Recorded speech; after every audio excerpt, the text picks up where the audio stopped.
registrar of JAMB, I hold myself personally responsible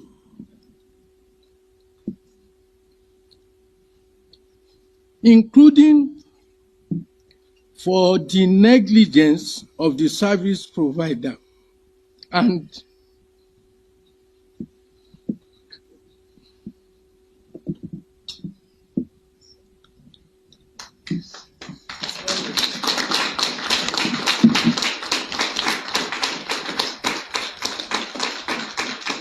I unreservedly apologize for it.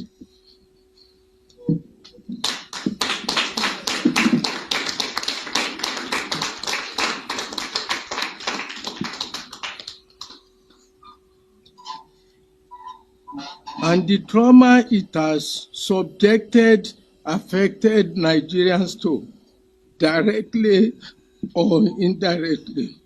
We have decided that all the candidates affected in the 157 centers of the 882 be contacted to retake their examinations.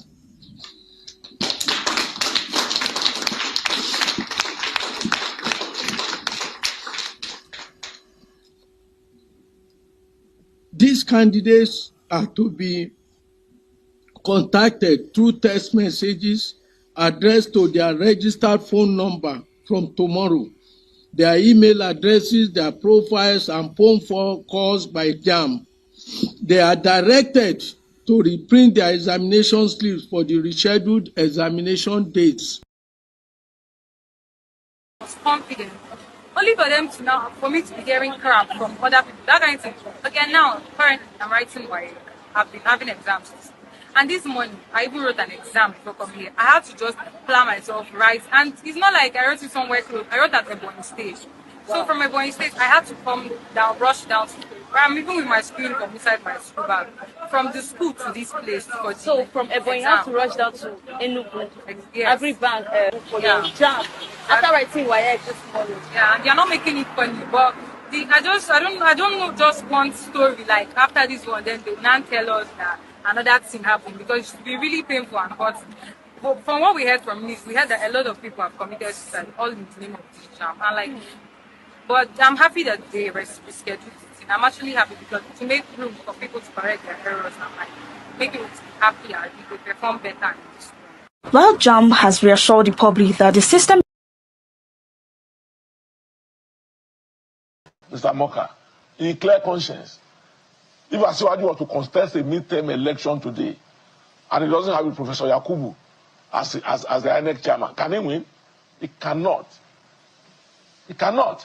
And if anybody doubts, they should set up a feedback mechanism for the administration, not a lying one, a real one, to go to the streets of Nigeria and ask about their performance indices. So it's about all of us. It's about the nation. It's about the country. But the Bible will say that a king that reigns in the time of plenty, he has a name, and that name will go into history. The one that reigns in times of hunger, he also has a name, and that name will also go into history. So all these indices that they are bringing, it does not reflect in the economy of the street. And Geoffrey, you know what the economy of the street is saying. People can't fuel their vehicles.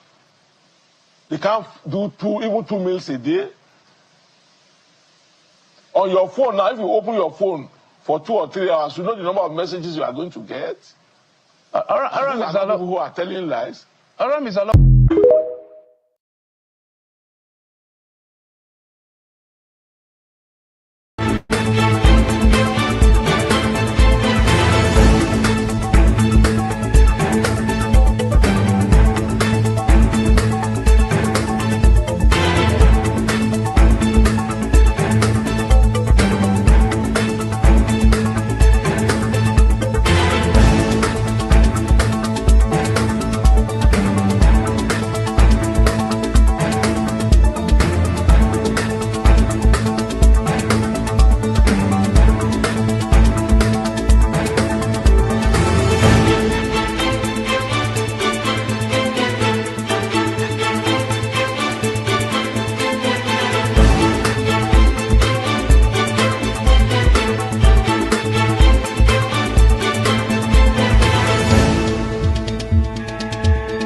See, Baba, they say they come from Casina. They won't come work for Dangote refinery. Shebi? Dangote refinery.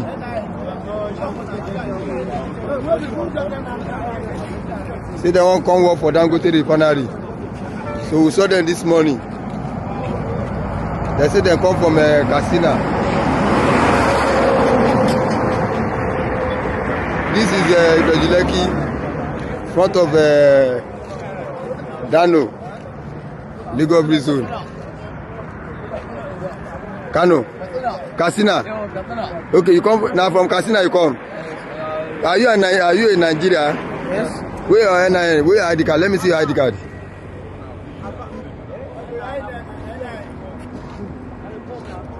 NIN.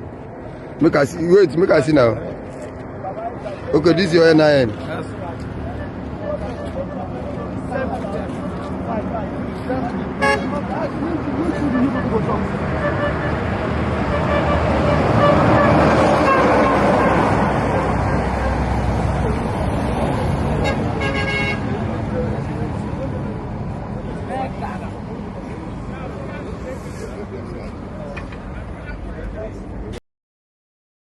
Nigeria will never be one-party state. That's not a democracy. It's wrong to have allowed Atiku to succeed Buhari. It will be one Fulani after the other. As you see, the Fulanis killing people across the country. They want to appropriate the country. Be careful of the use of words. You generalize. Allow me to use my words, please. No, I'm use saying the words. I beg you. You might be very careful. And there are good people. I am speaking about national security. This is a national security issue. Yes. There is a war on. You want to pretend there's no war. That's I'm a not war pretending. on. I'm only saying there are a lot of you journalists are part of the problem. Who don't want to address the truth. A war on. Why are you saying you're not pretending? People have been killed everywhere. You're saying there's no war. What do you mean you're not pretending? You are. You are part of the problem in this country. Allow us to speak the truth so that people will know what's going on. People in the Benue cannot go to farm. People in Plateau cannot stay in their house. Those who are responsible for the war simply want to turn Nigeria into a settler colonial entity. And that's what's going on. You don't see that. You're seeing the politics. Forget about the politics.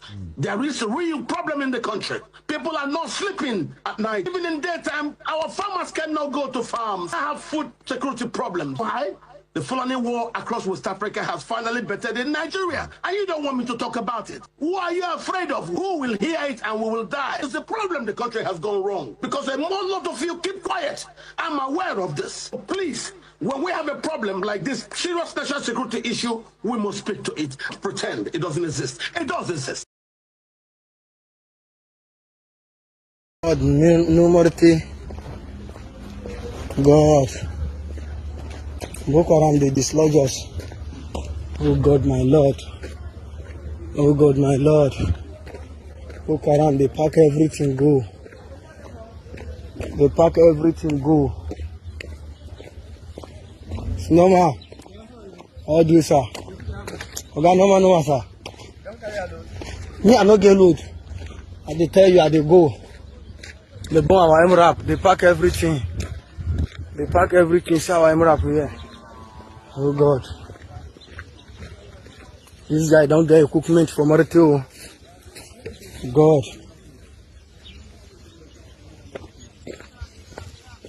Yes, sir. Hi, sir. Kai, see how these guys they do with us. Oh. Kai. See the Boko Haram, they burn our motor all. They pack everything here. See my motor. See my motor. God, I thank God for life. See my motto. See my motto. I thank God for my life. I thank God for my life. See my motto. They're born everywhere. See my motto. Morite is not easy to know people to do. God. Morite. We lost 4 soldiers. We lost 4 soldiers. Flat. God. See our hemorrhage. They burn our hemorrhage. They burn our hemorrhage. They burn our hemorrhage. God. So we're never ready to fight. Make una tell us now. Which kind of problem be this one? lost my Legura. Oh God, my Lord. Oh God, my Lord, Mariki. Oh God, my God. Innocent person and falsely invokes the name of God, it should be an insult to every person of faith. Terrorists do not worship God, they worship death.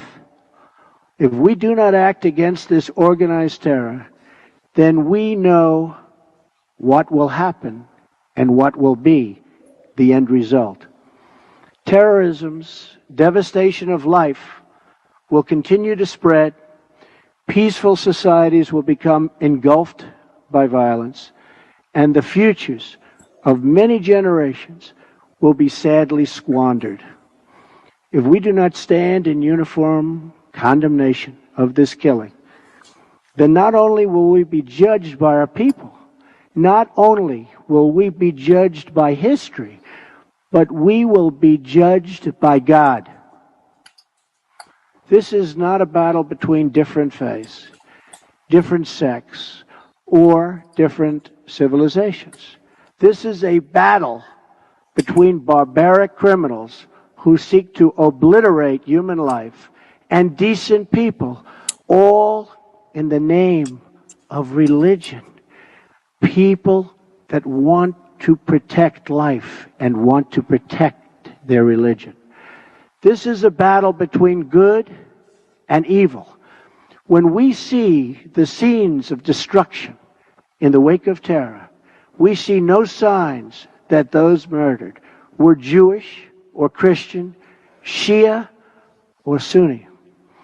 When we look upon the strains of innocent blood soaked into the ancient ground, we cannot see the faith or sect or tribe of the victims. We see only that they were children of God whose deaths are an insult to all that is holy.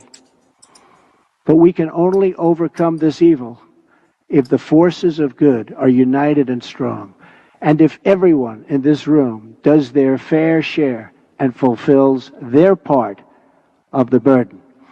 Terrorism has spread all across the world, but the path to peace begins right here on this ancient soil in this sacred land.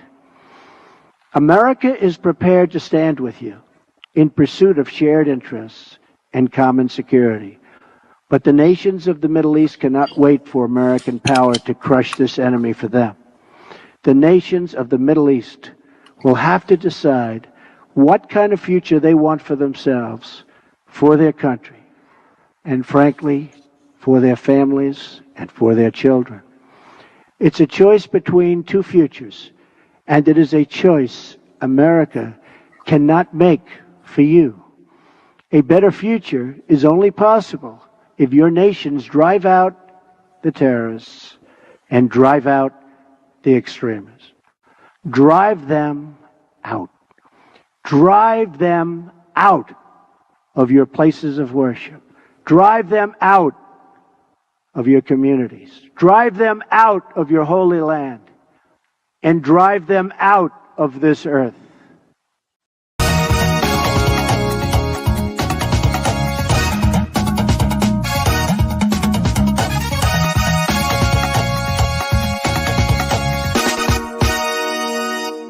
And I am ready to die defending Nigeria in whatever way. When it is God's time for us to go, it is and you no took more my going time to to be God. You are ready to defend Nigeria. I gave you my time. No, Please, I'm coming. please. I'm coming. Alexi, hold on. You already started. What I'm saying, defending Nigerians is this. I gave him my time and he's using it to defend Nigeria. No, sorry. Okay. Children are born and put on a rubber stool. No, I tell people, Dr. Damages, you need to come, if you want to know the level of poverty in Nigeria, you need to enter the Nigerian hospital. You'll be walking at the doctor, sometimes you cry. Sometimes we use our money to give patients. So when people see doctors go on strike, I get mad. I had to leave. It's painful. You see a child that you're taking care of. After a few days, the child is getting retrogressing. The child is getting worse by the day because the drug you recommended, you prescribe for the child, they cannot take the child's prescription to the pharmacy. There is no money. They don't have money in their account. The little baby that is so fragile, you manage to take their blood sample. They cannot process the blood sample because the person at the lab said no, they don't have the money in their account. They will take my salary if I process this sample. So you watch the innocent baby go retrogress. What do? You take our money from your pocket and give that parent, madam, please go and put in this account. Let me see this child get better. And we're here defending thieves because they give you $5,000, $1,000. What is $1,000? Children are born and put on plastic chairs in Nigeria. Are we not ashamed of ourselves? And we'll call Obi stingy. Let him be prudent and let us have functioning hospitals. Let us have good roads. Our people are dying. Children are dying by the day. I had somebody when I was in Calabar, and when I was still a medical student, the man I used to buy something from at Amarian Market, his child was born premature. Guess what? But the child was older than the other child that survived. Why did his child die? Because the child missed the last incubator that was available. The other child that was born that was weak and had the incubator, his child did not have any incubator. They had to wrap the child and put a lamp beside him. That child died. Oh. And you people have the effrontery to come here and defend Tinubu Atiku. Oh no, it's so sad. It's so sad. You want to know poverty? Enter the hospitals of Nigeria. You don't know nothing. So we have to be very careful what we say. Very careful. There's poverty in the land. There's poverty in the land. A lot of poverty in the land. People die by the day. Wow, thank you. I hope that Nigeria wins. I'm never going to wish any president evil so that I can say I told you so. No, I won't wish them evil. I hope. You see, I'm not praying. There's no point. I can't pray for Nigeria to be fine. I only hope that Nigeria wins and Nigerians win. Because if you choose a dodgy doctor who has a dodgy record, who has, all sort of accusations leveled against him, to say this doctor, we think he's done this, or this doctor, this surgeon, yes, he's a senior surgeon, he's the most whatever surgeon, but there are a lot of accusations leveled against him. If you choose him to operate on you, and you tell me to pray for you that it doesn't kill you surgery, what's the point? I can't pray. You might make it, you might not make it. My prayer won't change anything. So I hope Nigeria and Nigerians win during Tinubu's 4 years. Thank you. Thank you. Don't forget, that state is now an oil producing state. So they now have derivation, if you are not aware. So if you want to speak for anybody, please do not defend a Kalata like a Yabelo. Please do not. Okay, let me respond to him. 1 second. Do not defend a Kalata like a Yabelo. Do not. All right, thank you, Mohammed. The people of that state. Can I respond to him? No. Then go to hell. Rudolph, go to hell. All right.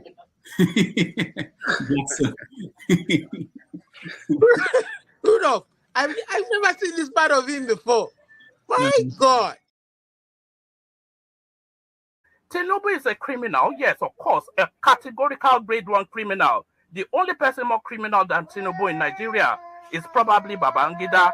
But he's a criminal, and is he fit for purpose? Absolutely not. Should Tinubu be the president of Nigeria? Categorical no. Is there a better option than him? That is subjective. So show me who he is.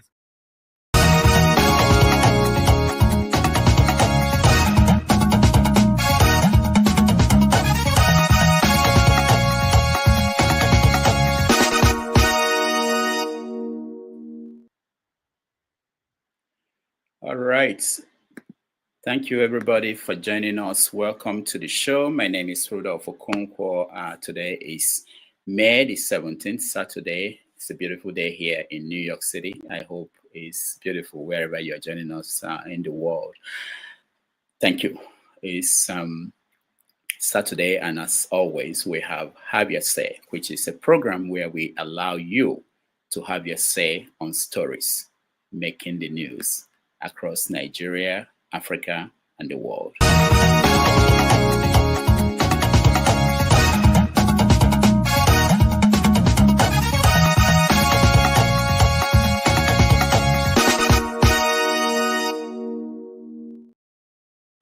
All right, in the news today, President Bola Tinubu is at the Vatican to attend the inauguration of President Pope. Some people forget that the Pope is the head of state of the state called Vatican. So this is the official inauguration, and President Bola Tinubu is there to attend as Nigeria's head of state. A lot of people have issues with him going there while the country is in crisis, and when he spent 3 weeks or 4 in Europe just the other day. But he traveled. So we talk about that. In other news, JAMB, that is the board in charge of examination that people take in Nigeria to get into the university, they accepted that they screwed up in the last JAMB. And I think today people are retaking the JAMB in several places.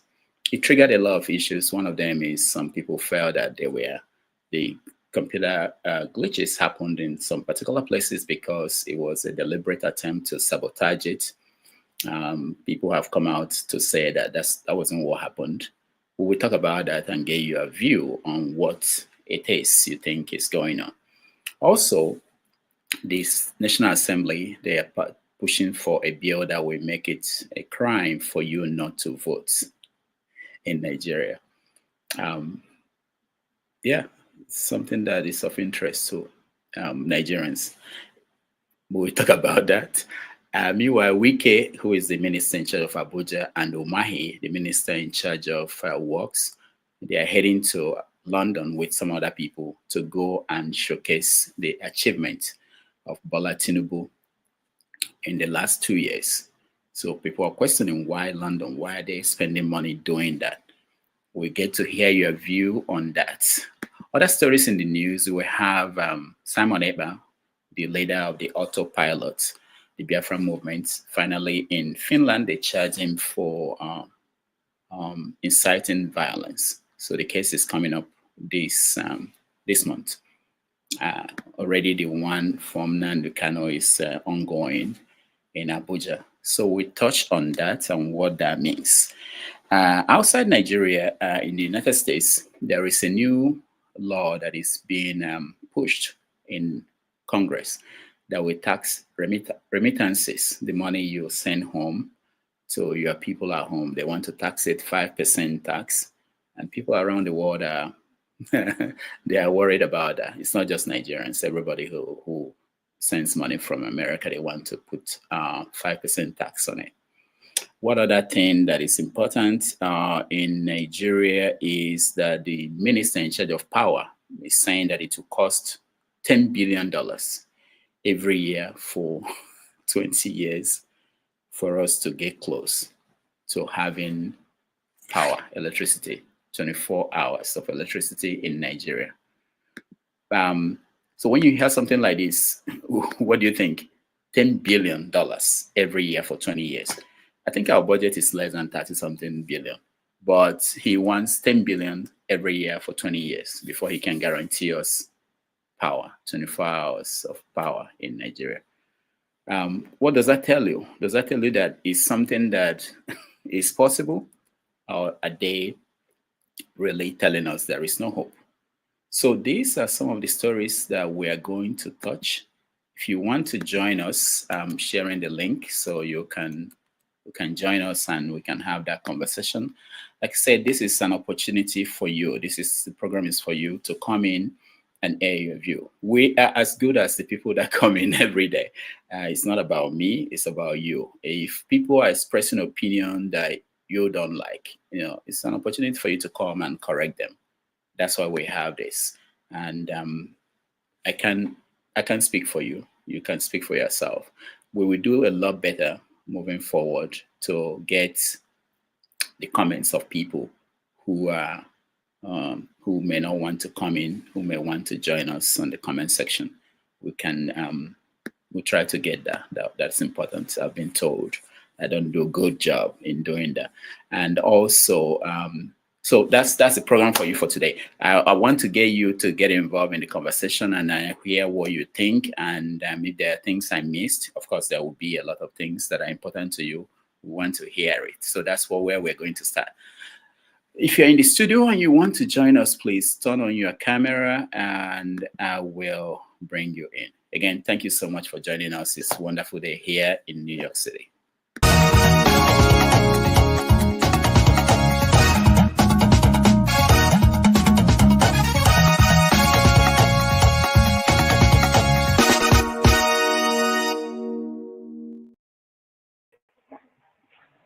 All right, who is this? Oh, Mazi Ovie. Don't think I don't know that was you. How are you doing? I wanted to say, Coach, Doctor, I'm good. At the same time, what's the difference, After many Doctor, years, Coach? after many years of bowing to your coach, you just call everybody a coach. I mean, I think that is it. At least 10 years straight of doing that. So, and it's not up to 10 years since I stopped officially doing that. So maybe, but is there any different though? Some officially now, like let's say you're official doctor, and somebody is certified coach. What's the difference? Now, let me. Now that I have you, before we start the show, the All right. relationship between the coach and the athletes, how is that? How do you characterize that? I see my son was playing soccer one time, and over time you see how they respect the coach. It's more like the coach has more authority than even the parents. How does that develop? Did you have that kind of relationship with your coach when you were running? I would say yes. I mean, they say yeah because I don't leave my main biological parent before I start track, and yes, in the sense that I remember disobeying my guardians, my brothers that I live with then. You know, I think it's not about it's not about the coach per se. It's about the focus, right? The dream, the goal. That's all you. This is what you want. Every other thing doesn't matter, right? Now you now see somebody who is pushing that direction.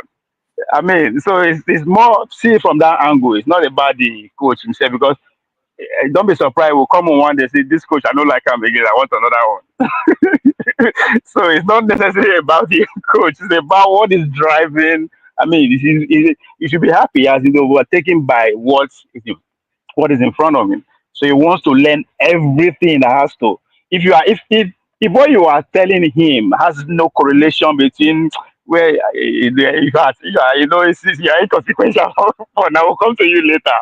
So to get to him, but you have to find a way. You have to understand what he's into, so that you find anything.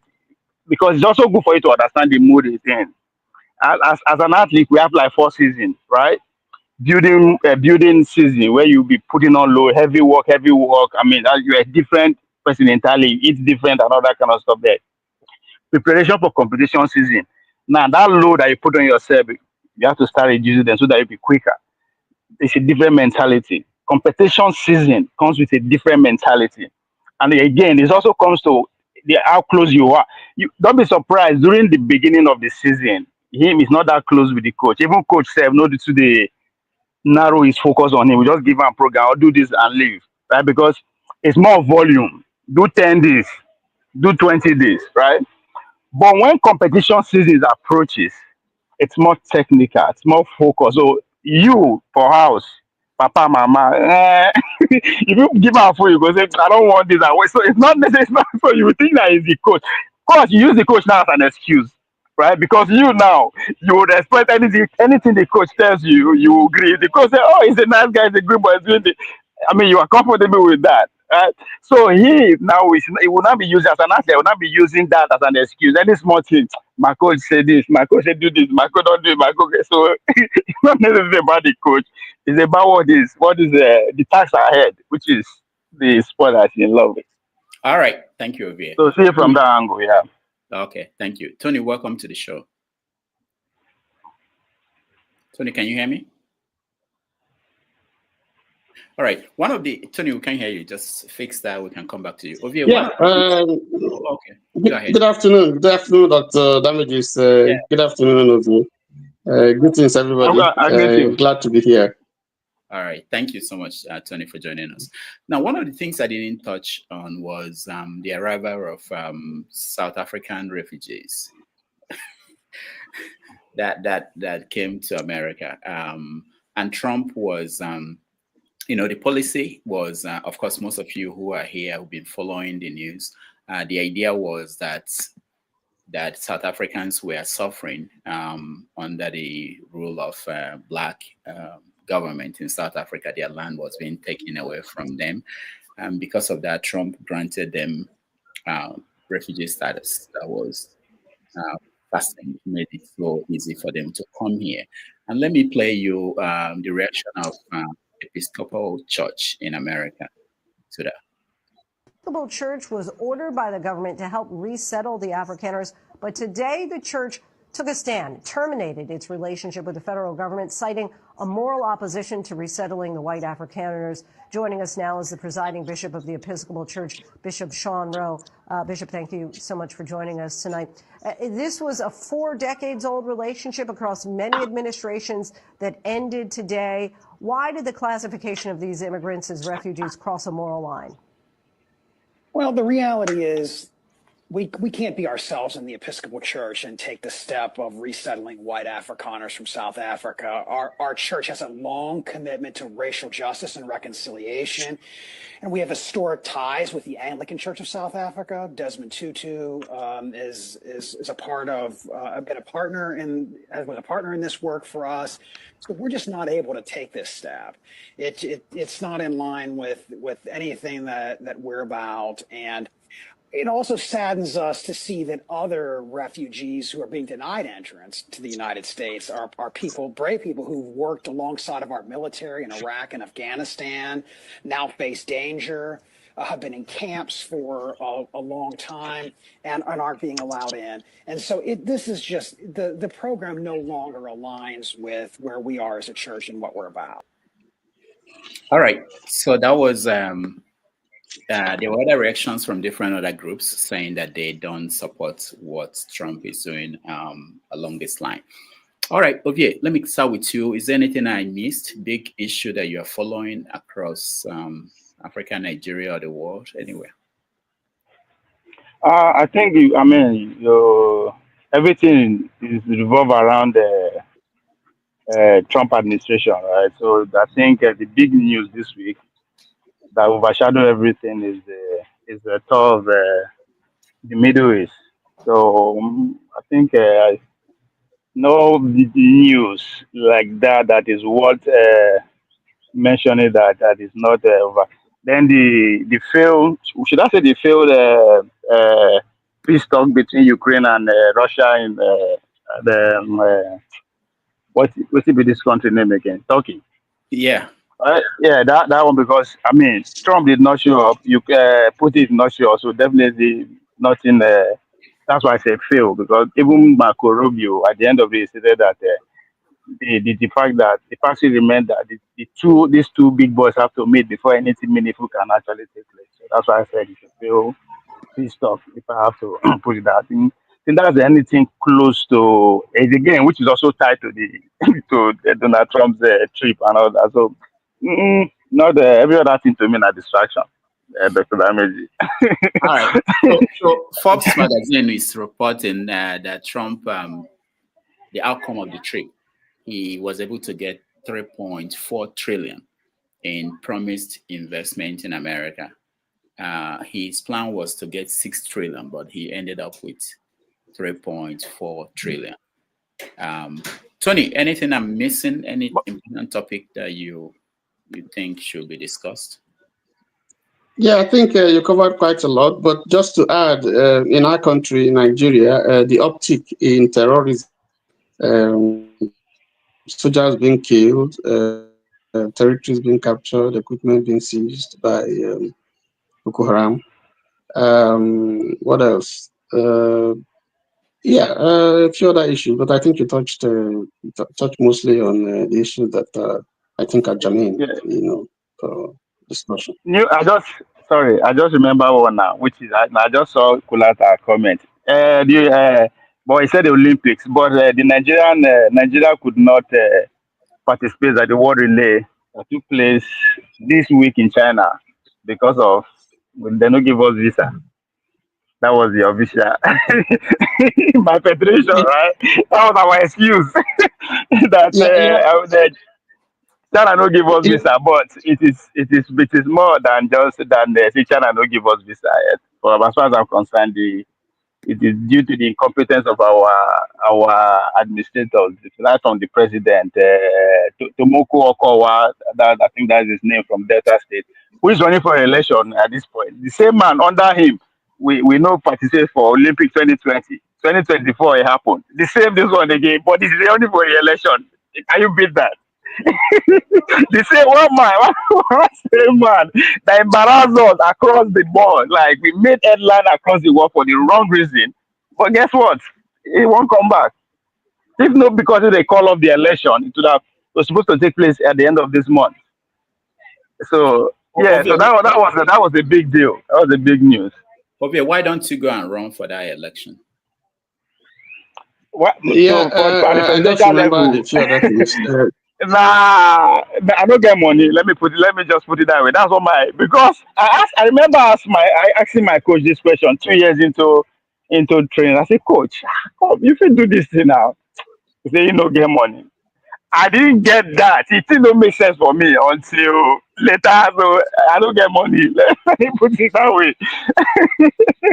Or maybe if Kulata can carry me go meet Tinubu, because they in charge now. Now I'm boys there from Ogun State. Now Ogun State they in charge of sport now. So unless they're at that level, but other than that, it's a very big office now. Now it's a political office. Let me put it that way. So it's a political office. You have to be grounded at that level, or your money is speaking for you. Either of the two, your godfather or your own personal money. But it is very heavily contested by those who don't arrive. I'm still in the streets. I'm in the streets.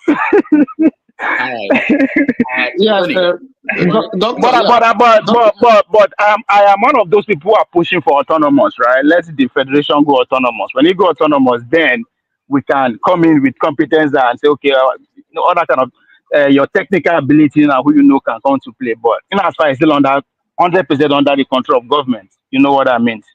All right, thank you, Tony. Go ahead. Yes, just two other things I want to add. Nigeria under 20 team flying goals knocked out in the semi-finals. Very shabby performance. That again speaks to the kind of leadership that we have at that level. And then you are also looking at the various attacks on Obi for statements that are credited to him, one abroad, where they said he was demarketing Nigeria, and then another one here in Nigeria where he said that, the labor of our heroes past is wasted, and then he came under barrages of attacks. I think those are some of the issues. Tony, I think that was last week. This week, actually, the person under attack is Pato Tommy for the concept of shadow government. He proposed shadow government, and people lost their mind. So we will talk about that if we have time to touch on that. Because thinking about solution, how do you even mirror what we want if the people in power, which is the government in power, are not doing the right thing? And they say to us, we hear that from them all the time, saying, if you have the solution, tell us. So I don't think shadow government means that they are taking over from you. But anyway, we can discuss that when we get to that. All right. We hear it in the UK. We hear it in the UK, shadow government and so on, and nobody goes to jail. Nobody raises hell. So I don't know why this should be a problem. I don't know. Actually, there were videos of APC people talking about shadow government when they were not in government, when PDP. That's why I think I like distraction. They just want to make big deal out of nothing, just for us, to sweet it. Or somebody on the comment section, Oscar, I know what Kulata talk. Kulata is talking about Samonekpas, what he says about it and what I said. I didn't touch on that because it's part of the conversation that we want to have officially on the platform. That's why. But of course, when I saw that Olympic, it just triggered me that that is a big news that we are missing. because I said that there's nothing. So that's what, not that I didn't understand what Kulata was saying. I don't understand. We will get into it. So be patient, okay? All right. So let's start with Tinubu's visit to the Vatican, because I don't follow the news. People may be surprised as much as people think I do, but whenever I start getting pictures of Tinubu in a plane waving, I know that he's gone again. So that's an indication for me to go and check where did he go to now. He's gone again. Yeah, I saw that it was coming into my phone, and okay, something is happening. So, but I was, people were losing their minds, and they were thinking, why is he traveling there? He could have sent somebody. When the Pope was during the, who was that Bayo went for us? So the funeral of the last Pope, yeah, Bayo went. So let me hear from you here. What do you think? No, I think you said it in your introduction that the Vatican is a country on its own, and I was trying to educate some people here last week on that, how the idea of church lost out of the whole power tussle, how they lost out due to the defeat of the Roman, the Vatican as it used to be. It's bigger than what it is now. Pretty much more than half of what Italy is today. But they lost that. They lost the battle to Italian government during the 1870, which is pretty much during the Pius. Then now I gave that background because of why the current pope chose that the name that he chose, which is Kini the second, Kini the 13th. So that it was the reign of the 13th pope that they finally officially lost the territory of Vatican as it used to be, to now that there was square 1 mile at the 5 mile square that they occupy today. So yeah, it is this state. So Bola Tinubu actually went, just like maybe go Ghana, go official inauguration of the current governor of the president of Ghana, or a go Donald Trump. So in a way, it's there for inauguration. So, and this idea of I pay attention to people who are having issue with him going to this event in particular. Now the same people will complain when Tinubu go anytime where the Islamic world are doing something. They would complain that Nigeria. So it's only the same people they have issue with it.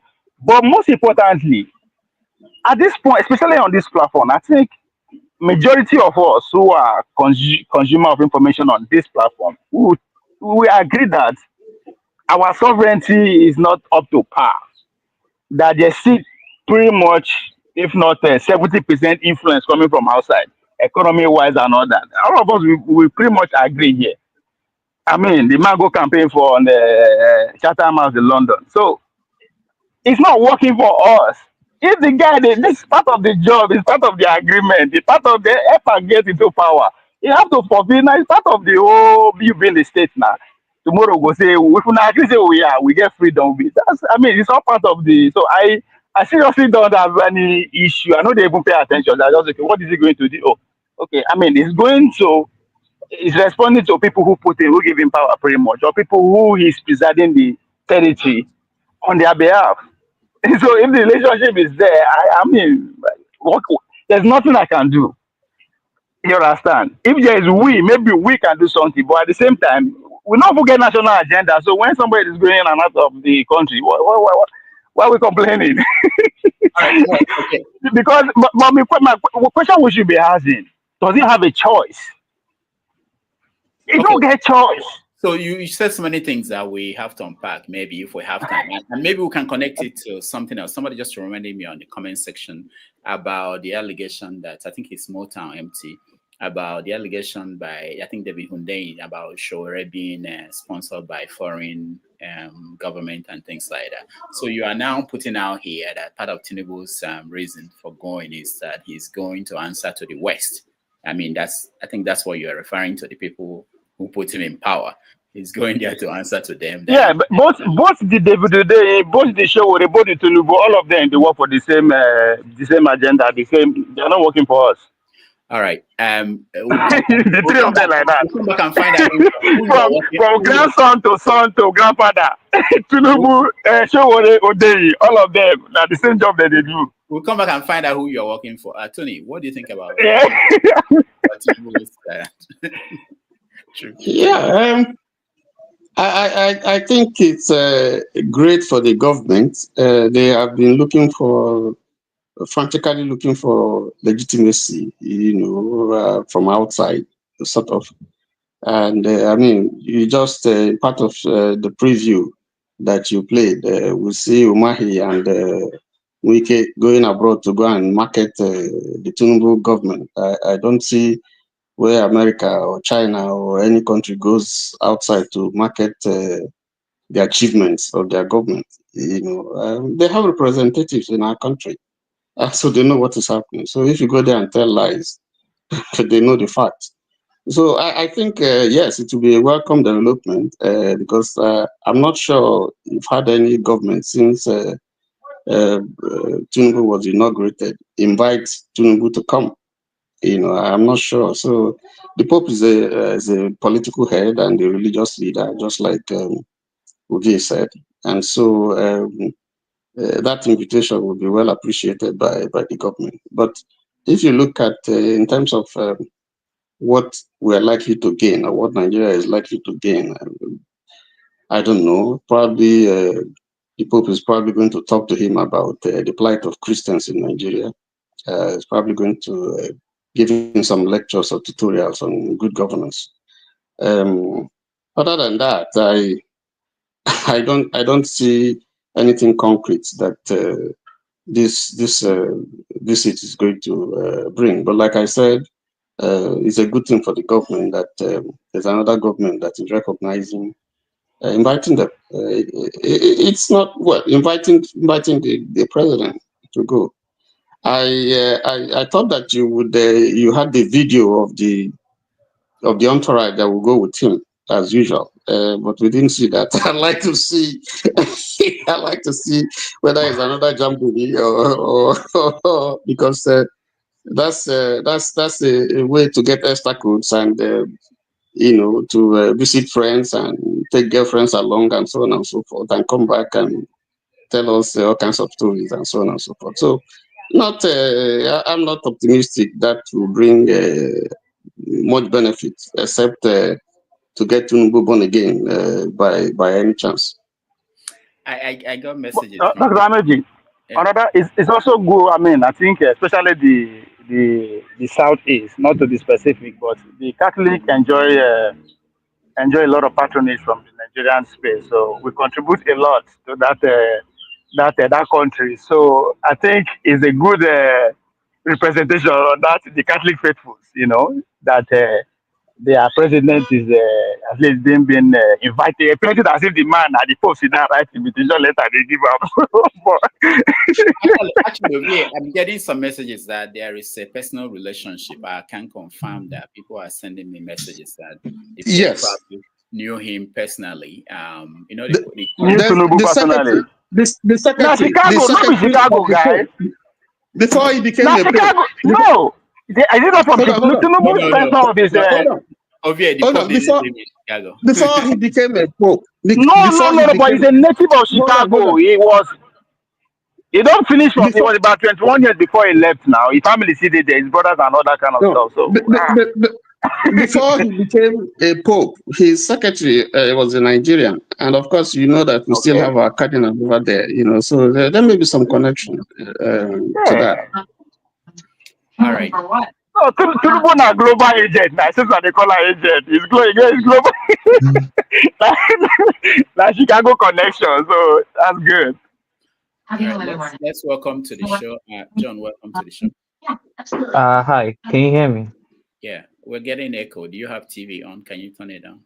Yeah. All right. Yeah. Okay. Welcome to the It's been show. a while. Nice to see you again. So we're discussing Tinubu's visit to. Yeah, I've been listening from YouTube. Yeah, I have been listening. Okay.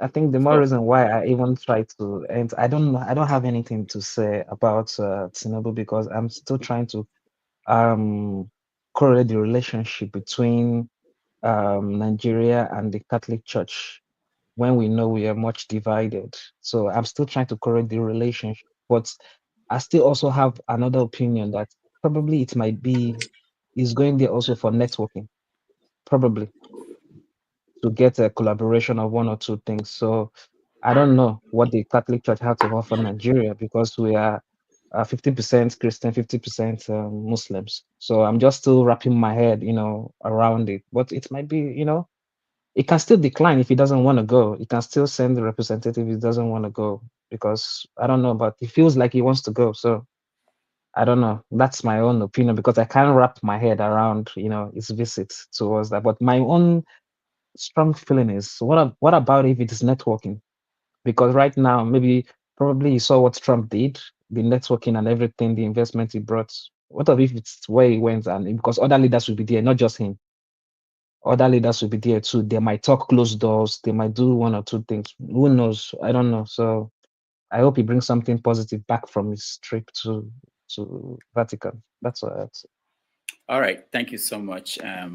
Just for those who just joined us, Trump brought back 3.4 trillion. I think all the GDP of all the African countries, I don't think it's up to that.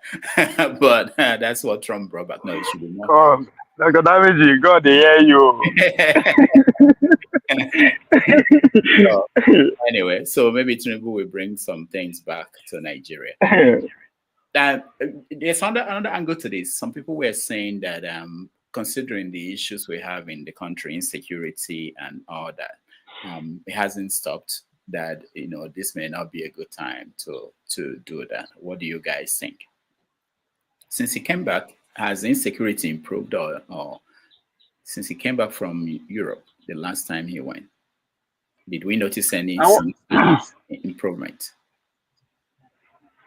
I think our insecurity is at this point. Nobody will start and we no fit stop them. Who started it? I mean, if I say if I started USAID, maybe I should just put it like that for the sake of conversation. So that I don't go down the conspiracy theory. So USAID. So they've been in Nigeria since 1963. So I mean, that they are territory talking about sovereignty. Now, on a more serious note, these places that they are hard hit insecurity, right?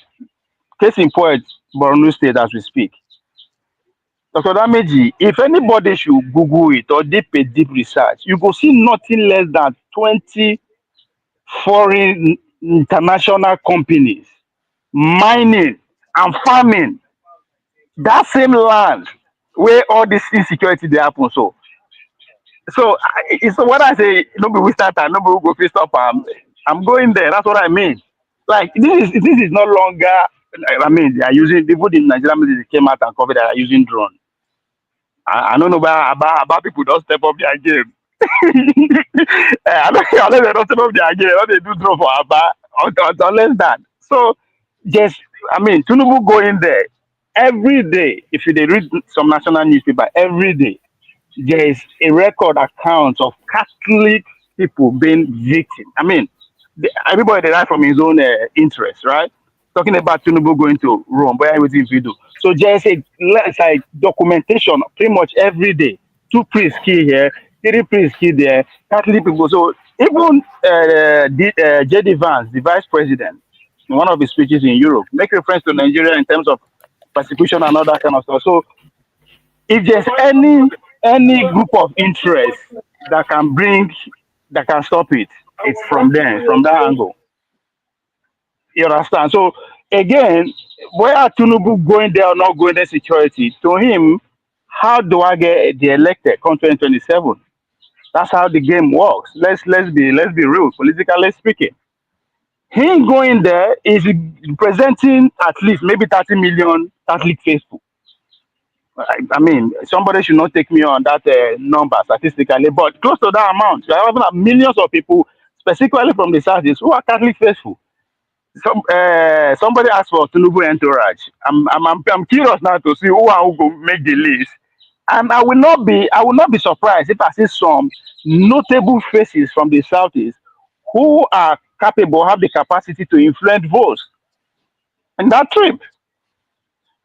So I mean, for somebody to say, "Oh, okay, how that one take concern security?" Everything are the same. As far as I'm concerned, we are not free people in terms of who is the larger beneficiary of our own resources. Is the West. So if they really want to stop it, they have what it takes to stop it. A video surfaced a couple of days ago from a British military man speaking from Borno that they are there to help another. So they are there. Most of all this equipment that they are selling for us, we don't fit operate them by ourselves. They have to be among us. Intelligent wise, we no get. That's why when people are celebrating the death of a USID trial and all that, people are not paying attention. One of the major reasons why Ukraine were able to hold the Russian up to this point, it is because Americans are in charge of the surveillance of that war zone. They have a technology as we speak that even mirror camera cannot dictate. So they were able to be pointing the movement of the Russian and just the hand on to Ukrainian.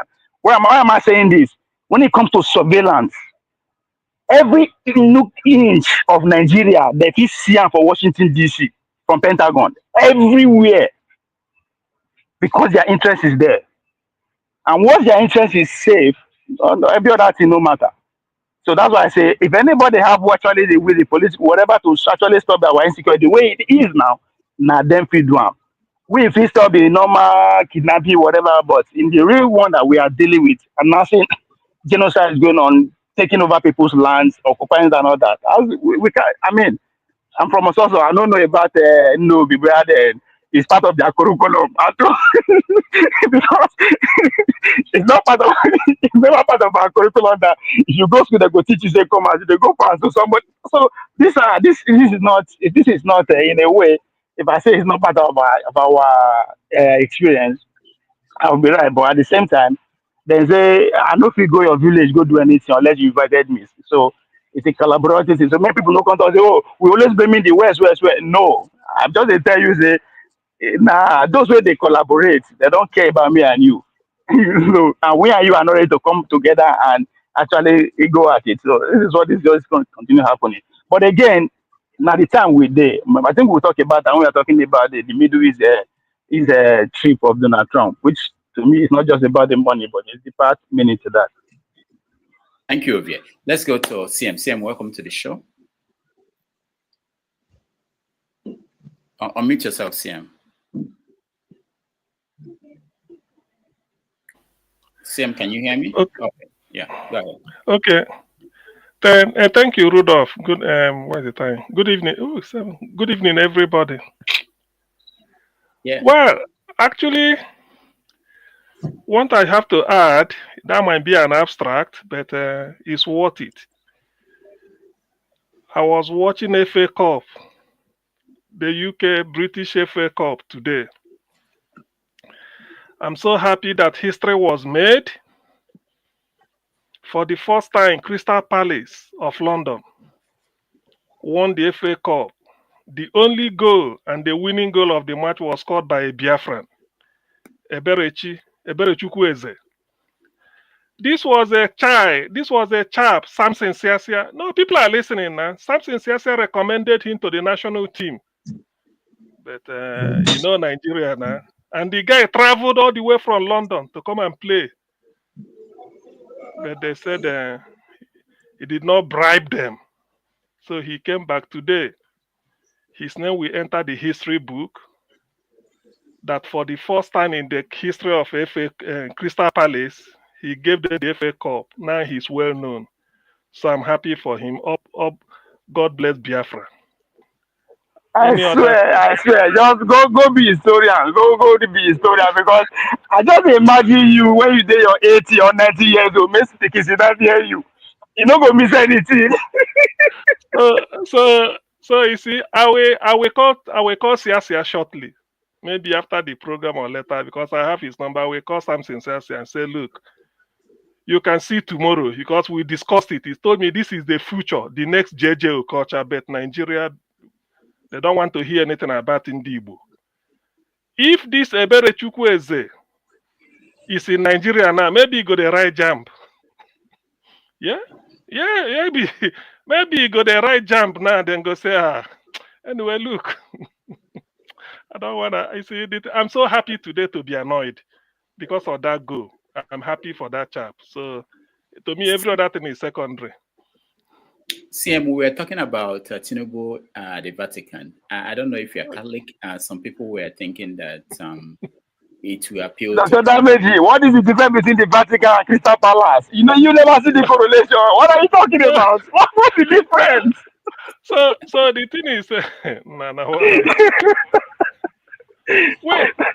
The thing is that this the pontiff, maybe he's still new on the job now. He should be asking questions.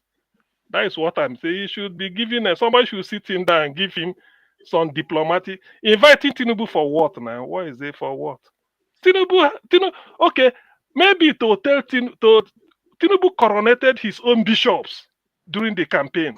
True or false? True. Yes, Tinubu invented. Hence, he deserves invitation. So he invented his own bishop. What is the people that even their cap? Those people he invented. Their cap was even better than the one the Pope is putting on. So what is Tinubu? He went at a Wuse market, recruited bishop to come and bamboozle Nigerians. To me, it's a what for what purpose? Why is he going there for? To go and with which hand? The hand the way they use the sniff cocaine every night. Is that what he's going to go and shake with the Pope? Hand the way heroin day. It's a waste of time, Jare. I don't know for what. It's a disgrace. Why is he inviting him? Why? CM, Yes. I think there's a man called Steve Bannon, now one of the main pillars of a MAGA. He is alleging that the Pope was rigged in. you never get around. He said the Pope was rigged in. He said no. This is his point. He said 2 days before his brother, talking about the Chicago connection, his brother was on according to Daily Mails, granted interview to Daily Mails. So a brother alleged that the Pope, the non-Pope called him 2 days before, and they deliberate on which name he should pick and why he should pick what he ended up picking. This is not me saying it. This is Steve Bannon. You can go there. He said it like 3 days ago. So that if that conversation take place 2 days before the election of Pope, how can you explain that? That is his own conclusion that the man was rigged in. No. The thing is that I'm of the opinion that I don't know what the invitation will serve. That is my own. I don't really see Tinubu do not deserve to be among. I mean, what is he going to the Vatican to do? I'm a Catholic, a practicing one. I've been to the Vatican. I've been to that St. Peter's Basilica. I've entered into there.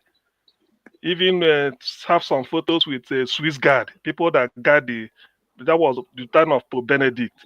So why is he going there for? What purpose will that serve? That's what I'm there. Tinubu is going to do what? Tinubu is a Muslim, for God's sake. Even if he's going there for what? The thing has done. So what is he going there to do? It's not a good symbol of with which hand? He go and straight that in hand. Let him stay in Nigeria and then sort out the mess he put Nigeria into. Where is he going there to do? That will cost Nigeria another billions of dollars now. They will give you a bill. Rubbish. All right. Thank you, CM. Just for a historical perspective, Buhari had a friend who was the Archbishop of Canterbury. They used to meet in London when he goes to the UK. So maybe Tinubu is establishing a relationship with the Pope. Man of Prestige, welcome to the show. Yeah, good morning and good afternoon, everybody. Good evening, CM in London. It's nice to be on the platform again. So the first topic is about the Pope, right? Yeah, Tinubu going to the inauguration of the Pope. Okay. Yeah, as somebody who used to be in the Catholic, familiar with their doctrine, like I used to be an altar boy before, I still go to Catholic whenever I go to visit my families over here. So I still go to Catholic churches. So I'm still familiar with what what's going on when it comes to Catholic. I find this inviting Tinubu as an endorsement of a state failure. I mean, we have over 40 million Christians being displaced in the northern part of Nigeria. I don't know why they're inviting him. For what? I think what I gathered, there's a lot of other quarries, particularly it's going to be led by the Archbishop of Owerri, and some other quarries. So, I mean, I just find it, I don't know, I mean, where the Catholic is going. I know the Vatican, have their own, it's like a country, so they have their own, they can do whatever they want, but I don't see why inviting Tinubu. I mean, what is the purpose for? I mean, look at where we are in Nigeria. I'm not even talking about economy. I'm talking about, dismantling of the Christian religion, I mean, I call it what's going on in the north. I mean, you may classify it any way you want. It's kind of a genocide, being perpetrated in the northern part of the country. Are you going to tell me the Catholic doesn't know about what's going on? The Vatican specifically, they don't know about what's going on. So sometimes when it comes to this Christianity, I don't even know what they believe. They are here to serve for human rights. They're not doing that. But anyway, Dr. Damage, I find it very disturbing. Okay, I mean, in conclusion, it's an endorsement of a state failure. That's what they're doing. I'm just disappointed about what's going on. But hey, we are full of disappointment every day. So that's where we are right now. All right, thank you, Femi. If he had not gone and all African leaders were there, people will say, "Oh, because he doesn't like Christians." Is that you think of something like that as a reason why he decided to go? Femi, we can hear you.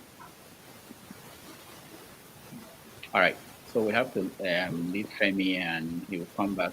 Let's welcome Paul to the show. Paul, welcome to the show.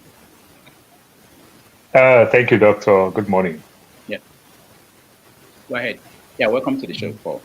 So we're talking about Tinubu's trip to the Vatican to represent Nigeria at the inauguration of Pope Leo as the head of state of the Vatican. What is your take?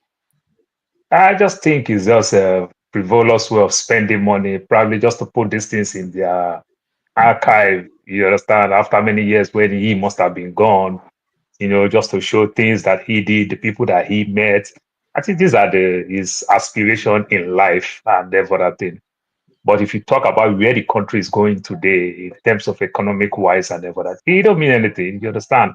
Whether the Pope is the president of the Vatican, whether he's the head of religion and everything, well, let's tell ourselves the truth. That's not the day you go cut deals. You understand? You cut deals with small circle of people. There are tons of people that will come all over the world. So what will really be your presence and everything? Most importantly, when these people even look down on you. And you must understand again that some of us that follow this Catholic thing very well, they are losing people very well and everything. If not the politics that is going on there, this Pope would have come from within Africa or Asia around that Philippines and the likes, you understand? Because Africa have 20.7% Catholic.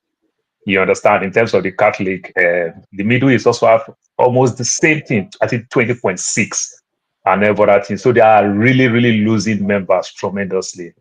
So what they are doing, they are working tirelessly to bring people back. And one of the people you can keep very well is the Africans and everything. You don't want to lose them. That's why they even pick this Pope, who would technically work like the previous one. Maybe not go too far or maybe go too far. We don't really know. So I just see it from that angle and everything. So trying to talk to Tinubu, trying to invite Nigeria and the likes and everything, it's a good thing, like Ovie, kind of touch it a little bit. But is Tinubu matured enough to even understand that even though if I will go, let my delegates be 99% from the Southeast, where you have good percentage of the Catholic, let it look like it is their show. Doctor, like the way you tell us, say, this is your show, say whatever you want to say. If he is so matured enough, he would have done it like that. Then I would want to say, okay, I think I agree. And at least give them something to understand that they are recognized, they are part of his government and everything. But if he goes there and carries some Agbada people and go there, I just believe that it don't make no sense. And everything. My Igbo brothers who are Catholic, good percentage of them that they are mad. if they see the delegate and see 99% of their own people, I don't think good percentage of them will want to say so. You understand? But sometimes people just do things, they don't care, they do things anyhow. But with the way the country is going right now, you don't need to be throwing those kind of money. If the president sent another person there, they won't spend up to 20% of what if the president himself go there, what he is going to spend, the cost, the treatment you're going to give the president, the hotel, his delegates and everything. You spend more than just give people extra code and let them go represent and everything. Then you negotiate how you can find time to see the cardinal one-on-one. Oh, sorry, the Pope one-on-one. I think that would be much, much better than going for this traditional, what we call Owambe. Party don't come, who could it go? That's my take. All right. Thank you so much. Let's change gears here and talk about JAMB and what happened. JAMB, I hold myself personally responsible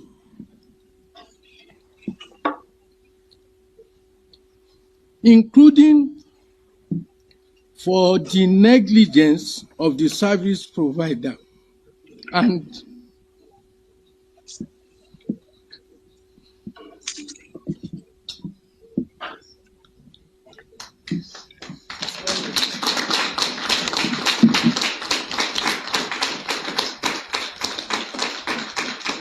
I unreservedly apologize for it.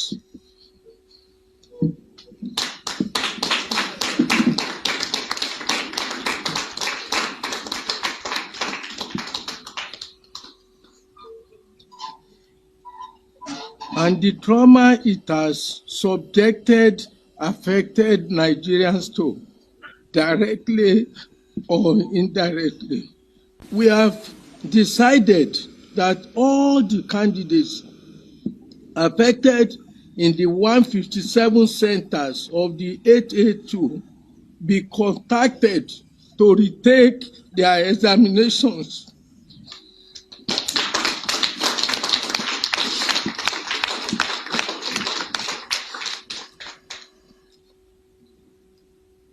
These candidates are to be contacted through text messages addressed to their registered phone number from tomorrow, their email addresses, their profiles, and phone calls by JAMB.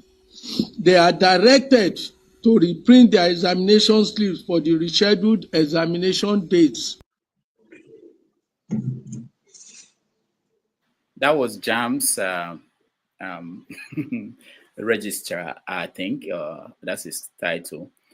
So what do you guys make of this? And there have been so many angles to this story, including people who felt that it was targeted to a particular group. Let me bring back Tony to come in. And there were people who said it was just a mere technical glitch, computer glitch. Tony, let's hear from you first. Yeah. When I heard that, I saw the video. The first thing that came to my mind is glitch again, because we had this story in 2023 when we had the presidential election, and the glitch only affected the presidential election. It didn't affect, even though the presidential election and the national, the Senate and the House elections were going on simultaneously. So again, I was wondering, has the devil struck again? But yeah, it's good that Professor Loyode came out publicly and apologized, whether real or unreal, and was shedding tears, because INEC never apologized. INEC never came to give any explanation. But you see, the optics, if you go back to history and you look at the things that have happened, we had a case of Mesoma, to do with the exam. We had some time when the West African Examination Council took down something that was years back credited to be in terms of how he raised the standard of the performance of Anambra State students at a particular time when Obi was governor, how he raised it, how they performed so well. And in the midst of the politics, they took it down. So you begin to look at that statement with suspicion. There's been a lot of hue and cry. First, JAMB only reacted when some students, some candidates who took the exam and parents came out to say, no, I know I did well, we know we did well. That couldn't have been our result. So if that outcry had not come out, would JAMB have come out to make the revelation? But I listened to Osita Chidoka, who was part of, according to him, was part of those who were brought to investigate the situation. And they found out that it was a little bit more extensive, but the contractor dealt with a few, and then but couldn't deal with the one that affected parts of Lagos and then the 5 states in the southeast. And some people are asking, why the southeast? Some people have suggested that if you look at Lagos, it's possible that the areas that are affected are places that have the preponderance of people from the southeast. So it's neither here nor there. I think that beyond just apologizing, someone has died. There's a lot of inconvenience to students. Who is going to pay for those inconveniences? Who is going to pay for the cost of doing another exam? You should just not end with apologizing.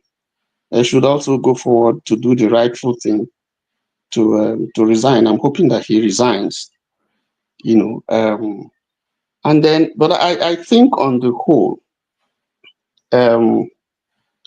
the optics is not good. It's not good because there are people who feel and who feel that this is targeted, is contrived, it's not just accident.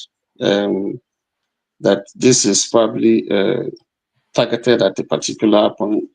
And some of the reasons that they have given also is that if you look at some sections of the country who scored 300 plus, and then you compare their previous results, to this particular one, you see that there's a whole world of difference. So, so the entire atmosphere is something that just because we don't have transparency, just because the nation has been run in such a way that it's hardly difficult to believe government officials.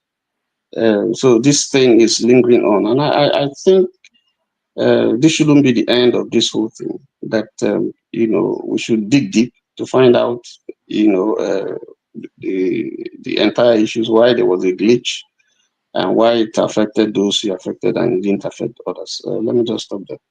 All right, thank you. John, there were people who are calling for JAMB to be scrapped. There were people who look at it and said that in the last 10 years, that the trend has been that more than half of the students who take JAMB, they don't get up to 200. What do you make of what is going on? You have to mute yourself. Okay, go ahead. I remember when I was taking my JAMB. What did you score, by the way? 180. That was 2000. No, then the score. No, then the score was 200 or so. No way. Since the beginning, it was 400. I took JAMB. Don't lie. 400. Okay. No, I don't lie now. I don't lie. I score 180. I score 180. So, but we had problem that time because I remembered two results came out from me. One I scored 250, the other one I scored 180. But that time we didn't see it as a problem. Then, we never saw it as a problem. This is my problem in all this situation. You have an organizations that prepare an exam once in a year. So meaning they have more than 10 months to prepare, which means they would have done a mock exam to know if what they are trying to build or the system or whatsoever, it's working well before the real thing. So, to sum it up, the negligence and the all nonchalant, behavior, it's what has been happening all over the years. Then you now take it back to what happened to Nelson Mandela. So sometimes now you can't believe what in that girl say. Now it can't be like say there's atom of truth. There's a conspiracy of cover up. If you check back, because she kept saying it's a lie until she started saying that I did it. So, but the man apologizing and crying, he's just owning up to the mistake because they were exposed. That is true. They were exposed. They never admitted at fault, in the first place. They were exposed. And for them to be exposed, a girl took her life just because she believed she did the right thing. So what would those people now, due to their negligence, as late as someone's dead, what would they tell the parent of that girl now? And this is an organization you don't understand. If you're like when you are traveling to the east, the driver go check engine, the driver go check oil, the driver go check all these things.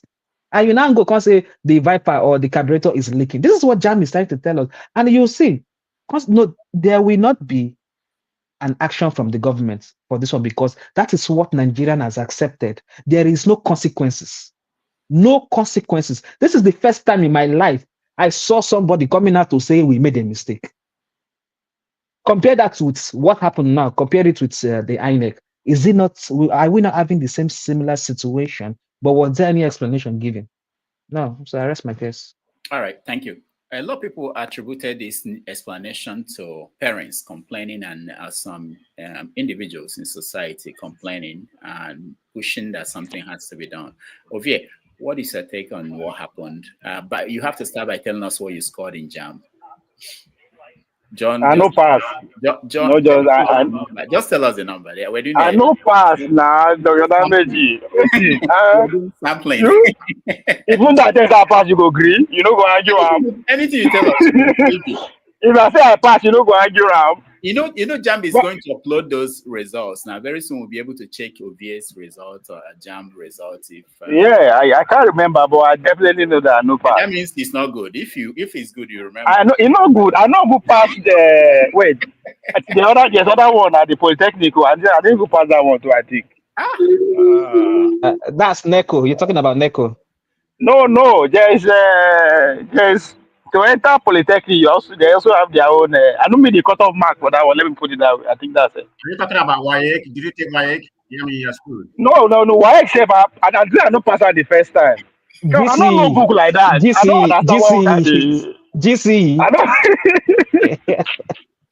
I know. What do they expect? All right. So now, okay. On a more serious note. At least you have been honest, okay? That's why I like you. Very transparent. No, I don't be. I be that guy where they sit down for back of the class when lecture they go on. My dream is just to understand. Once I understand every other thing, I wanna get up. Anyway, now okay. This now two things, right? Some people are calling for the scrap a JAMB. Right, then for me, that one first. I think I don't even they no scrap am now with the new technology that is upon us. I think something will happen. I don't think that the way it's not going to be in a general sitting exam the way it is, because I think they try to make it per university. Of course, if you pass JAMB, then you still need to go sit down for university cutoff mark and all that kind of stuff. But I think it's going to go to a point whereby it will be individualized. But maybe there will be a time window, 1 week, 1 month. Just do it at your time, at your own time. Because what people are not actually factoring in this whole max entrance is that at the end of the day, university not be accommodate everybody. That's one. And even when they graduate, not be every of them go get JAMB or even go start for move to the next level. So already there's issue from the beginning, even at the end of the 4 years cycle that the JAMB is representing. So I think with the advent of the new technology that we individualize so many things, I think there will be a way out of that on that area. But for me, my concern about when I listen to that, I think it's the first time I actually pay attention, listen to the speech. Well, two things stand out for me. He said he put the blame on himself and the service provider. I think to me, those two things, him can really be excused, right? Somebody was trying to align that with INEC. Let's put in INEC content 27.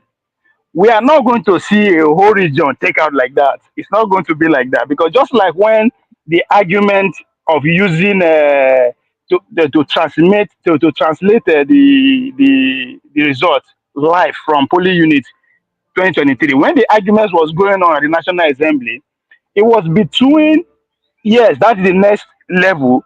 But some people like Ali Ndumi, I will never forget, who was very, very vocal about the fact that his own constituency, it's not going to be possible for election to be transmitted live because of one, there's no light, insecurity and all that. But I understand he lost that argument. The majority won. And at the end of the day, I capitalized on that angle. And that's what happened pretty much. So now the whole region, they pretty much, either victimize or the thing affect. To politicize, that's a very easy way to turn it to politics of identity now because they decided another. But as far as I'm concerned, if they want to play the same game again, come 2027, now scanty. We don't just say, yeah, 10 people no see their result, 20 people for that place no see, and 10 people. So they will they will democratize it in a way that the INEC chairman will come and apologize. Abi, we will forgive him. Once he apologize, that is my fault. Apologize. We will now be looking for who is the internet provider at that point. Because for me, as far as I'm concerned, that is very important. Who is the service provider? He said that the service provider screwed things up, according to him. So who is that? Whose service are they using? Because they will use them again come 2027. All right. If you want to see it from that angle. Yeah. Thank you so much. Kolata is here. He will tell us who the service provider is. But before then, man of prestige, welcome. Yeah, thank you very much. I took Wike and I took JAMB. I'm of the opinion that the JAMB should be maintained. Why am I saying this? Because there's a lot of my pieces when it comes to Wike. I mean, people tend to cheat, because of the regulation there and some of the things. So JAMB is more structured compared to Wike. And I was an average student in my JAMB result. Okay, so don't ask me what I made. So let me put that out there. We know it's below 200. No, it's not. Not that you brought that up. I scored 240. So don't go there. Okay? Wow. Yes, I scored pretty good before my. That was when it was easy. Whatever. But I was intended to go to school in the US to begin with. So that's not an issue. I'm just kidding. Anyway. So for me to fail is an excuse. Now during my time it was very hard. It was not as easy as during this time. So go ahead, man of prestige. So let me go to the topic. So what I was saying, the JAMB should be maintained. That's the idea because it's more structured compared to Wike. I mean, Wike, people cheat a lot, so it's very, very easy, because of the way it's structured. So having said that, let me talk about this topic. Like, before I begin, I'm going to reserve my judgment for now, but they need to do an investigation, private investigation to find out exactly whether it was a click or if not a click. But if you ask me right now, where am I leaning? They say, there's always a saying, when you look like a dog, swim like a dog, it's a dog. So let me put that phrase there.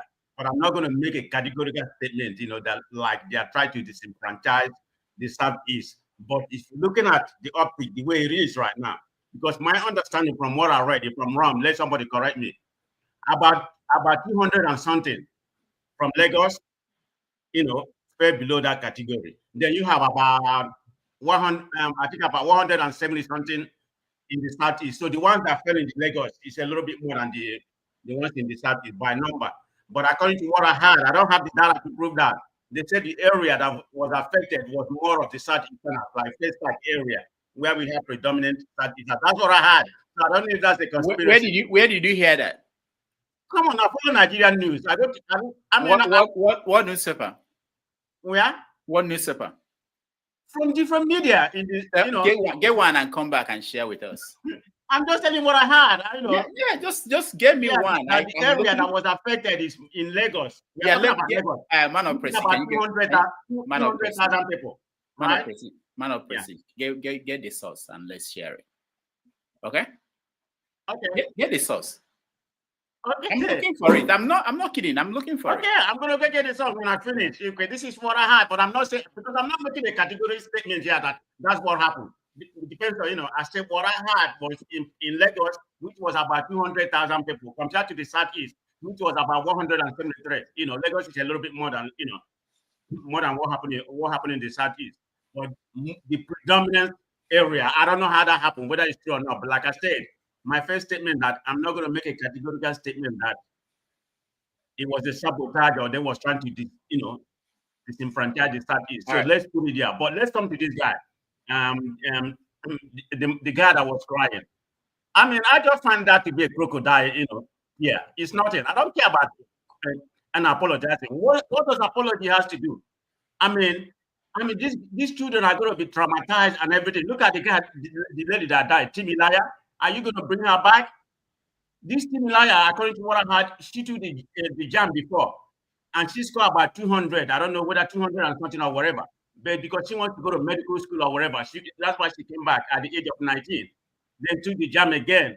And she believed that she scored close to 300 and they messed her up. That's why she took her life. I mean, are you going to come to national TV and start chasing your crocodile chair, whether you're responsible or you're not responsible? But what I had was, it was a source to some company that did, So let them bring the evidence. They have to do an investigation and give us the data. Say, okay, it's completely a glitch before we make my categorical statement. Because I find that it doesn't even make sense coming to cry on TV. I mean, let him resign in a same country like where I am right now. Nobody's going to tell you to resign. You're going to resign by yourself. So let's not condemn. Let's not come here and say the guy was crying. What is he crying? So all right. Let me finish now. Let me finish. I'm just trying to get to other people so that I'm going to finish. But I was somewhat concerned about the Minister of Education that came in before, earlier, was trying to brag, because of the software and everything. Everything is computerized right now. So that's why they have a lot of failure. And you have one idiot here, which I don't say something about the commentary. I think it's Mohammed, and I think he made some derogatory statement. He said because the Southeasterners, everything has computerized right now. They used to keep before, so they have caught them right now. That's why they are failed. I think it's Mohammed. I mean, some people are insinuating that bringing ethnic coloration to it right now. But like I said, let me reserve my judgment on what actually happened. Thank you, man of Prestige. Paul, you are next. Doctor, let me start with the Professor Oloyede first. I'll go back in 2005, the British petroleum oil spillage in America. Doctor, when that spillage happened, you understand that United Kingdom, England with America, they have very good relationship. It still cost them $4.525 billion that it cost them. You understand? Even though they settled with the Justice Department, that is what cost British Petroleum $4.525 billion. And it cost them another $65 billion for cleanup those oil spillage and everything. See what we are going through in Niger Delta. People lose their jobs. Somebody come here to come and cry and everything. Doctor, we've been crying all our life. As a small boy, as a kid, I have kids. As a kid, you do anything, you know your daddy going to whoop you. Daddy, sorry, I don't go do them again. Immediately, daddy forgive you. You are going out there to go do it again. You understand? Where is precedent for other people to learn? You understand? The man just started crying this cry and everything. People started clapping for him and everything. This is a slap in our face. We don't set standard that people will follow. You understand? These things that leaders knows best and everything. We never take the country go so far, Then talking about the man make mention of, I take the blame. I make mention about the so-called ICT, the so-called places that they use in this exam. I could remember in 2004, I bought chairs, a lot of chairs. One of the first land I bought, you understand, is part of the profit I make from that company. It's called Champ City. and everything. They are the first people that started this ICT class and everything. You know, it's called JAMB City. The company is listed in Nigeria Stock Exchange. Then I buy their IPO before they listed in the Nigerian Stock Exchange. They did a great job. But somewhere along the line, you know, the Nigeria, we don't keep up with what we do and everything. Where is mock exam? How did you perfect your internet? How did you check all these things? How did you take blame? One of the first level of IT here in the US and everything, you want to apply when you want to join all this tech thing. There is something called quality control, you understand, where you check before you launch, before you do. As the bank starts work in the morning, quality control will check their system, whether everything is working perfectly before they start attending to customers, before they start doing whatever they are doing and everything. Did you check? Did you do all these things? This type of comments, we didn't hear it from the man. The man never even measured JAMB City. The man never even measured their own, you understand, to also double check what JAMB City is doing, because they also have their own ICT center to also double check and everything. He never measure all these things. It's just those sentiments, you understand? Doctor, if I make mistake today, if I do my yahoo today, if they catch me, the first thing I tell people, I say, now my grandmama will bath me and I put this teeth for my head. Is that not what we hear all our life? What is excuse? Now you just stand up and you say, these kids just stand up to go and write exam. Doctor, do you think exam is easy like that? You understand? The time frame is so short, which means they won't read, they won't do anything, they'll go write exam again. What do you think will happen? It is either they will fail, or it is either they will give them what I call Moses, let my people go. They'll just systematically pass so many people. They just give them Moses, let my people go. CCs, people like me during our time, not like CM, we were very dull students. So our concern is CCs. I know when I get CCs, I will not write that paper again. Let my people go. We call it let my people go. We cannot run a nation like that. No precedent. They never punish any big man in that country. All they do, they punish the vulnerable. You understand? We make mockery of these kids. We shame them. We call them all type of name. Gen S, Gen Alpha, Gen Z. We curse them. Oh, TikTok. You think you want to go write TikTok exam? We shame them. We do everything. We demoralize these kids very well. Then we are expecting them in weeks again to go back again to go sit for this exam. This is a slap in our face. We cannot run a nation like this. That is one. Another aspect, the man didn't even make mention of certain things that he's going to say that will make sense and everything. Go look the percentage. Let us show any government schools that have computers. You understand? Doctors, I do all this computer thing, buy all these computer school chairs and desks in so many cities here in Arizona. I go to my own primary schools. We went there, go do this whole student association. We donate all this computer. Doctor, you need to see the vote. I call it vote. That they keep these things. They don't even allow the children to access it. You understand? For the children to access the thing that all students donate to them, they make them pay money. So some of these kids who cannot even access all these things, somewhere along the line, you just put them in computer and you say, go write exam. That on its own will also mess these kids up because they are not used to this gadget. That is one aspect of it. Then the second aspect of it, the schools are not doing anything. We just blame the kids and we just stop there.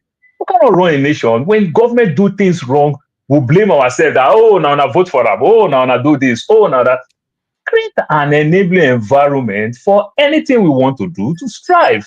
You understand? So that those that fail will take their blames. You understand? But when we don't put system in place, you can't just expect we don't put system in place and things just go to work. And never that thing. I see that thing in my house every other day. You understand? When I argue with my wife, say, don't worry, I've prayed over it. Don't worry, I prayed over it and everything. And I asked, this country that we got visa, we prayed and we go do Thanksgiving and everything. Are they praying before they make their country good for us to pray and say, God, answer our prayer to get visa to come and live here? You understand? Where is common sense? When will common sense be common? By now, that man, they're supposed to fire that man. By now, we're supposed to be hearing things like JAMB City. You understand? What are the consequences? What are the fines that will cost JAMB City and everything? They are making profit from these things. So if they make mistakes, will they just go scot-free like that? Yeah, I can't phantom the way we are running things in that country. But if you hear they'll say, na Nigeria na our way, it will continue. I keep saying it. As ugly as I am now, I am the finest boy when I go back to Nigeria and see my poor people. I go to shine. Yeah, everything is all about money. Paul, thank you so That's much. my take. I wish we have more time for you, but we have to get to other people. But thank you so much for your take. Let me bring CM to Wayne. CM, welcome. You are muted, CM. All right. Okay. Okay, go ahead. Okay. Okay. Thank you, Rudolph. Actually, I think I've already exhausted myself on this JAMB issue. But let's face the facts. Let the facts come out. They said there's a they do it in clusters. There's a Lagos cluster. In the Lagos cluster, they said it involves Lagos, Anambra, Abia, Ebonyi, Imo, and Enugu. That's what is coming out. But that's a lie. Thank God for Educare, who has been trailing JAMB IT system. In Anfa turns out that the Lagos cluster is not only the 5 southeast states and Lagos.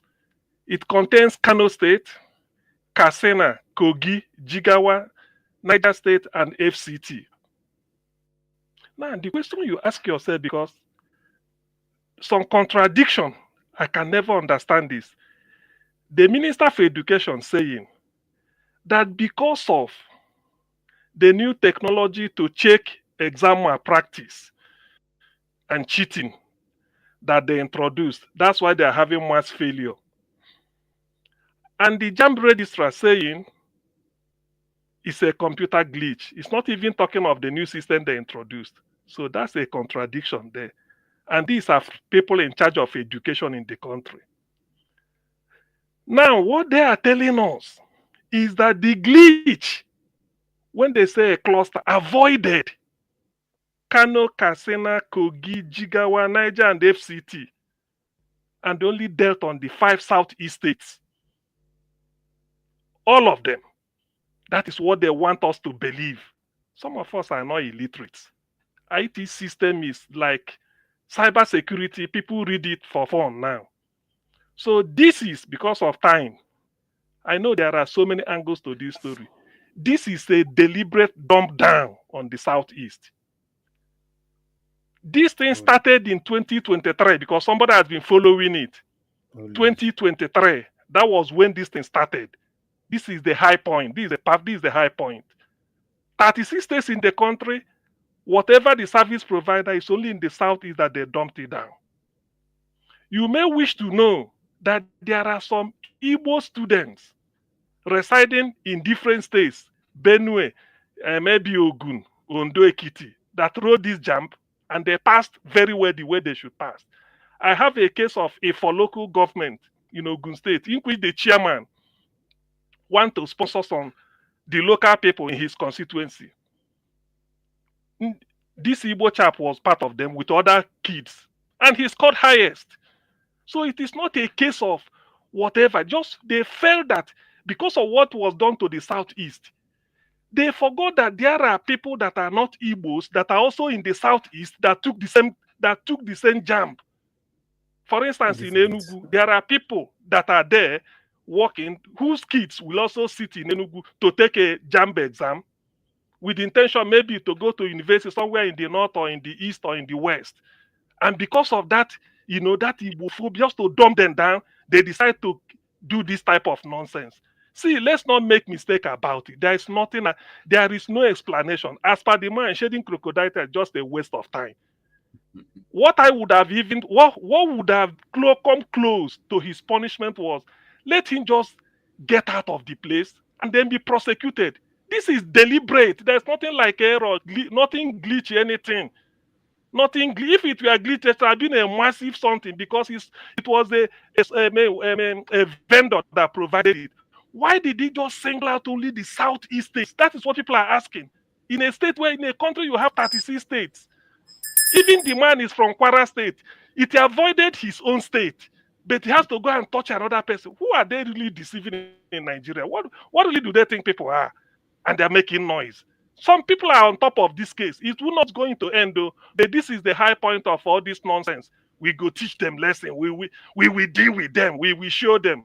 That is what they are doing now.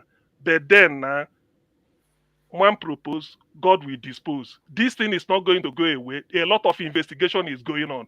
It's purely there's nothing about technicality. It's purely a human wickedness, just to punish those areas they feel that we want to deal with these people. Because if you trace every year, they were coming tops in Wike and JAMB, even in NECO. So the best way to handle it is to really show them that we are in charge. Look at the Minister for Education. And when you go to JAMB, the top 5 people in JAMB are from the Southwest. The registrar, the director of IT, the financial, five tops. So what are we talking about? This is pure human wickedness. So let nobody come and fool us and feel that if there's a glitch, it's only for Southeast glitch that affect. Why can't Southeast affect Kwara State?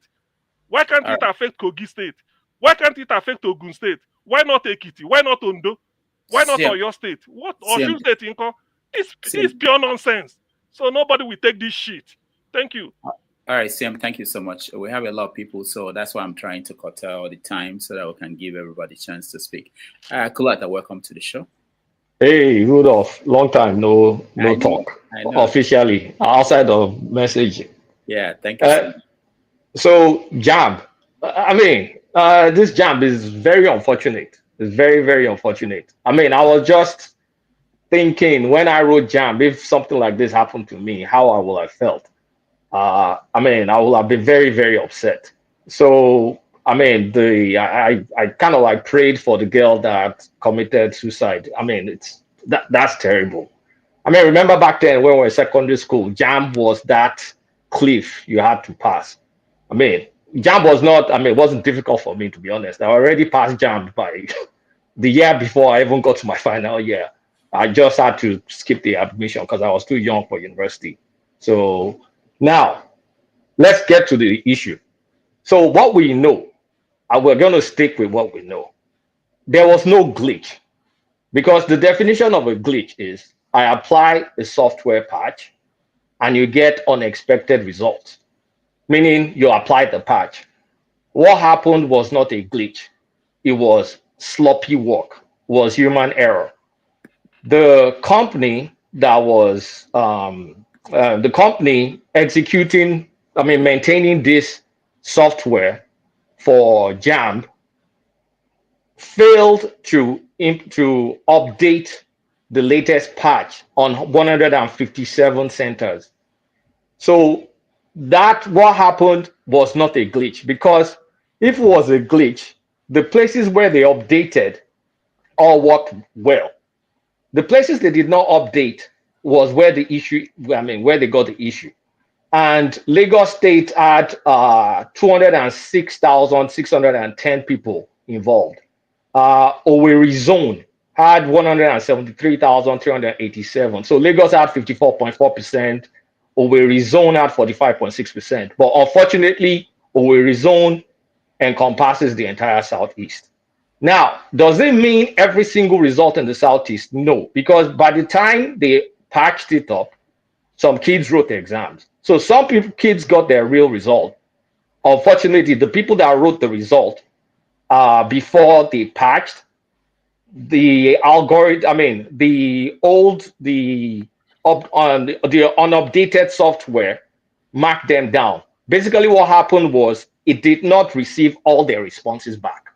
That was how, because the software itself was written by one guru in JAMB, Dubem or something. I can't pronounce his name well. It was the software was developed by someone that works in JAMB, Ndubem ND something. But Ndubem was not the person responsible for updating the servers. That work was contracted. The company that they contracted it to, nobody has disclosed it. The individual centers, like people, man of prestige, coming here to say it's affecting Festac, nobody has disclosed the Lagos centers that are affected. Actually, the girl that actually committed suicide, she did her own in Ikorodu, and Ikorodu is not like a Southeast region. So let's stop saying what we don't know and stop lying to newspapers that don't exist. Now, here's the thing. I think it's so unfortunate and unfair because those kids have to write the exam today. and they have a short window because there's other 2 exams currently going on. So I think there needs to be a class action suit filed against JAMB. There needs to be some form of compensation, because I can't stop nor put myself in those kids' shoes, because we all passed through this JAMB phase. We thought, I mean, JAMB was kind of like the end of the world, even though, I mean, I was fortunate enough not to have an issue with JAMB. So it's just something. Now, who needs to resign? Who doesn't need to resign? Although Professor Oloride coming out, crying on TV, I mean, fake tears, real tears, I don't know. The only thing I know is he owned up to whatever happened. He owned it. Now, definitely the vendor that's responsible for patching those servers is responsible. The oversight of the vendor, because I don't know the oversight of that vendor, whoever overseeing the vendor. And if we need to take the accountability all the way to the top, then we take it to the top.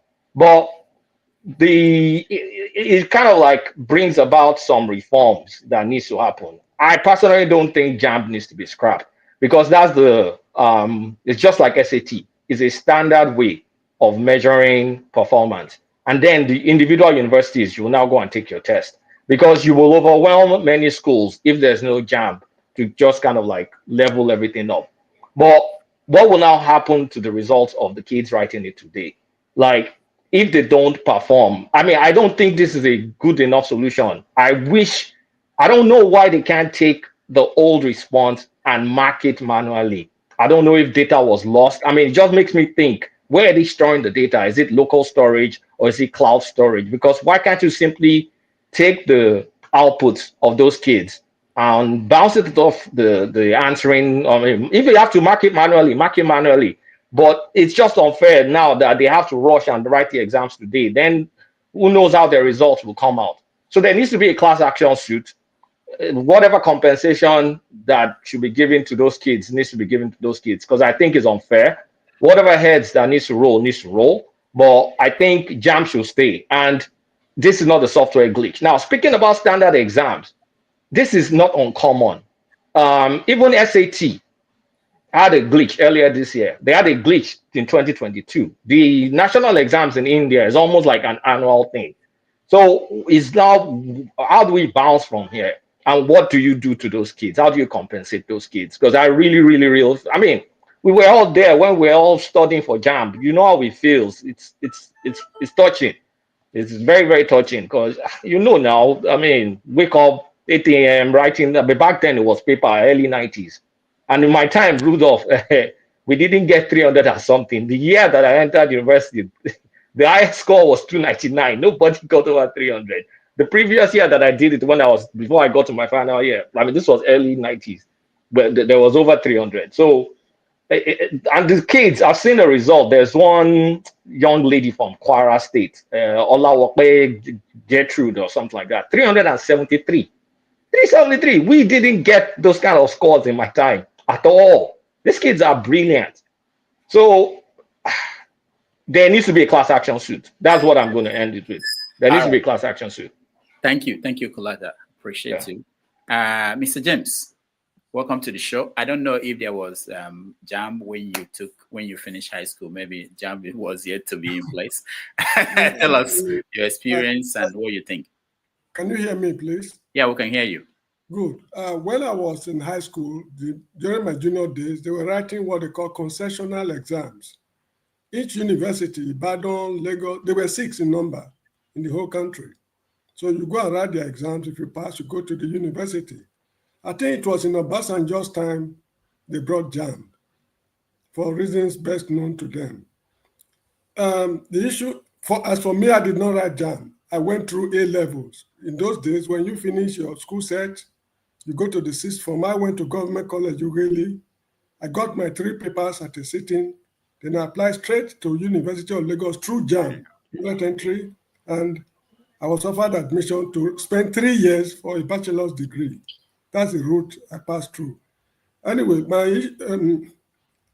I'm of the opinion that we are unnecessarily bothering or torturing Nigerian students for this reason. Let me start it this way. Assuming there is a boy or a girl who wants to read medicine, After passing the school certificate exam with all the credit passes, they ask the student to go and write JAMB. That's another terrible exam. After passing JAMB exam, there's what they call a post-JAMB exam. You go to the university of your choice. If they're willing to offer you admission, then after writing the exam, they will tell you, we are sorry, we have X number of places for students who wanted to read medicine. Will you mind reading chemistry or microbiology or whatever it is? Then reluctantly, the student will admit. When he gets to the chemistry class, he's now going to be with students whose life ambition is to read chemistry. Then they have to sort it out. At the end of the day, maybe we end up coming out with second class, lower division, or whatever it is. That is how rigorous it is to gain admission to Nigerian universities. And nowadays, money speaks. JAMB has not been able to solve any problem from our point of view. In the Gambia, where I live here, if you have your 5 O levels, including English language and mathematics for most courses, they offer you direct admission, no JAMB, no exam, nothing whatsoever. That is the practice here in the Gambia. In the United States, I still remember most of my friends who went to the US, they only wrote, I think that exam they call TOEFL, that to test their proficiency in English. They don't write any other exam, be it Harvard, Stanford, Cambridge, whatever it is, you don't write any exam. The same thing with Canada and Australia. This idea of JAMB, what are they hoping to achieve? This is the problem now, because I don't see the need. The good students are not even passing. That is the funny thing about it. So we are bothering the students so much. JAMB is useless. Our inability to organize ourselves properly in the country, that is what is responsible for this shortcut method, what you call tactics. If we are able to expand the universities, organize them properly, equip them, let's say like the University of Lagos can take almost 100,000 students. University of Benin, Ife, Ibadan, Usuka, Port Harcourt, and you name it, they will be able to offer admission to everybody. And this idea of saying they want to go through JAMB so that you will not go to school in your area of your state of origin, it doesn't make sense to me, because if Ahmadu Bello is good at medicine, anybody who wants to go there, let him go there and read his medicine without passing through JAMB. In my opinion, any student who is able to pass the school certificate exam is qualified to pursue a bachelor's degree program. So this JAMB nonsense they are doing, I don't see the need. That is just how I see it. We are bothering the students and we are subjecting them to mental torture. And anyway, that is how I see it. We should scrap JAMB completely. Each university should have their own standards. For example, while I was at the University of Lagos, some of my classmates were not having credit pass in mathematics to read BA Geography. So there were some courses they introduced in the Department of Geography for those kind of students. Now, maybe at University of Ife, they have their own program. Their geography will not be exactly the same as that of other universities. Medicine at Ahmadu Bello is not the same thing as Idiaraba. So this is how I see it. So let each university set their own standard and run their own show. The country is so confused. We don't know what we are doing, and we are pretending to be working so hard, whereas we are achieving absolutely nothing. Now, this man who is sharing tears, okay, I pity him. I commend his courage for admitting that he's at fault, because it's very difficult these days that everything has been akbabiorized in the country. Nobody wants to admit any fault. But crying will not solve the problem. Thank you. Crying will not Mr. James, Mr. James, we don't go allow you slide like that. What do you call akbabiorizing? What's the word? Akbabiorized. Dr. Babi no hear them. Akbabiorized. The country has been akbabiorized. If you akbabiorized me and Natasha Dr. Damage, you didn't hear that one. You are not a linguistic. Sorry, Dr. Damages, I do not know if you will speak later, or we will discuss later about this demolition of houses in Edo State. Which house? Is it the one that they kidnapped somebody in the house? And yes, it is against the law. The houses did not commit any offense. It is the people commit the offense. Okay. If, for example, excuse me, just a minute or two. I'm in the overseas. If I build my house and I let it to somebody, whatever is doing there, I'm not the person doing it. It is he, so he should be held responsible. It's not my duty to police what he is doing. If I build my hotel, you come and lodge in my hotel, what you are doing is none of my business. So there is vicarious liability. No, excuse me. Then the state should also be vicariously liable because these things are happening in the state. There's a governor in the state. There's a government in the state. If you allow this thing to happen in the state, the governor and the state should also be held accountable. Please, they should stop demolishing people's houses. And lastly, there is a secret society at a place they call Yaro in Benin, Ogboni Reform Fraternity. The building is still there. Nobody is demolishing it. Why are they demolishing other people's building? That building has been there before I was born. It was built during the colonial era. It's at Yaro in Benin City, near the waterworks. So they should go there, first of all, and demolish that building before they start demolishing innocent people's building. Yeah, James, thank you so much. I appreciate. I had issues with that, but let me tell you, it started in Anambra State. Maybe they started doing that. I think other states passed that law. There's a law passed that. Rudolph, please tell us when it started in Anambra so people will know. No, Rudolph, can we move to another person? Leave Kulata. Yeah, we're going to move to another person. I think I was totally against that. But what can you do? Once they pass a law, you're under that. If you live under that entity, you have to abide by the law. I still don't like it, James. Thank you so much. Let's go to support diaspora voting. Look P. Brotherly. Welcome to the show. Good evening, sir. And now. Can you hear me, yeah? Yeah, we can hear you. All right. Okay. For the hello everybody. For the JAMB stuff, yeah. First thing first, JAMB to stay 100%. You understand? Did you take JAMB, Lokopi? Why you know? But you know, as per okay, as per fuck. Lokopi, a diploma student. He was a diploma student.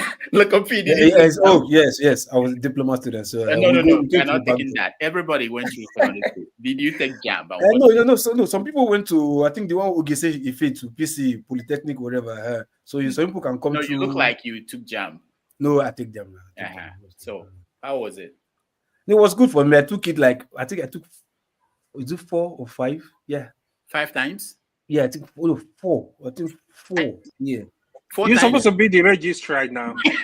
Wait, Lokopi, you are not saying you're kidding. You took it 4 times. Yeah, I took some people took JAMB 6 times. I took first in when I was, I think, and that is 4 years. 4 years waiting for admission. Generous. No, it was very. And you still advocating for that exam to stay. Shut up or there. I start with SS1, monkey. You hear me first. I start with SS1 first. That is educational fraud.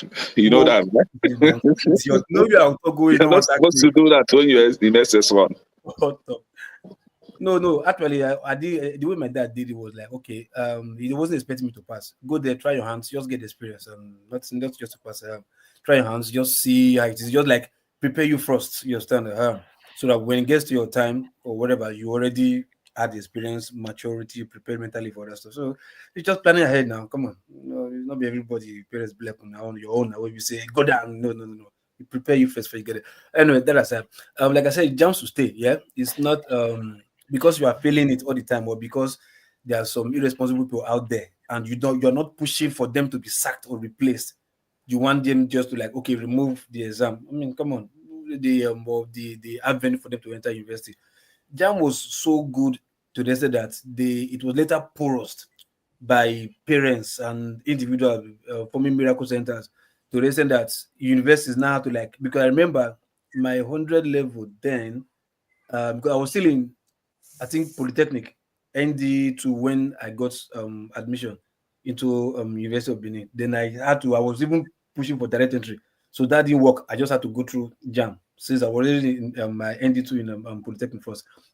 So but you get to 100 level, you are still doing your math like what called like maths, physics, chemistry, biology, whatever you understand, and you do that in your 100 level, sorry, your Wike or your GCE, then you go to JAMB, you do the same thing, physics, chemistry, mathematics, whatever, and you get to the 100 level, you understand, still do the same physics, chemistry, and whatever, but just a little bit A+ and advanced, and you end up failing all of them.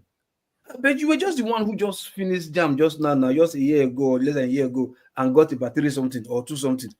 How can you just fail all your physics? Because then in physics, you have like 4 physics, 4 mathematics, 4 chemistry, and all that, both first and second semester all together. You just fail everything. Come on.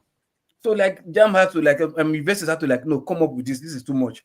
Like you people come with better results. We give them first grade professional like engineering, medicine, and whatever. Then your first semester all F9, second semester F. So the idea that you're even given advice to withdraw. Some people advise to repeat. You understand? Why some that skate through. You understand? So JAMB investors have to come with post-UME to wipe out without these people that okay, go and pay your money in JAMB or Miracle Center, but we'll screen you out with our own. You understand? And decided it, and which was still okay. People haven't say no, scrap post-UME. If not for the failure of JAMB not to prevent malpractice, post-UME would have given birth, be given birth to. That is one. Then 2, for the man that is crying, people, why are you pity for somebody? I don't understand. If your job, you mess up with your job, you go and cry to your boss, will your boss allow you to stay? Your boss will sack you now. So why you say he's crying, owning up? And that's like, if you don't own up, am I supposed to be the one to own up for you? You failed, go. There's no need about it. Yeah, because Nigeria are so they stuck with this Stockholm syndrome that when people feel that responsibility, they don't do anything. So because he comes back to own it up, now we are hailing him. I don't understand. Hail you for what? You fail, go, gotta go. But to arrest him or prosecute him, no. This punishment is just sack. You're not competent, go. And if you're not competent, maybe your first top 5 staffs, you stand for you, your second in command, or whatever. Maybe all of you should go with him too, just to serve as a deterrent to others coming up. Like, yeah, if you fuck up next time, all of you should go. You understand? Then for the issue of the girl I won't blame JAMB. JAMB is no fault of that girl's demise or whatever. I blame the parents, because the parents are supposed to be that girl's first role model. 19 years old, thinking of killing suicide. I like, what reached there? 19 years old, thinking of suicide. I mean, what got to that place? Your parents are failed. You understand? Say because you failed the exam. I don't understand. Are you the first person that failed the exam? If is she the first person that failed? Or haven't she heard of people that failed the exam that came back to write the exam again? So why would she just pay and just take your life? No, that's not for me. I blame the parents for that. That has nothing to do with JAMB. Then for those who are coming to paint this stupid narrative of propaganda, Southeast, they always attack. Why is that when something opens in Nigeria, people always find a way to twist it and put it in Southeast? Does it sell markets? Does it bring money, or is it for likes or whatever? It isn't as failed. If you happen to a region, if it doesn't happen to Southeast, okay, which region will it happen to? If it happen to the North, will it have come out the same? Would have come out with the same energy to say, no, it's the propaganda against the North? But people always look for this story to divide. Like, no, it's me. You are catching me wish. I'm catching wish you. You are not my friend. I'm your enemy. So that we would just be fight. Why do we always enjoy that? We've been doing this for years. What has it taken you to? Nowhere. Because we fail to hold the right people responsible. Your enemies are close to you. You don't want to fight them. Something will just happen. You just want this, let's scatter everywhere. Yes, against South all the time. You will bring nonsense proof that you were never there, never eyewitness to anything, never you didn't do census on your own, you didn't do maybe secret investigation on your own. You will just come, they say, yeah, I heard that. There was one when man of Precision said last time, you were asking him, bring the report, bring the news, bring the report, bring which news, which channel, which paper. That's how you bring out evidence, not to say, no, it was an attack. They said, who? Always coming now you all the time. Once you just consign Southeast, your tentacles will just raise. Hey, you're happy. You think you want to feed your nonsense ego, whatever. Let's stop that bullshit, man. Let's come together and fix this thing. If it's a problem in any region, let's not put that as an attack. It's a problem, let's fix it. Who needs to be punished? It should be punished. Not like come here and do this razzmatazz bullshit and Southeast, whatever. But that's just my take on that anyway. All right, Local P, thank you so much. I'm giving everyone 3 minutes so that we can finish this and move to other topics. There are still few people behind the scene. Yeah. Ike, welcome to the show. Thank you. Good afternoon, good morning, good evening, everybody. I didn't want to share much about this. I think CM has spoken my mind, but the question I wanted to ask is that because we live in a country where there are no consequences, if not by now, it's over more than 48 of 72 hours that this thing happened. The Minister of Education and the man that was shedding tears on television is still in his office. You know, this is a country we live in. By now, if all of us live in a developed world, all of us are living in a country where there are rules and regulations, where there are laws, where people know that they are employed by their people that are working for people. And the people, when they make mistake in the work that they do, they resign. They walk away from the job. That is how you show that you love your country and you love what you're doing. No, but because the people that is on top, there are no consequences of the actions they do or the crime they commit. They are the people that are leading us today. So everybody does what they want. And he come to the television and shed tears for me to say, oh, okay, you admitted there was glitch. What business do I have for you to cry for me, right? It's the same thing somebody was just saying. I don't know who just said it now. I have a worker in my department that is giving me a problem. I don't want to fire him. But the manager wrote me a letter 2 days ago. If I don't fire this guy, you lose your job. Now, that is it, because you have to take responsibility of what you do. I don't know why in a country like Nigeria, somebody will come here and begin to say something else, that these two people, the Minister of Education and everybody that is concerned with what happened in JAMB, they're still in the offices. Why don't they leave? Because that's the first step, right? And for anybody that is denying that somebody come here to propagate the Southeast as if there is any problem with Southeast, listen, I don't want you to believe it or not. Somebody has to let Nigerians know why was it that the 5 southeastern states was where this affected. They should let us know. It don't just say it is a general problem that happened in Nigeria. No. You should be able to let us know, even if it is only in the north. It's the same thing I am telling you is what I'm going to say. They should let Nigerians know why should it be all the candidates from the north that for the exam. Why? If it's in the southwest or not, whatever it is. So you should be honest to yourself that in a country where we have diversity of every kind, it is a particular set of group that the result was being questioned about. You should have a conscience and say, listen, that must be something that is wrong somewhere. It's not about playing the politics of Southeast. No, this has nothing to do with politics.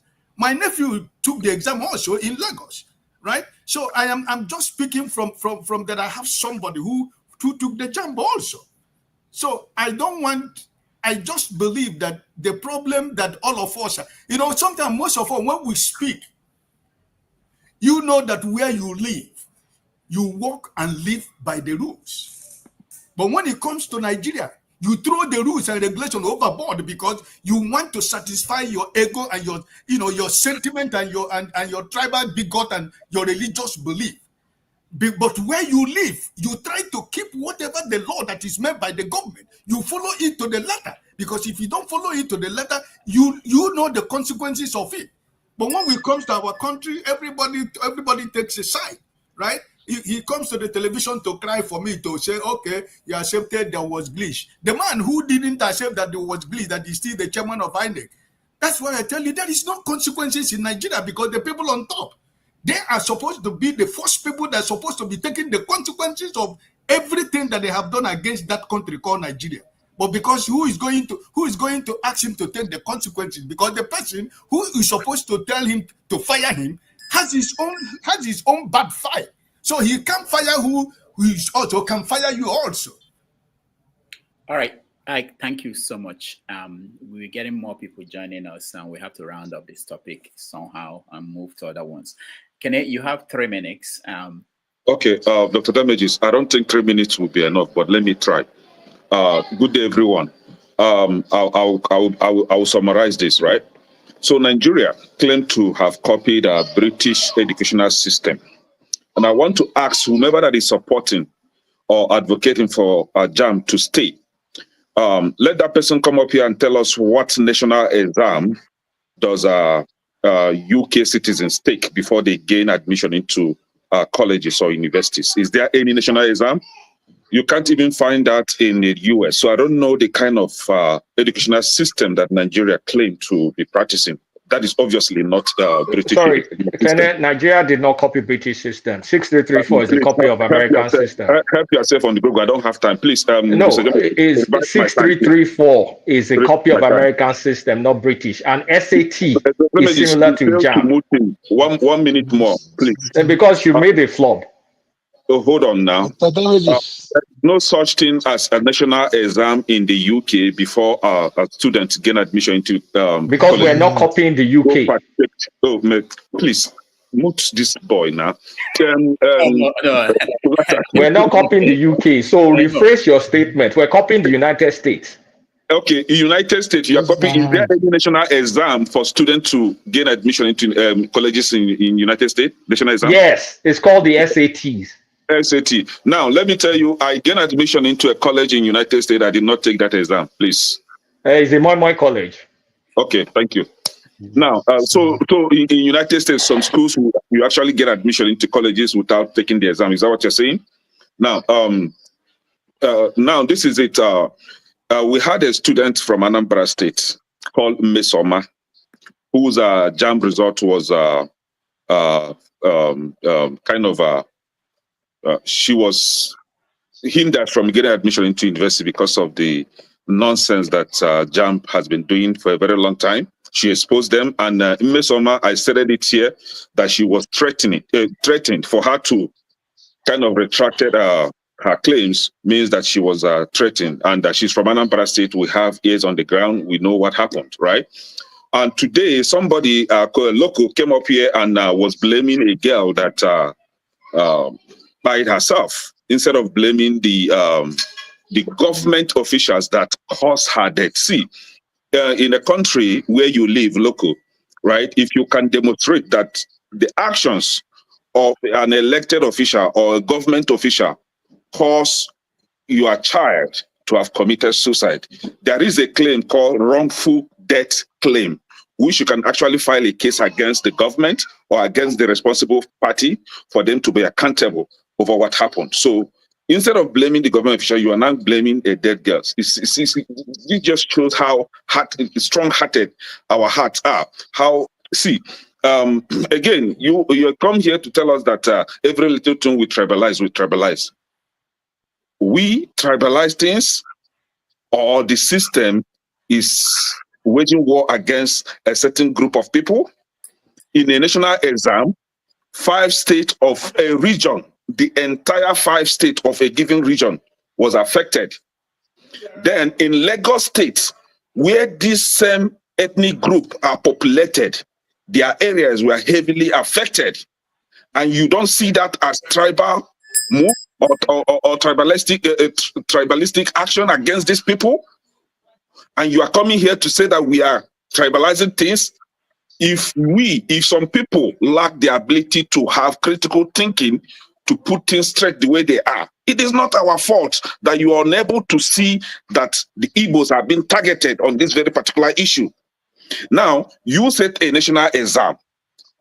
The 5 majorly Igbo-dominated states were affected. And when you come to Lagos, the areas that are being dominated by Igbos, like the Animation local government, the Festac area, we are affected. This area are Igbo populated area, and you are not seeing that as a war against the Igbo.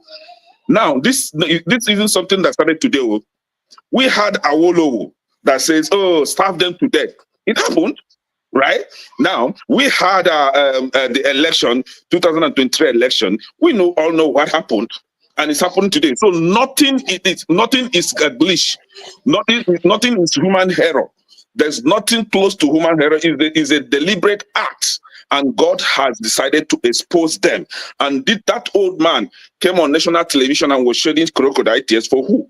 Now they claim that they have given them order to retake the exam. See, same thing that happened prior to this will still happen again.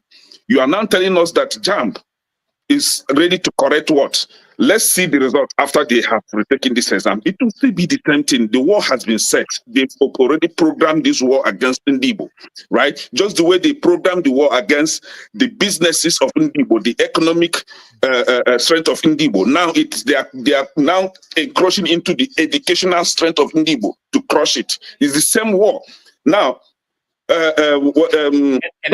somebody is claiming that JAMB came to correct some anomaly in pursuing of admission into university, that before JAMB, students will have a good result in Wike and NECO, and then when they go to university, they will not be doing well. Is a lie. Prior to JAMB, right, our forefathers were outstanding students. They didn't know what JAMB was. They were doing well. Now, when JAMB came, right, what effect had JAMB caused in the educational system instead of retrogression? Go and see the kind of graduate that we have these days.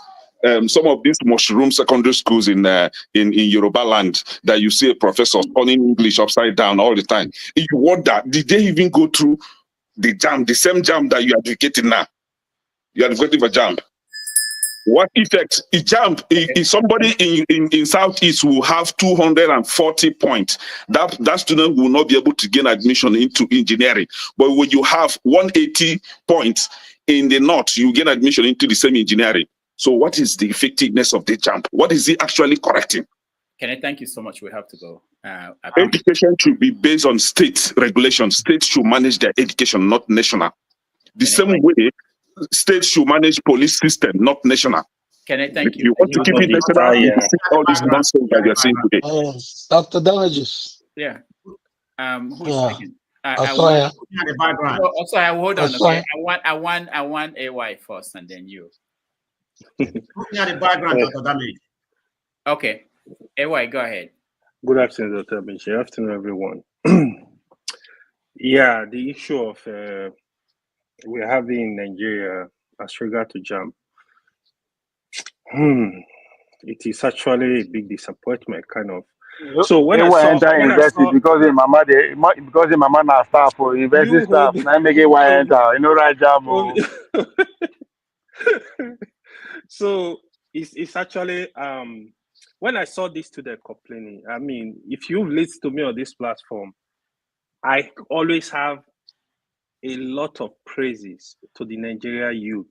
Even nobody want to give them chance. Like, I have seen derogatory comments about some of the elderly people, probably they were not serious students in schools. They don't understand how brilliant our students. Nigeria is young ones. They are some of the brilliant around the world. I'm telling you this. It is a fact. So recently, you see a university will graduate like, say, for example, 100 first class. What you hear is, oh, it was manipulation, it was bribe, it was this. I said, no, these students are brilliant. I really love how they came out protesting that I know what I wrote, that's not my result. You guys should give a lot of credit to these young ones. They are bold, they know what they are doing. I mean, even, yeah, we might have bad eggs, but Nigerian students are brilliant. They need a platform to excel. Even have canvas in terms of research, build research institution, develop our university so that these students can excel. On the issue of JAMB, first of all, what happened in JAMB is not out of place. This thing happened in exams, in international exams, like Kolata rightly said, like Evo SAT, they had one recently. You have glitches. It's a computerized system. Anything can actually happen. Because what really happened, right? This system, they use multiple servers. It's not that they use one server that is getting every data. No, they use multiple servers. So there might be overload, there might be breakdown, there might be something happening somewhere. So, but the JAMB registrar, yeah, he came out apologizing, he was crying. Yeah, I get it. That is We must commend that as well. But if I were him, I'm gonna resign. Really, I'm gonna resign. But because it was a disappointment, just like Kolata rightly said, there should be a class action lawsuit against these people. So now, let's go to the children that are suffering. They want to retake the exam. Some of them, they are going to be devastated already. So I don't know if they are going to be able to have that mental strength to recite for this exam. I think they need to do something about it. However, the JAMB itself, I will support Kenny on this. I think it's high time we scrap JAMB. I will go back to history. Some of us were lucky, like Mazi would be said. So I will go back to history. Even Wike itself, because of how difficult this exam can be sometimes, because of sometimes they will cancel center, they will cease result. There are a lot of people that were unable to go to school. The universities we have, they are meant for people to go. They need to give flexibility for students to go to school. Those that cannot go to university, make it easy for them to go to polytechnic, make it easy for them to go to college of education, technical schools. JAMB need to be scrapped, both JAMB and WIEC, make it one unified exam. Make it one unified standard exam, because there is a lot of malpractice in these two exams too. Make sure you block the leakages where they having these malpractices. Just make it objective. Computerized exam, good. One exam. When the student pass the exam, let them go to university. Allow them to go. Create more university. We need to take forward. The intention is not for some people to go to school. Some are not going to be able to go to school. We want every Nigeria to go to school. We need to canvass for this. Thank you. Thank you, AY. Also here, welcome to the show. Thank you. I'll give it 3 minutes, but I want, if possible, Kulata, a few other people who hold opposing views. There's a message I got here. This person doesn't want to come on air. He wanted you guys to think about this. Maybe you can explain it in 1 minute after. Also here to explain why he's trying to say, let me read it, see if I can find it now, that when it comes to something like the rail tracks in Nigeria, the Southeast was omitted. And then when it comes to gas for power stations, the Southeast was omitted. That there are many instances where the Southeast were not. So that is what is fueling any attempt, anything like this. People tend to see it as another attack on the Southeast. So I want you to think about what to respond to someone like this. So Sophia, welcome to the show. You are next. 3 minutes. Okay, thank you, Dr. Damages. Someone wrote recently that Nigeria died trying to kill Igbos. So that is what has been going on. I'm so happy that Ekene is here today. And Mr. James that spoke earlier also spoke intelligently. Ekene always speaks intelligently. And I'm also ashamed that I am discussing this around this debate in English language.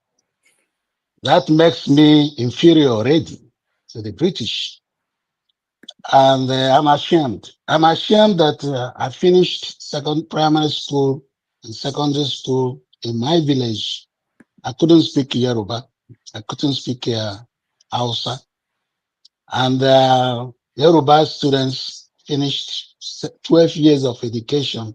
They couldn't speak Igbo. They couldn't speak Yoruba.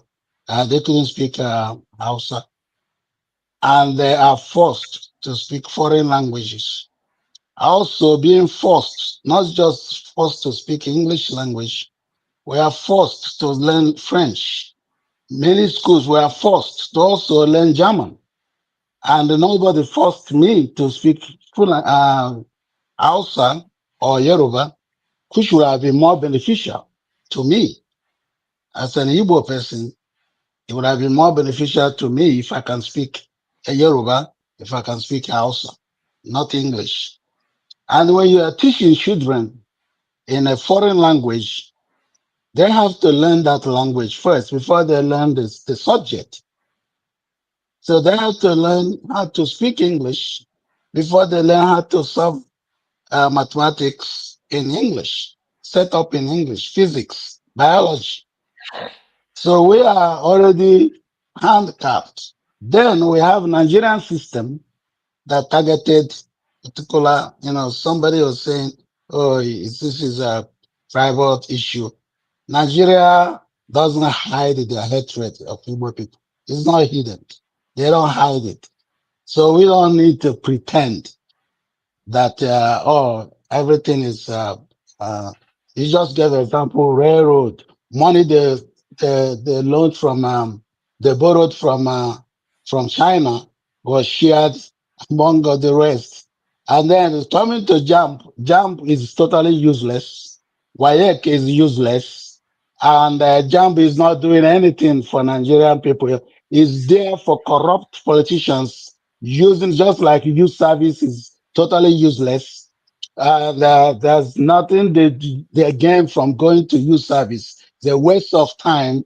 And politicians, corrupt politicians, and are using it to make money. They have special budgets for WAEC, special budgets for JAMB, special budget for youth service. These are totally useless. It has no single there's no single benefit for citizens of nowadays. Those children, they have no single benefit for them. And so for us, some people gave example London, US, and all the areas, China, places they take national exam. My daughter is just going into the universities in August in America. She didn't take any SAT to go. She got 10 universities admissions. We just sat down the other day and selected one. She got admission in 10 of them. No single SAT.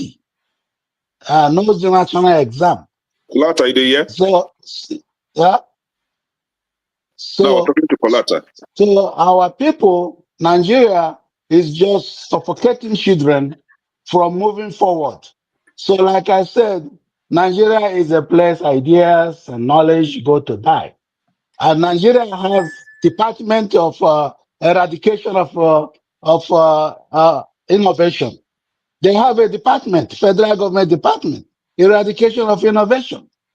So when you see those kind of people thinking that way, how do you expect anything else to happen the right way?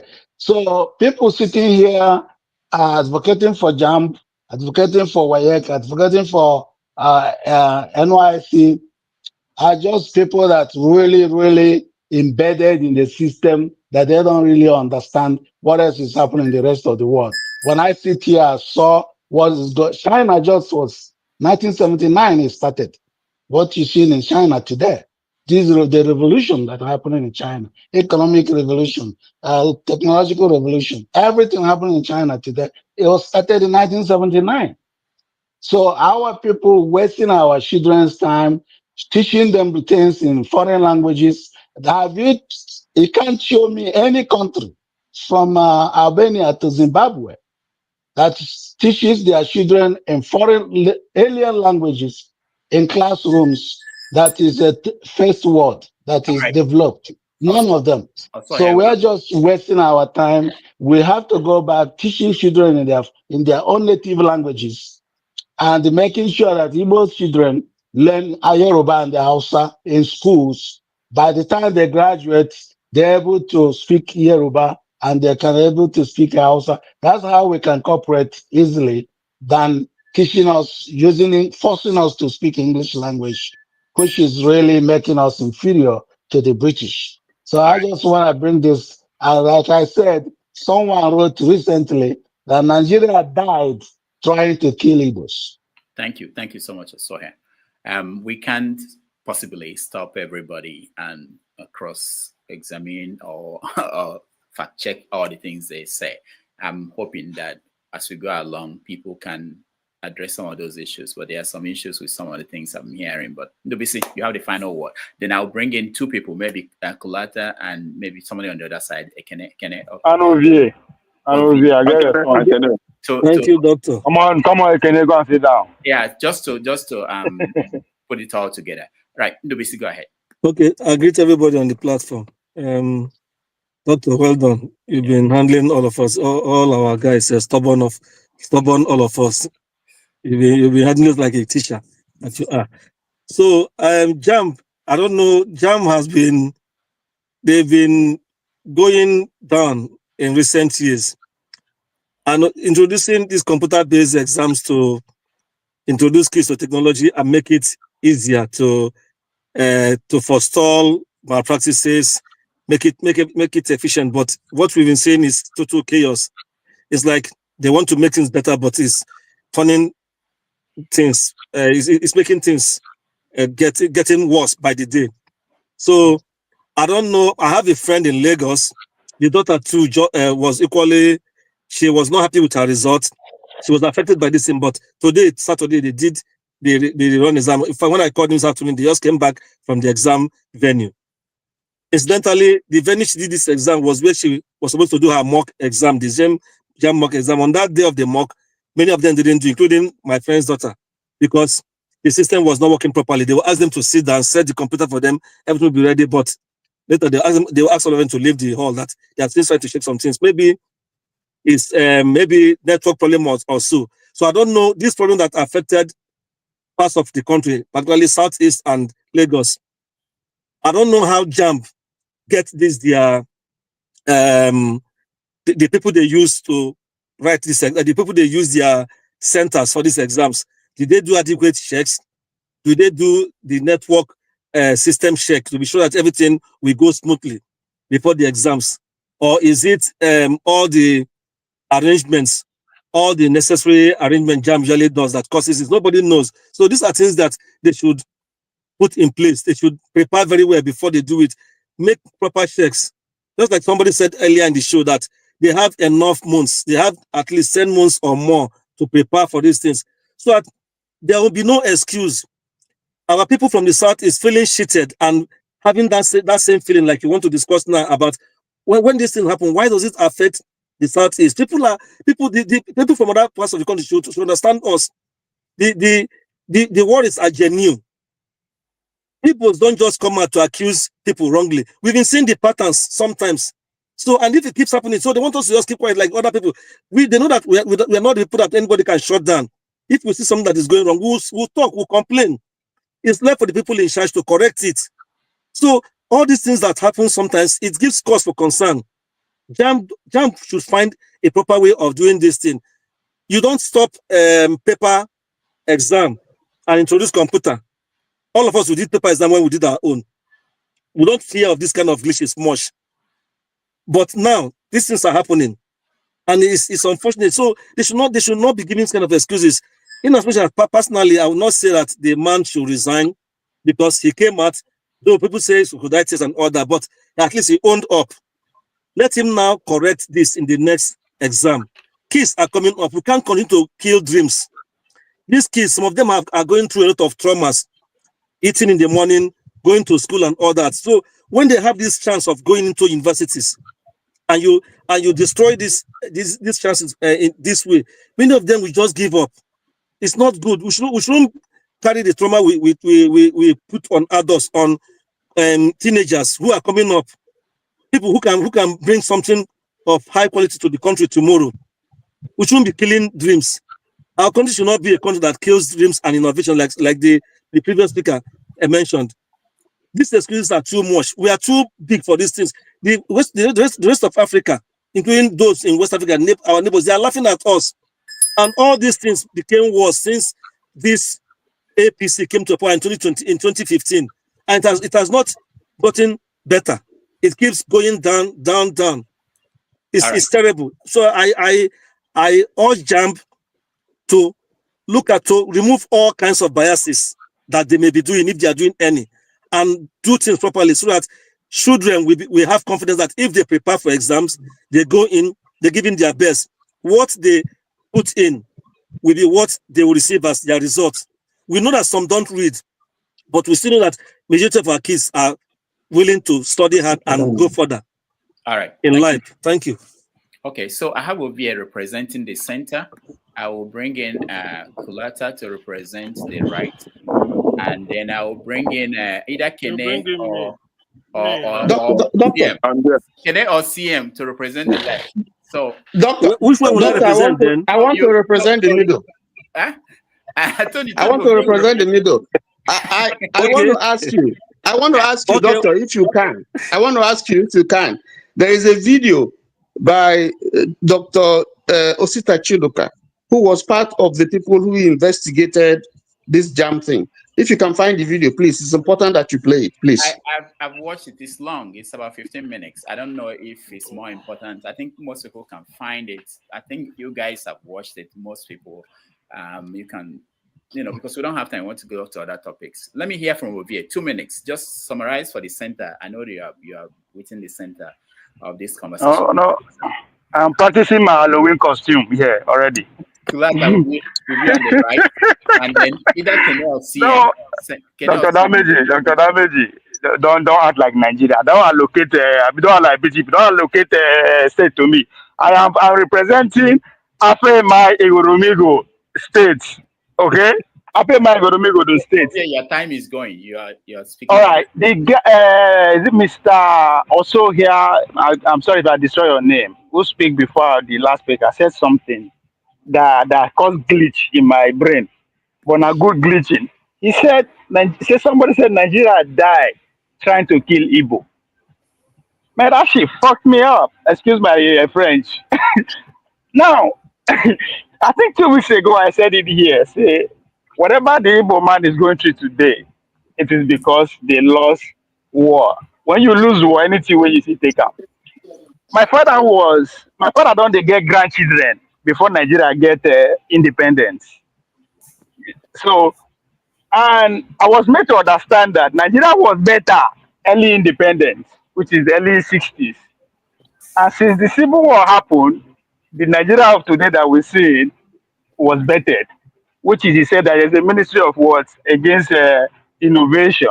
So when he said Nigeria died trying to kill Igbo, I think that's for today. That kills the argument. So that text that you asked us to summarize speaks to that. They don't get away. They know anything that is against them today is as the result of the fact that they lost. And with what that guy said, the Nigerian, as it's been conceived by the British, started with the regional, governments, which a lot of people were said were better. That was set back, trying to do what? Kill Biafrans. Because eventually they were killed, which is the foundation of the transition from the regional to a presidential. And today, I don't know, but to those who witnessed both are saying that era was better than now. So it speaks to exactly what that guy is saying. Nigerian actually state died when they tried to kill him. All right, Ovie, thank you so much for your summary. Kulata, you are next. Let the people on the left go, then the right. No. Kulata, I want you to go before, and I'm picking to respond. I'm not picking. You can see CM is smoking, like there's smoke coming from his nose. Kulata, don't be scared. You are equal to the tax. Let me go for it. So let's start with this JAMB thing first. Before, it's data, right? Is the problem exclusive to the Southeast? No. 54.4% of it came from the Lagos cluster or the Lagos zone. Lagos has a mixed bag of ethnicities. The girl that actually killed herself, like I said earlier on, is the Korodu. So once you say that it's not exclusive to the Southeast, then this JAMB issue it's not exclusive to the Southeast. So you cannot say, oh, they're picking the Southeast. Well, because, okay, what about the Yoruba girl that killed herself? What about the Yoruba people that live in Lagos? What about the 206,000 and versus the 173,000? What is unfortunate, but there's no proof here to say that they are targeting the Southeast. And there's no proof that says they're handpicking some zones in Lagos that are Igbo based, or everybody saying that they're just imagining stuff. Now let's go to where we are. some of us that were born in the 70s have a longer memory than some of these kids born in the 90s or 80s. Nigeria did not start in 1999, right? Nigeria did not start in 1999. After the Civil War, the Southeast were enjoying executive vice president under Shagari's government. And under the military government, they had some form of representation. Now, enjoy 20 pounds. 20 naira. I'm not talking to anybody Osinbajo and Kashim will disagree with Ebulata. Okay, hold on, guys. Kashim and Shetima and Osinbajo will disagree with you. You guys should let him finish. So now let's go about here. So here's the thing about the politics in Nigeria. There's when people play politics or participate in politics, there's the issue of self-interest and then the issue of communal interest. I think Southeast politicians do not have, if I may say it this way, I apologize because I have Southeast families too. I mean, I have immediate Southeast family. I don't want to upset my in-laws. But here's the thing. When the gas plan was created in 2008, that was PDP era. Southeast was well represented in PDP era when they were doing that gas, the national gas pipeline. You are There's going no point. We're talking about Rudolph, excuse me. Let him. Rudolph brought some things to me. I already addressed JAMB. I'm going to address the gas. I'm going to address real because we're talking about the marginalization thing.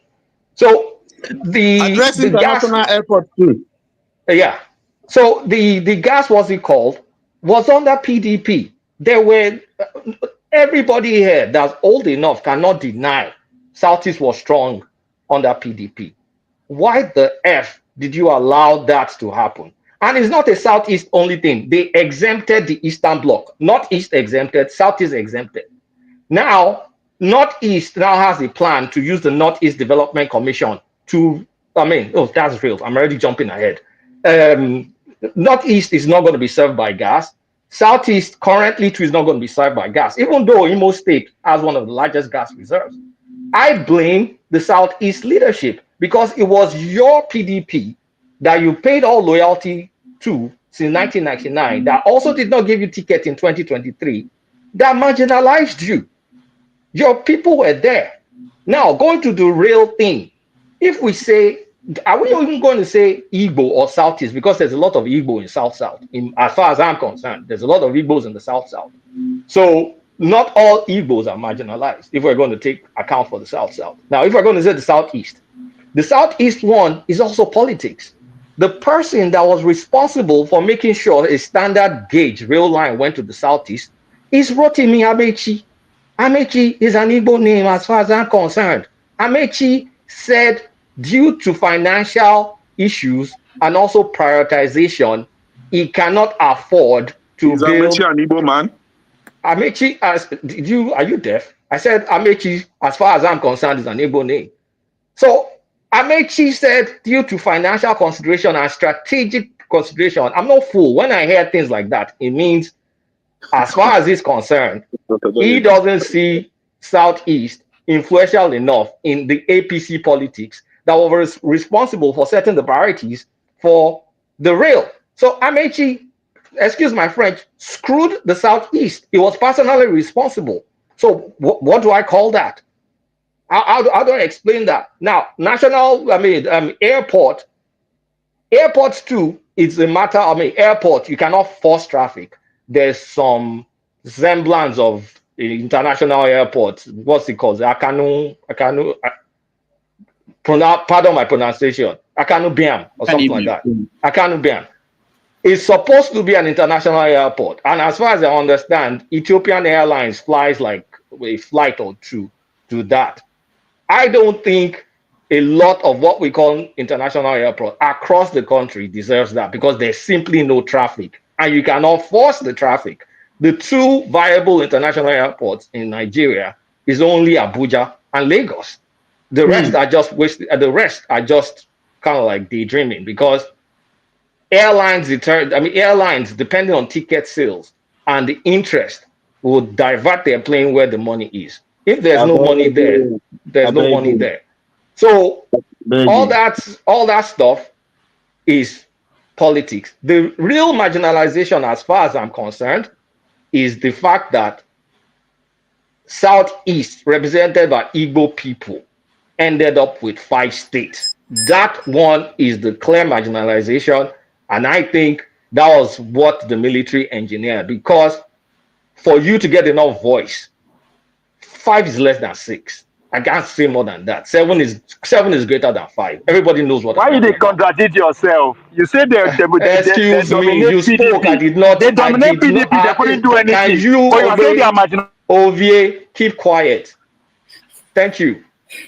As far as I'm concerned, it's just the fact that North Central states that came up in the 60s that became 5 states, that is the real bone of contention, because Igbo people in the South kind of like merge with other ethnicities. So that block doesn't have the power. But if there's one more state that gets carved out of the South, then it becomes 6. Then that part goes away. But this real and other stuff is just bad politics as far as I'm concerned. All right. Thank you for that. Can I know? Is that you or CM? We don't have much time. Annex chairman is being biased. You are being biased. You give me 2 seconds. You give Kulata 10 minutes. You are being biased. I challenge my submission, so I want to, put it. I don't talk to people that went to my schools, please. I want CM. Go ahead. Yeah, has given me the power. There will be another conversation. After this, you can come in and then you can. Yeah, give me the power. I want to make something straight here. He countered my submission, so I want to make it. No, the thing is, sometimes if you have so much to say, you keep quiet. Then can I go on? Let me keep quiet. Okay. Thank you, big boss. Thank you, my big brother. Let me do the field work for you. Elders don't fight. It's the children that fight. So the thing is that some of us that were born in the 70s, whether it is middle 70s or late 70s, we know that it's not all of us, the age group, that have the same intellectual ability to think, but this is it. So when I was making my submission, my brother here, Kulata, said that in US they do SAT exam. No, in Nigeria we have NECO, we have GCE, we have Wike. Those exams in Nigeria can be equated to SAT in the US, PSAT, and even AP exam in the US. So the addition of JAMB is what I don't know where it's coming from. And I still, my argument still stands that JAMB in Nigeria is not important. It has no any effect to the educational system in that country. It's just a machinery they use to subjugate a region. Now, somebody on the comment section said that, in the US you take TOEFL.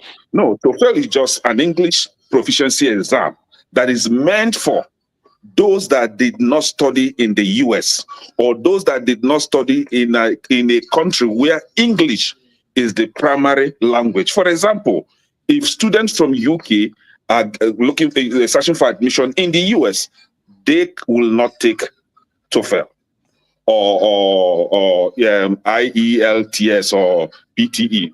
They will not be required to take that exam. Even students in Nigeria, let me educate some of us here. For some of us that your children or your wards are looking for admission in the US and they study in Nigeria, the law does not mandate you that you must take TOEFL. No, you can argue it. It's not even argue. If you just tell them you cannot take TOEFL because you were taught or you were instructed in English language from primary to secondary, straight up, they will not ask you to take it. So from us, when we are looking for admission, we're asked to take TOEFL. I wrote a letter back to them. I said, why would I take TOEFL? To prove to you that I can speak English. Are we not communicating in English? Have we not been communicating in English?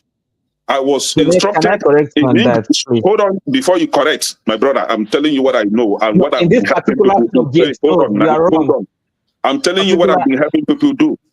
I've been instructed in English language, so why will I take English? So if you call it a waiver, that is up to you. But if you go on some of those schools in the United States here, they will state it categorically clear. If you are from Nigeria, you are not required to take TOEFL. Make that research for yourself. So I still stand on my argument that JAMB should be scrapped. There is no any national exam in the US or in the UK that students are mandated to take before they gain admission into colleges.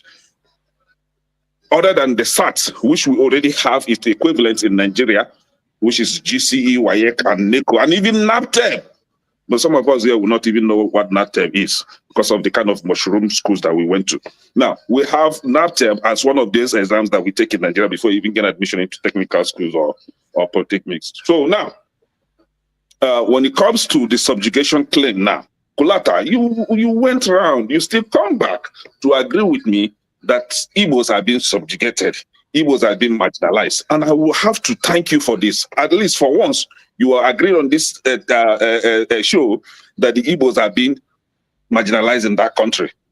Chibuike Amechi, as you claim, that he has an Igbo name. Yes, it's true. Chibuike Amechi came out and said that he's an Igbo man. Chibuike is from Ikwere. But I was trying to have you, repeat what you said, that the likes of forefathers, the likes of local people will hear it very clear and claim that Chibuike Amechi is an Igbo man and is from Ikwere, which means that the Ikwere people are Igbo people. I don't want to talk about Wike because that guy is sick. Thank you. All right. Thank you so much. I think we should do more of this because I mentally, I have, depending on the issue on the table, I know where people stand, and we should get other people to summarize for different categories. Otherwise, we go back, everybody will have to weigh in again on the same topic. Kulata, thank you so much. Unless you have something to add, and Kenneth, thank you. I thought you had something. I want to say some. Sorry. I want to say something concerning what Kenneth said, because I have to counter what he said. Based on, he said he knows what he's trying to say about the proficiency in English and everything about UK and everything.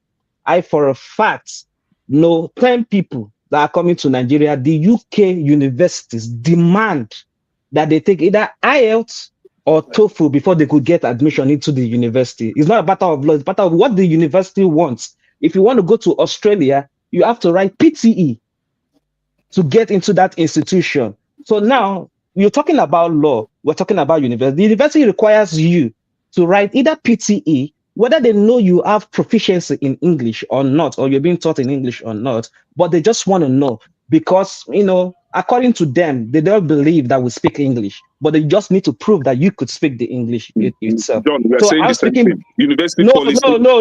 University policy is not a national law. You that is the university policy now. I'm talking about national requirement.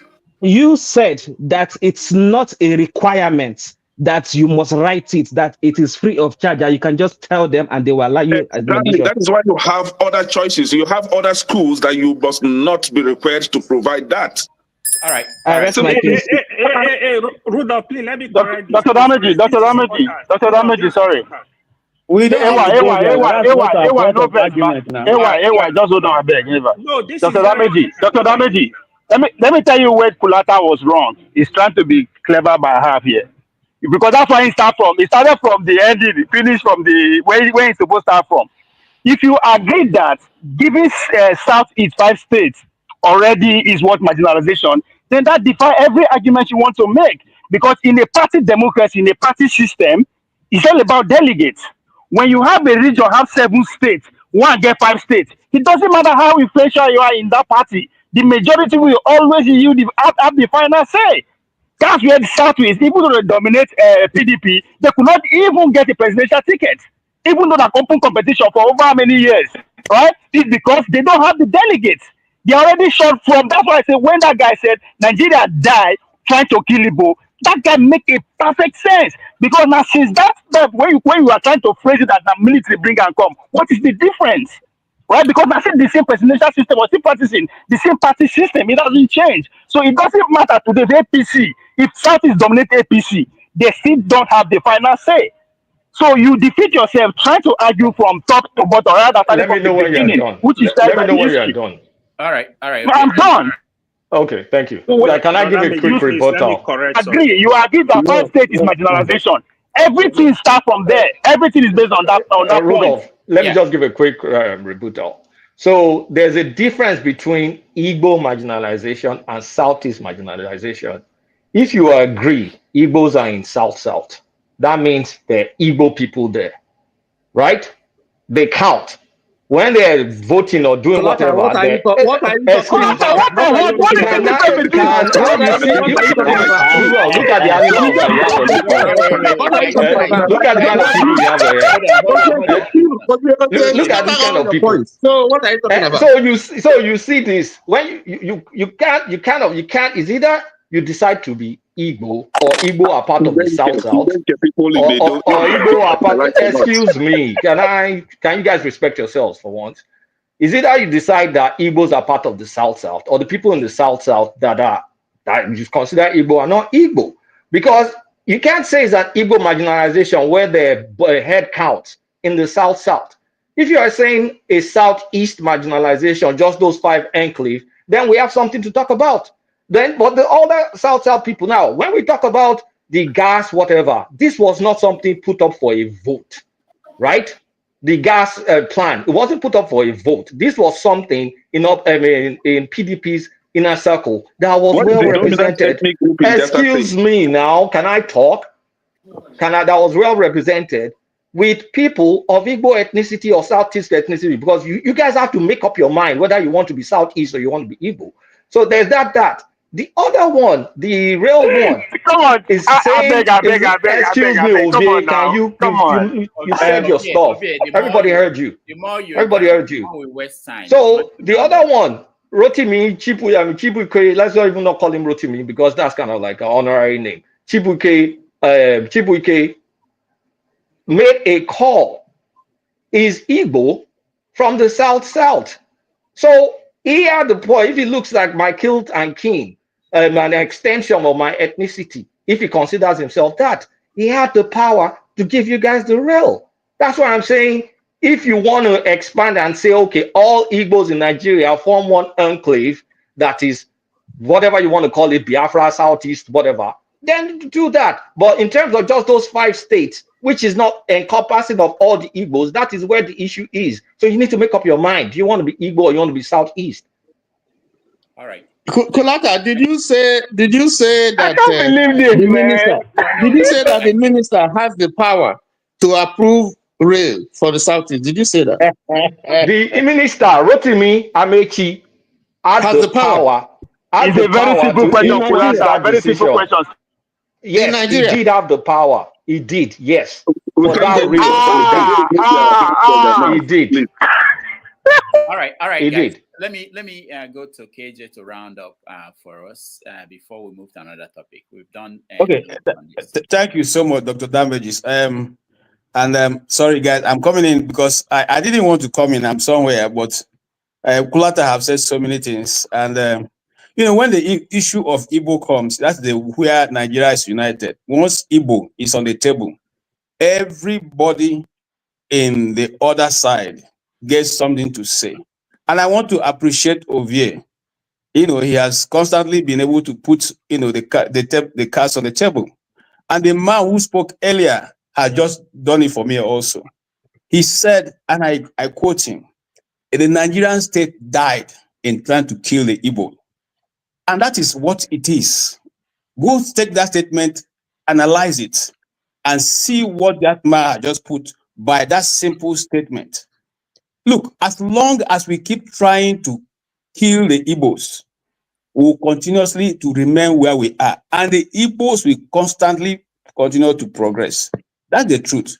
If you go to the Southeast today, you will not know that war ever took place there, except for people like my place, where it was deliberately said that the place that the war destroyed should be left that way, and the new place were developed. Now, I'll go back to the JAMB thing. And somebody was quoting Chidoka. I have said on this panel before that Chidoka is not somebody who should say is representing the Igbo interest. This is somebody who have clearly said there's no marginalization in Igbo land, that Igbos get whatever is due, and it's because the Igbos are not struggling. We know how he became minister. We know how he became the road safety Oga.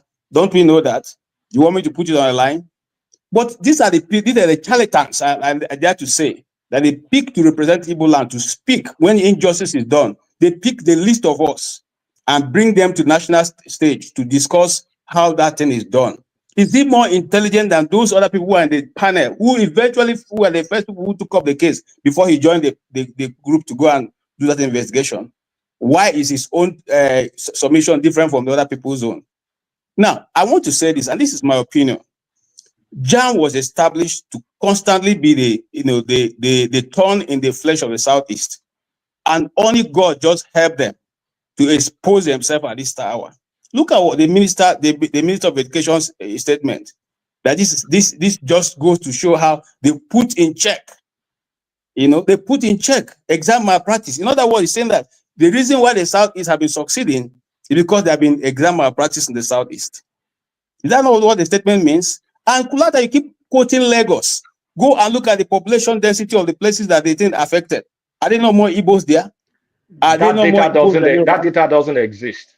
It doesn't exist for you because you guys are making it up. The Lagos data does not exist. You continue to have the narrative that it is not. It was okay. So we can read it whichever way.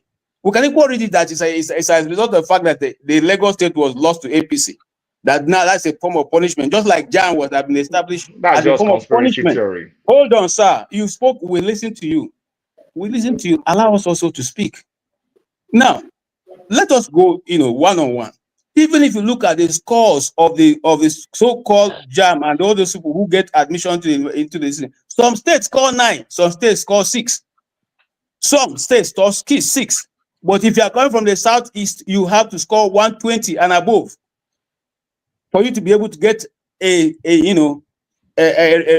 recognition or to get admission. If you are going to do medicine, my cousins, 3 of them, they scored 240. They couldn't make it into any Nigerian university. 240.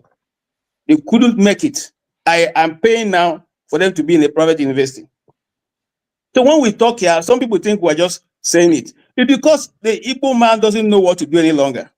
And the people who are represented, who people like Kulata always quote, are the worst of us who go to the establishment to receive power and go to the Southeast and perpetuate evil as they have been constantly doing and deny that what is going on in the Southeast is not going on. Don't we know that? Don't we know the people who voted? We know those who voted and we can correct them. The people who that will go to slap in Germany are people who never voted.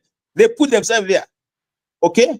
And that is the reason why when people like you speak, I know that Nigeria have no remedy. Because if a young man like you can see these things and be saying it, my guy, don't call my name. You can reference what I say, but don't okay. Ever What call you're my name. referencing does not give me hope to believe that Nigeria is going to get better.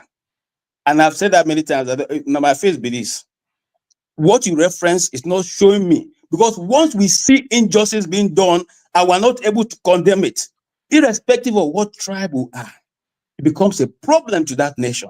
The reason why the Western nation is developing or making progress because their leaders can call a spade without messing word. I rest my case. Thank you, sir. Before I bounce, I want to bounce. Before I bounce, this JAMB data, Lagos zone, 54.4%.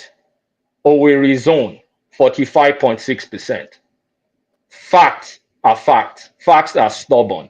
Whatever happened is unfortunate. But the data does not go with the narrative the data from a glitch system. The data does not go with the narrative. I want to round up so I can go, please. We also want to. Fine, that's fine. Let me finish what I'm going to talk. Let me finish first. Yes. Are you a guest here? Screw you, man. The data is the data from a glitch system. 54.4% Lagos. 45.6%. It is not exclusive. It is not exclusive to any. It is not exclusive to anybody. That is what the data says.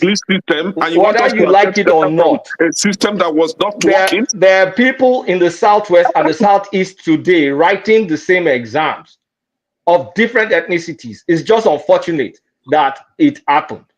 That's the data. Why did the score not go? Why did it go down? Why didn't it go up? It makes us not to believe in Nigeria anymore. When we hear people data is data. There's nothing you can do about the data. It's just irredeemable. You can interpret data however you want to. All right, guys. When young people think like this, thank you, everyone. this is how we get ourselves I just want to let you know that this thing has been going on for so many years. So many years. I remember a friend of mine who is a special assistant. I won't mention the name of the person. In that same there's something I want you to note. Even in that southeast, APC control state, which is Imo State, is heavily heated. In Lagos State, APC it's not heated. It's not heated. So in the southwest, where APC control is badly hit, damaged by this JAMB nonsense, and in the southeast, APC APC is a cancer, just as Wike stated earlier. APC is what I don't understand is that when it comes to party, he is arguing that the Southeast at a point have influence because of the numbers they occupy in PDP. But when it comes to JAMB, the amount of numbers that were affected, the numbers no matter. You are picking how many people are not Igbos who wrote JAMB in the Southeast, who is not part. In your logic, Yoruba no be Southwest, but Southwest no be Yoruba. That's the logic.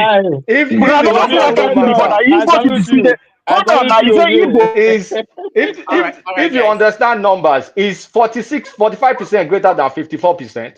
No, we don't understand numbers. No, that's what I'm saying. When we are saying the majority of the affected people are from the Southeast, is not greater than 54%.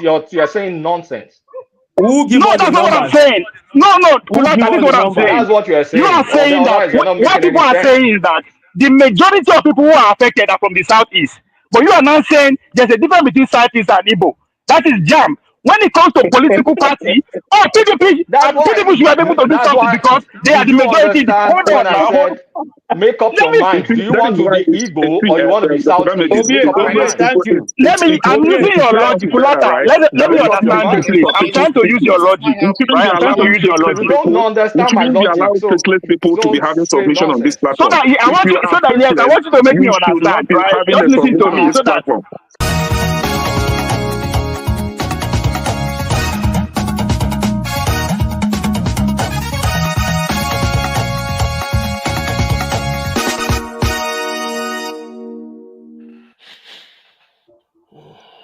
When we come back, sorry. Yeah, we shouldn't be allowing faceless people on this panel.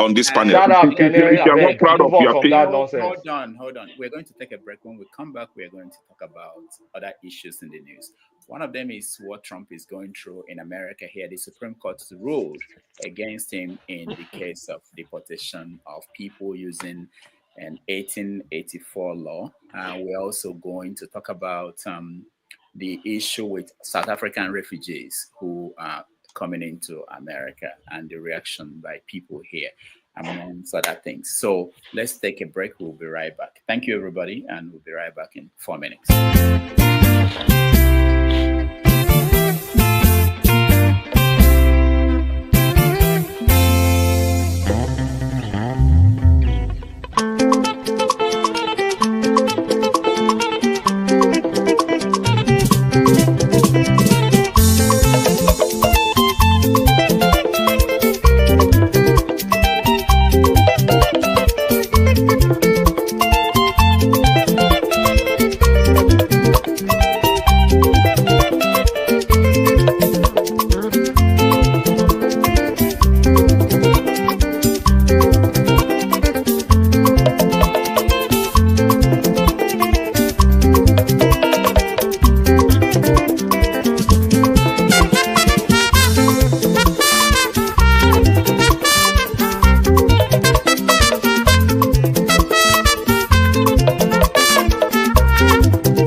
All right.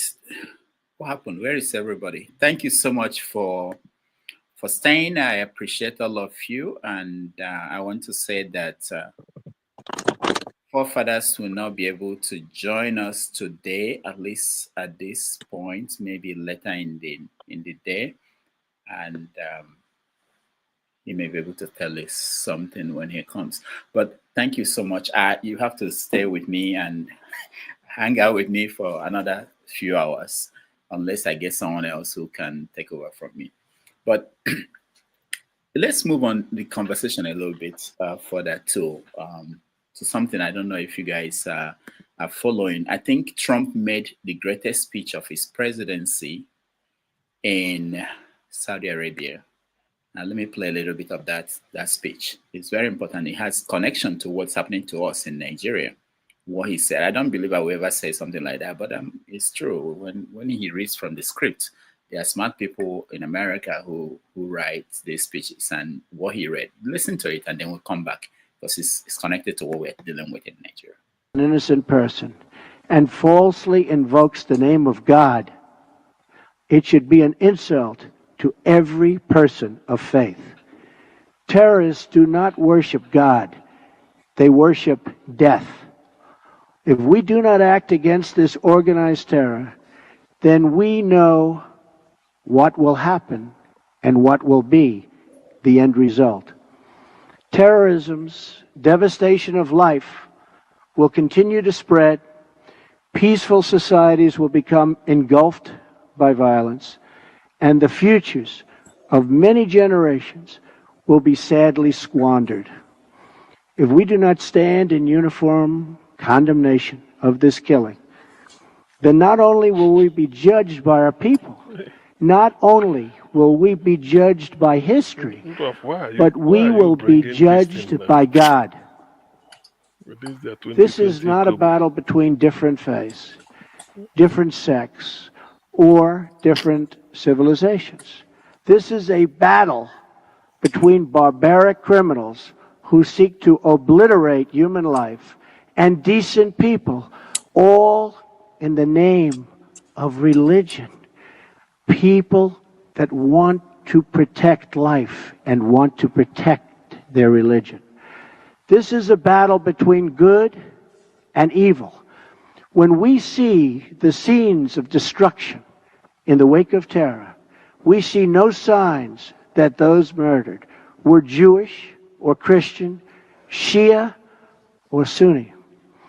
When we look upon the strains of innocent blood soaked into the ancient ground, we cannot see the faith or sect or tribe of the victims. We see only that they were children of God whose deaths are an insult to all that is holy. But we can only overcome this evil if the forces of good are united and strong, and if everyone in this room does their fair share and fulfills their part of the burden. Terrorism has spread all across the world, but the path to peace begins right here on this ancient soil in this sacred land. America is prepared to stand with you in pursuit of shared interests and common security. But the nations of the Middle East cannot wait for American power to crush this enemy for them. The nations of the Middle East will have to decide what kind of future they want for themselves, for their country, and frankly, for their families and for their children. It's a choice between two futures, and it is a choice America cannot make for you. A better future is only possible if your nations drive out the terrorists and drive out the extremists. Drive them out. Drive them out of your places of worship. Drive them out of your communities. Drive them out of your holy land. And drive them out of this earth. All right. That was President Donald Trump talking to people in the Middle East. Now, you can have issues with what America does around the world, but in the context of the debate, some have framed it in a clash of civilizations. And then the issue about who are the people who are going to make this move that will change this situation. And he laid it out there. I want to know what you guys think. Let me start with people who are yet to speak in a while, and let me see. AY, let me start with you. AY, go ahead. Rudolph, bye-bye. I gotta go. I don't want to do Trump. Okay. All right. Thank you, Kulata. Honestly, I don't know. I would have been out by now, man. You know, I'm not a fan of Trump, man. That guy is anyhow. It's anyhow. It's only people like Kennedy that really support him. But well, I didn't really listen to the tape as much again. You don't have to. I mean, you can weigh in on the idea. So, okay, go ahead. What you had? Yeah. The issue he was talking about, like educating the people, like, oh, we don't want killing, we want progress. Yeah, these are just good stuff, right? So nobody want a form of terrorism, killing people. Nobody want that. That should be out of it. But my whole idea of Trump going to Middle East, that was actually, I would worry more about that. Like, so it seems as a president of America, like I heard people say yesterday, oh, it's making America strong. I said, how is it making America strong? Trump's intention to go to Middle East is to enrich his family. His family business are involved in the contract, the trillions of dollars you see they announced in the Middle East, both in Saudi, in UAE, and in Qatar. So his family are involved. He's a con man. I don't take Trump seriously as a person. I will never take him seriously. I respect the office of the president. Trump is a waste of time, man. It's a complete waste of time. It's wasting people's time. So he's just running his mouth everywhere. The manufacturer he said was going to bring to America. Nobody see them now. He has succumbed to China. China really, you wanted to bully them. Now you succumb to China. Where is the manufacturing? Nothing is going on. So it's just a bully, just talkative. I don't see anything good in.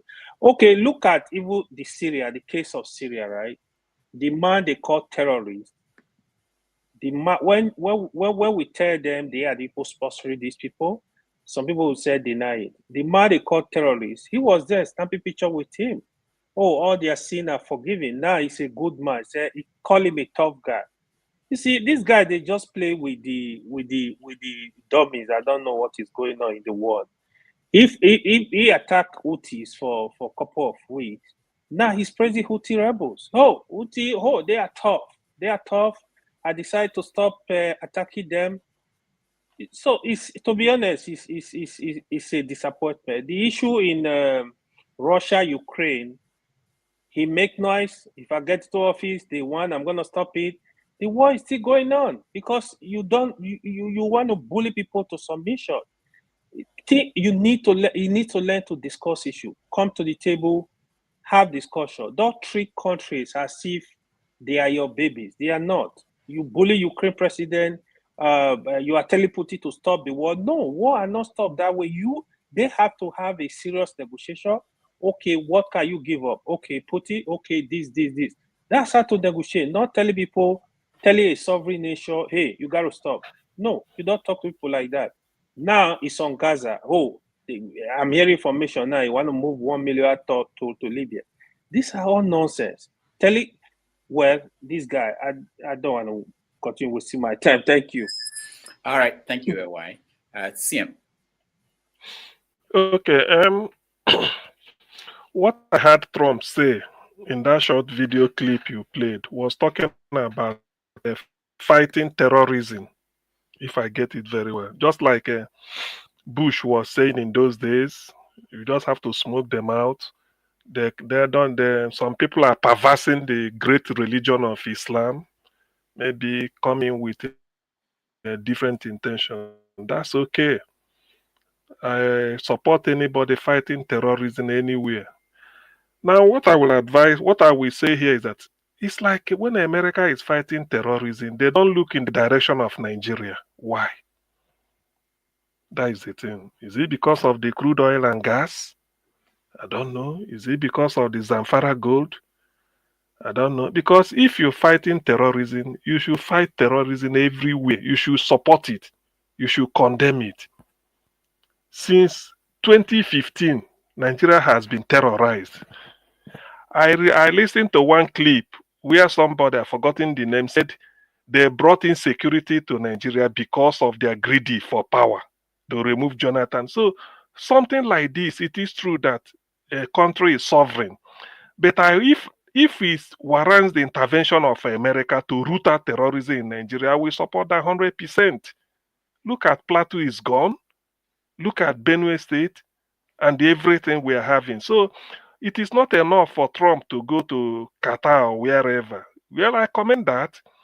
But please look also in the direction of Nigeria. I don't know what your ambassador, the dispatches, the American ambassador sends to the State Department when they meet or whatever. I don't know. And they should try. In fact, it's not even the America is aware that Nigeria is under terrorism. But why are they not doing anything? Is it because of crude oil? That's what I'm saying. Is it sometimes this economic interest? You just have to do the thing and do it very well. You don't just say Nigeria is a country of strategic interest to us. We steal their oil, the gas. After Russia in the world, you talk of Qatar. After Qatar, you talk of Nigeria. And where in Nigeria, you know where it is. So I don't know. My concern is maybe for those that if somebody can convey it. Why is America not taking terrorism in Nigeria seriously? Why? The ambassador, they know. So it's not so. That's why some people may hate Trump because the guy is this or that or so. Yes, they can hate him. But for me, I'm not interested in whatever he's doing in America because those of you living in America I don't have a fact to contradict anything. But my interest is he's going all over the world talking about terrorism. Why not Nigeria? Let Trump invite something like American ambassador. Let them have a briefing. Let him address it. That a country like Nigeria is being terrorized. The number of people killed every day in Nigeria. I mean, we all know what is happening, and we all know why. Everywhere, east, west, north, south. Hunger is in Nigeria because of terrorism. The people that want to sack people from their farm, and they've taken over. So I don't know why America, that if they are preaching morals, or maybe the terrorism is only when it affects America. America should take interest in Nigeria because of terror, not because of any. Just say, look, anywhere terrorism is, America is against it, and Nigerians are against it, but they don't know who to cry to because those people that brought terrorism are in power. Tinubu Tinubu's hands are tied. Tinubu can't fight terrorism. Maybe he's just taking care of his health. He doesn't have time for to fight terrorism. He's interested in his well-being. Buy a jet here, go and look after your doctor in France. So Nigeria is virtually ungovernable now. So why is America not saying something about it? That is my own. So Trump, please look in the direction of Nigeria. That Nigeria has been terrorized. That is the primary problem we have. Thank you. All right. Thank you, CM. Femi, you're next.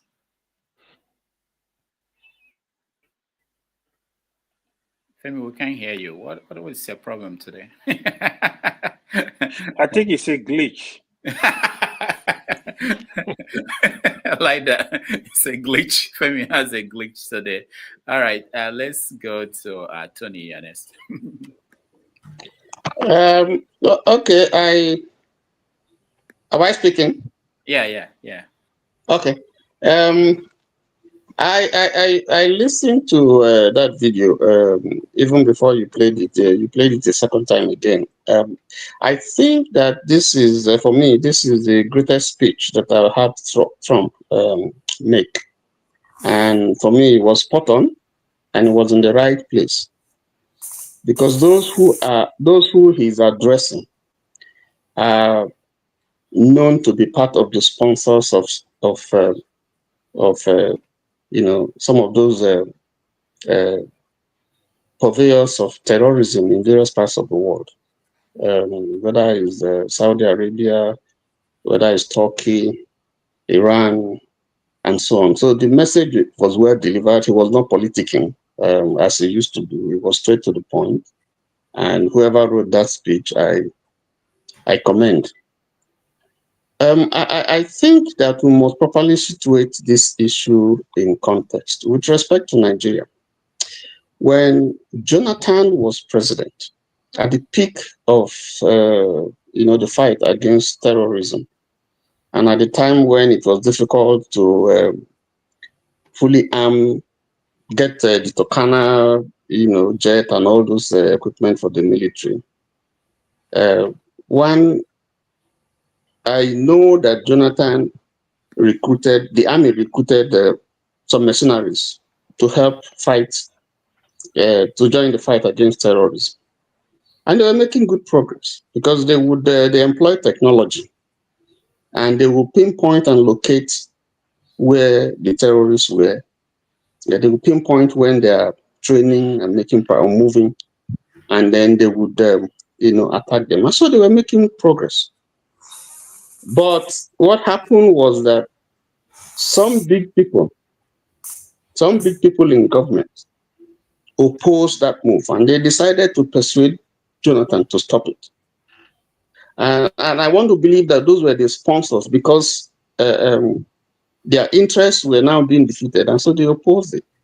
I also remember that there was a time when America gave intel to Nigeria of the movement of terrorists, all around Sambisa and so on and so forth. And rather than utilize that intel to, deal with the problem, we understood that the next thing, somehow that information got to the terrorists. And so you can find out that even within our military formation and organization, there's a problem. There are moles, there are black legs, there are black sheep, there are people who are hand in gloves with terrorists. And if you see that kind of a thing as a country, your conclusion will be that these people are not serious in the fight against terrorism. So Nigeria must look at itself, first of all. There are a lot of money that are being put in for the fight, and they go into private pockets. So if we accuse America, yes, they have blames, but I think in this fight, Nigeria must look at itself and decide whether it really wants to fight terrorism or not. Because we have totally failed in terms of our orientation, in terms of honesty and ability to grapple with this problem. That's why this thing has continued to fester. Now, as a person, I'm not a fan of Trump. I'm not a fan of Trump. And I just want to chip in concerning the so-called, quote, refugees from South Africa. I don't think they're refugees, but the question that some people have asked, in other areas like Congo, like Ukraine, like other places where you have issues and problems and refugee problems, we don't see Trump also offering asylum to such people. But for white South Africans, yes. And he had said before this time that he's even willing to accept people from Netherlands. So you can see that the policy is actually not, it was a policy that is pointed to a particular direction, a policy that was designed to favor a particular race, quote and unquote. Because otherwise, how can you be deporting people and at the same time, accept some other people? So that policy is flawed, and that's why the Supreme Court recently, made a ruling. I'm sure we're going to look at that.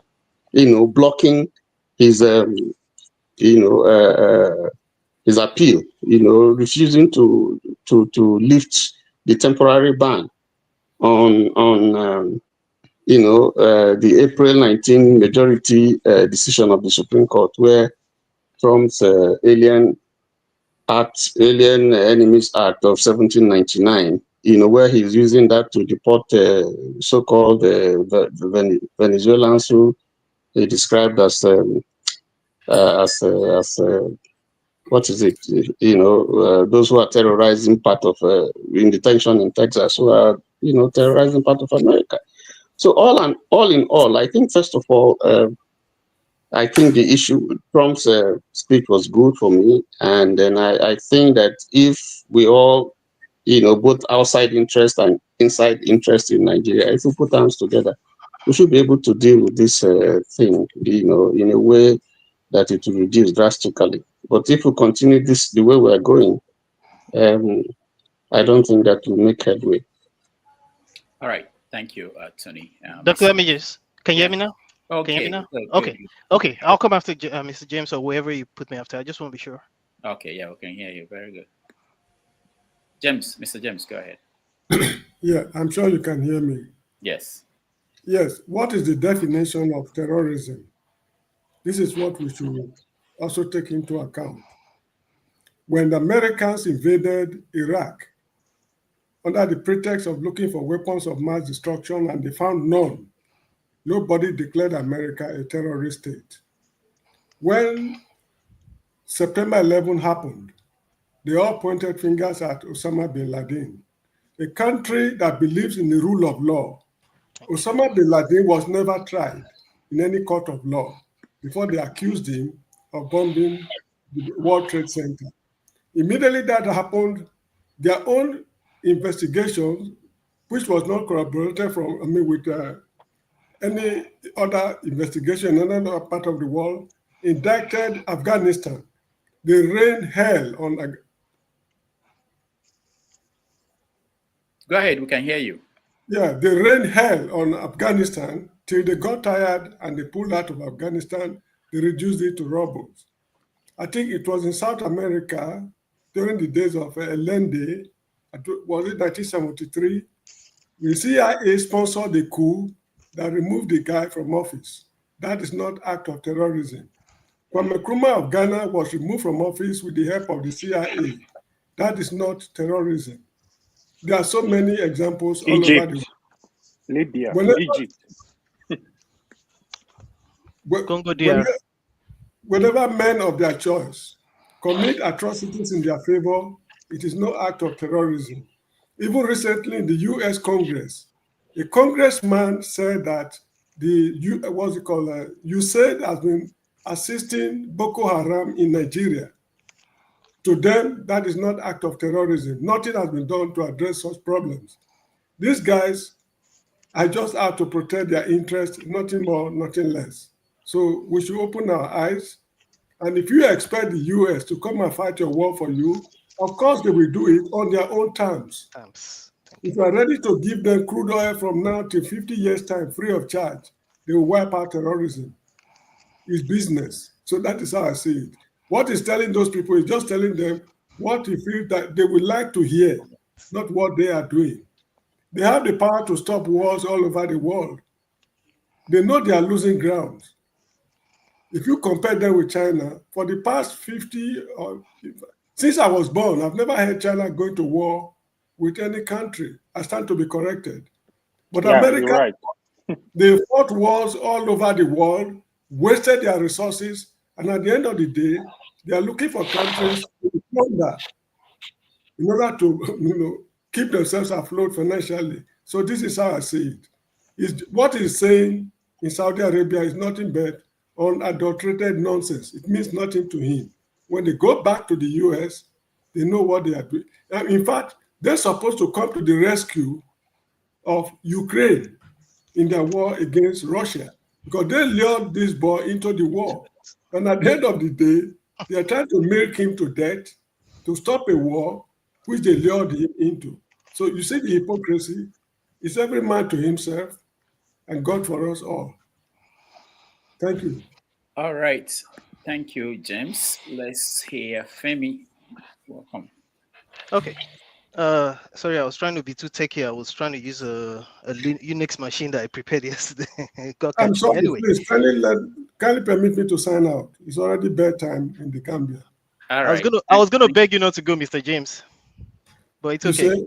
I was gonna beg you, plead with you not to go yet, but it's okay. Okay. I Right. don't mind staying for Right. some minutes. Last week, thank you. Last week, Dr. Damages, I heard my opinion about how both Democrats and Republicans are equal opportunity offenders. No doubt about it. Because when it comes to American foreign policy, it's set in sand. There's been an agenda right from the onset.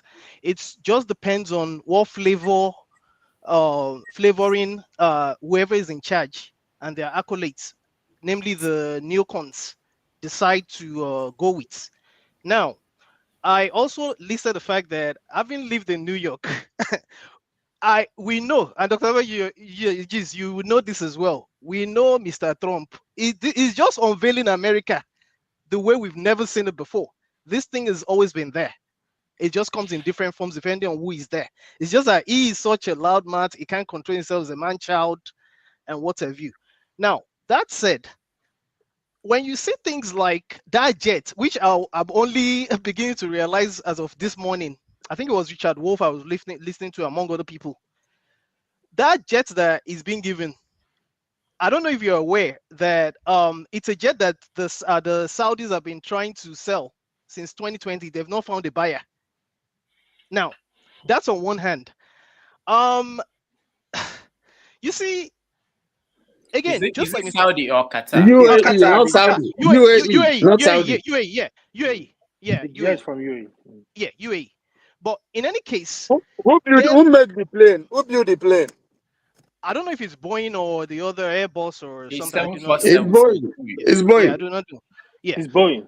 But either way, there's an estimate that's been put at how much it would take to take off that the parts of that to at least make sure there's no bugging devices and then retrofit it for him to be able to use it. And actually, it's been estimated it might actually take as much as probably 3-4 years. It's not something that's going to necessarily use immediately, because there's people in like Scott Ritter and the intelligence community that make us know that. That's on one hand. That is rhetoric. Every plane that is bought for the president, they do this. They go through that process.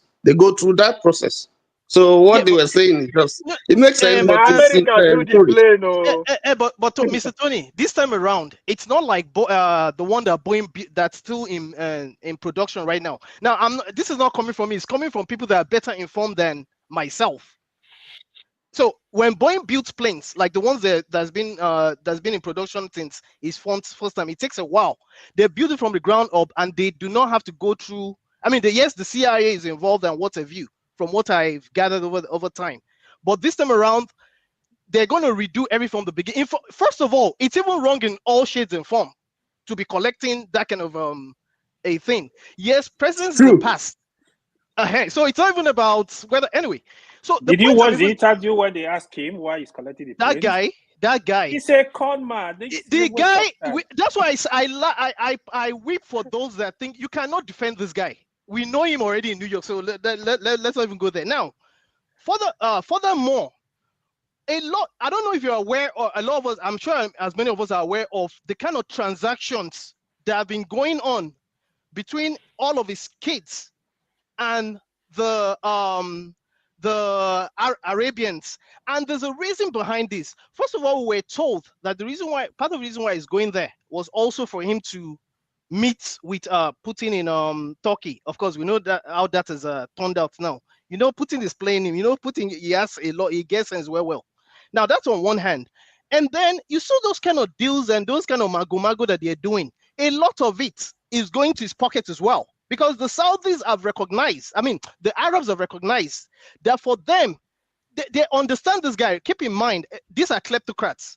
They understand that for them to suiting their relationship with this guy, like a lot of countries seem to do sometimes, they have to give him like a lollipop. He's a man-child for them to have their way. The Abraham Accords, which is one of the reasons why he's supposed to be there, one of the things he was trying to do was to try to see how they could probably normalize, restart the process that the likes of the Saudis was ongoing, probably prior to his first term and maybe furthermore during the second term. But you do notice, what did he do this time? Apart from the fact that he pulled out the American military. The ships are coming back home now. In the aftermath of the Houthis, who are supposed to be ragtag army, shooting down those, I forget the specific name of those 7 drones that cost a lot of money because of this military industrial complex that you have here. What are the reasons why America keeps going to wars that do not exist, or creating wars that do not exist because of the money? That is the way some of these guys in the Senate that have backers or that are members of boards. This is the way America works. It's been like that for a long time. What they tell to us is one thing. What is happening is another thing. Now, in addition, or maybe as a matter of rounding up, just like Mr. James has said, whoever thinks that America, or what America is actually fighting is terrorism, better have a second thought. I think it's time for us to start listening to Americans, again, the likes of Professor John Mearsheimer, Scott Ritter, some of them in intelligentsia, some are ex-CIA guys that know exactly what's going on. Some have been stopped on their way back from airports because they do not agree with what is going on. It does not matter whether it's Republicans or Democrats. What is happening is beyond what we think is happening. As a matter of fact, I believe, just like the Bible says, that when certain entities are referred to as principalities and powers, I think we are the principalities and powers. I'll rest my case for now. All right. We can continue until we get the Trump people to weigh in so that they will balance. Can I? It's so unfortunate that Big Zaddy Trump is going through a lot. From the hands of these people that don't like him. I made a comment on the comment saying, you shared a picture of Trump, very handsome old man.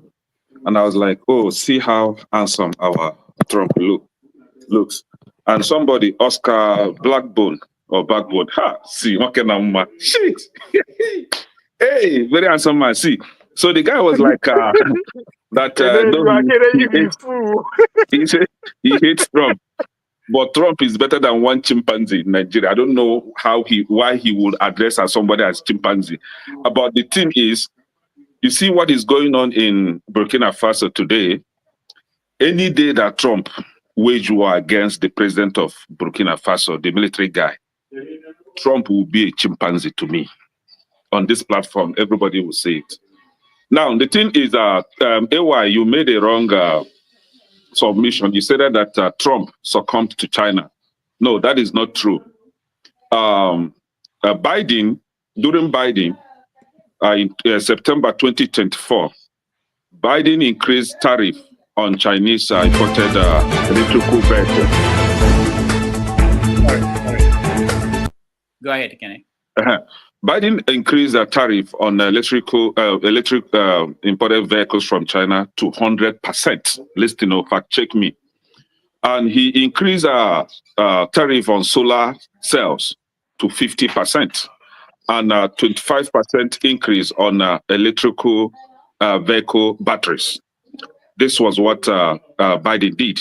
But what Trump has succeeded doing is that after the tariff war between China and US, China succumbed by reducing their tariff from 125% to 10%.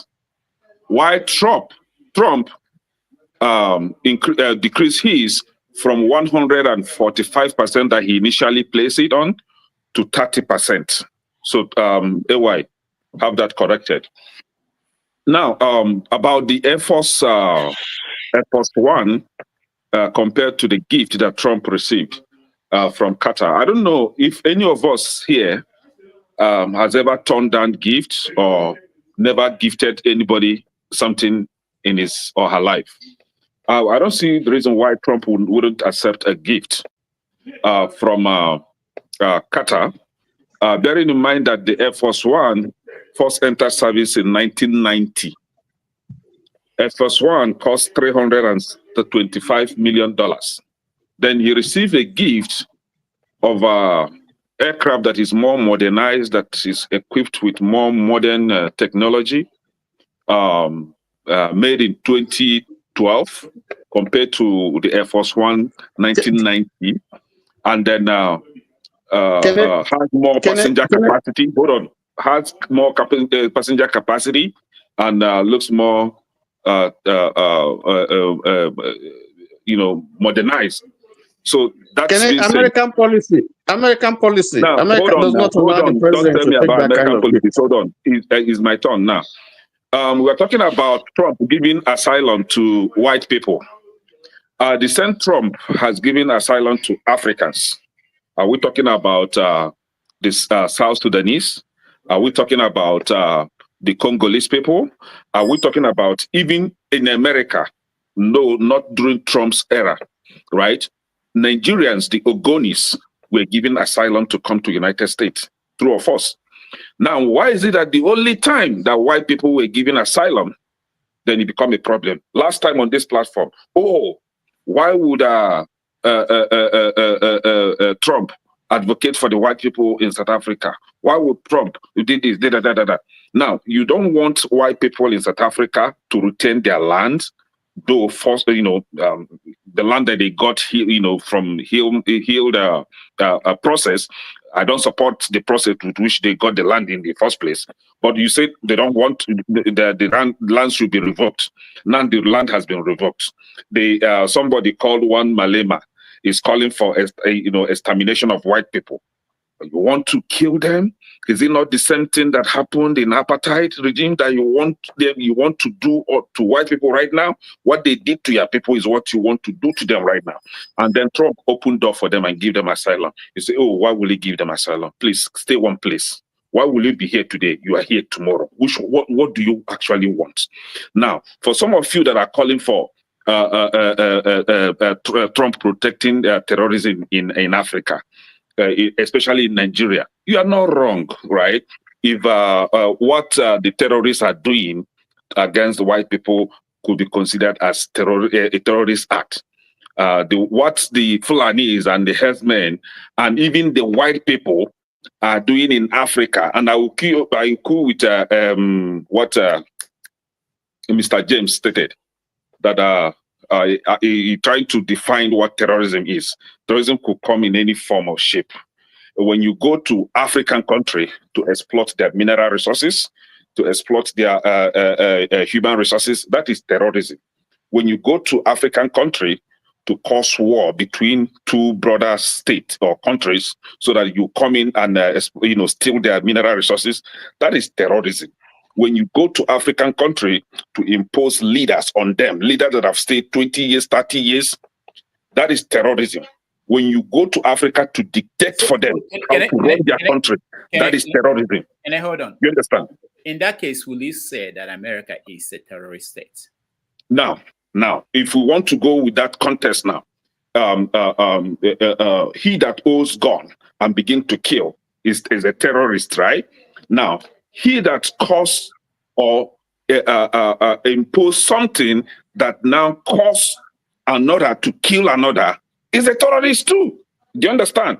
So going by what Trump said, that terrorists worship death. Exploiters, now let me put my own. Exploiters, vandals, and criminal first world country that go to third world country to steal their resources also worship death. And in this case, I would say they worship devil. Now, going by our Zadi, the lovable Trump's assertion that that all this terrorism, all these evil acts will be over when forces of goodwill, are united. Now, let me put it this way. When forces of goodwill are united to vacate Africa, then we'll put an end to all this terrorism in African country.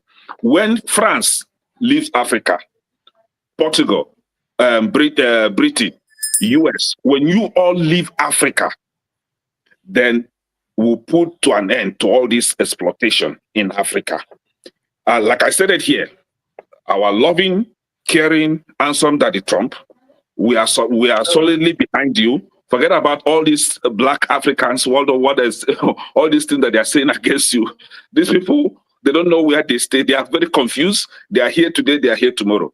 But whenever you decide to come against any African country, Burkina Faso leader, right, the military leader, Trump, that day I will be against you. You see, if you want to fix Africa, please help us go to Nigeria, right? We have one confused president there. Fix it for us. Go to Cameroon. Fix that guy in Cameroon. Go to Cote d'Ivoire. Go to Uganda. There is one bush animal in Uganda that called himself Museveni. Fix him for us. We have You're asking them to commit terrorist acts, and then according to your definition. No, they want to fix terrorism now. I'm listing terrorist leaders in Africa. They should fix. Can you understand? Can I thank you? Thank you so much. Let's hear that report. Thank you. You are a terror. Thank you, next. The politics of Trump, I don't want to play politics of Trump. I want to shout out to New York Knicks, I'm here to shout out to New York Knicks. Give me your time. Give me your time so that I have like 20 minutes. What you did yesterday, right? It was unexpected, right? But it's all good, right? That's what it's supposed to be. My team lost, lost the way I didn't want them to lose. I'm cavalier. I'm not Celtic, but it is what it is.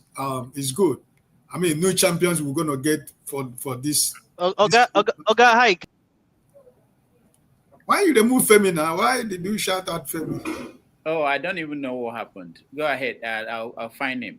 Okay, so listen, I don't want I don't want to talk about Trump because like I've always said, you voted for Trump, deal with it. I don't live in the US. Whatever he wants to do, let him do. It doesn't concern me, right? If he like, let him turn the whole world upside down. But the only thing I want to say here, I think it was James and Femi made that comment about,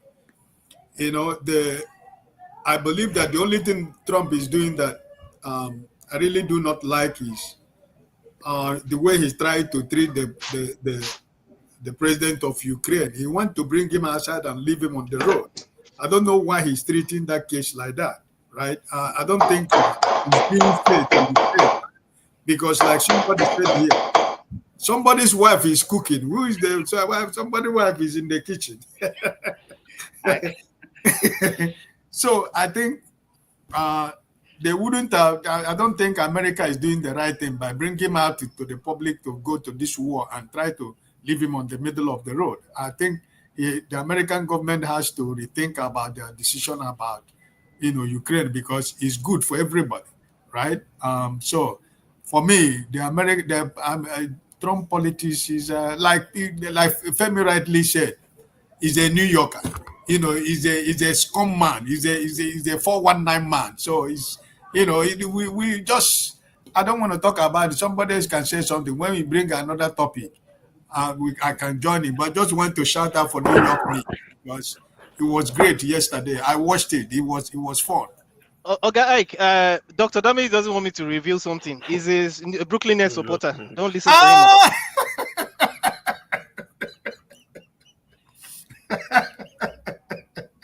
It's not true. I'm from Boston, so it's Celtics. We lost, but that's okay.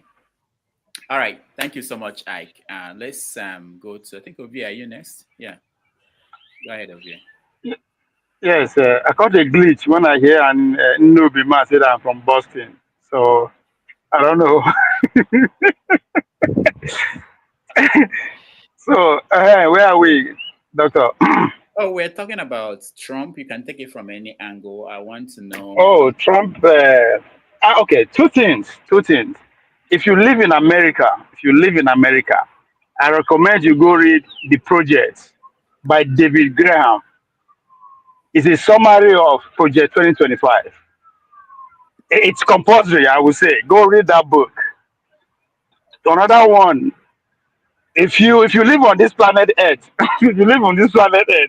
go and read The Stone Before the Calm by George Friedman. Because I don't understand. America will be 250 years old in the next, what, 2, 3 months. We see they analyze their move from a very narrow angle. Trump, I know Trump. Trump is this, Trump is this. The new world that we are in today, the old one is ending, the new one because so there's pretty much tension everywhere. Would they say Trump will come and go? Maybe he will come back 2028. But even after then, whoever is going to come, it will continue because the next stage where we will see now, we are going to see what they call the monologo doctrine or Trump doctrine. The trip to the Middle East, it has little to do about the money, about the preaching, right? It is the governor of your state, New York, that says that's Como, that you preach in, you campaign in poetry while you govern in prose. Forget the rhetoric and other. What actually happened?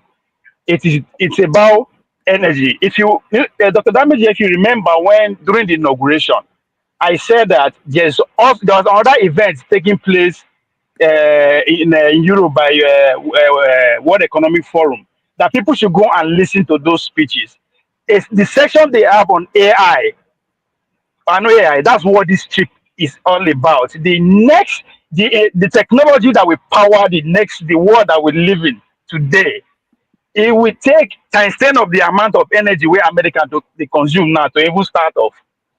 That's where you see the going back to where the hub of the energy is.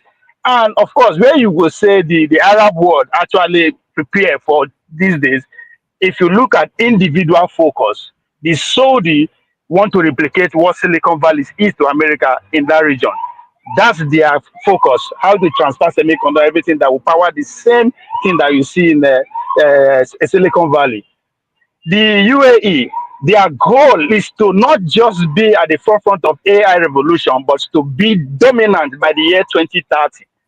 That's why what the 1.4 trillion over the next 2 years is all about. Then if you now come back to Qatar, of course, Qatar house the largest military base, American military base within that region.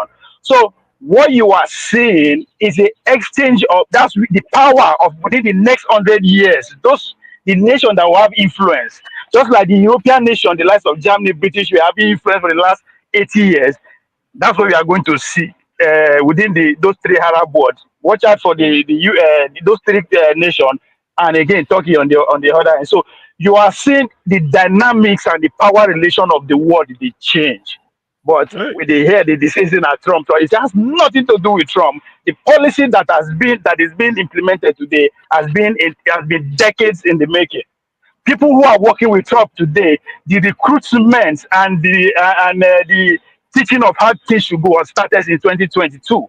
So for us to actually, of course, they caught us unaware already, because at the end of all this braha, they will come and exercise influence with the colony, with the things that we get here, and small things, not worried. So we should look beyond the speech, look beyond the trillion.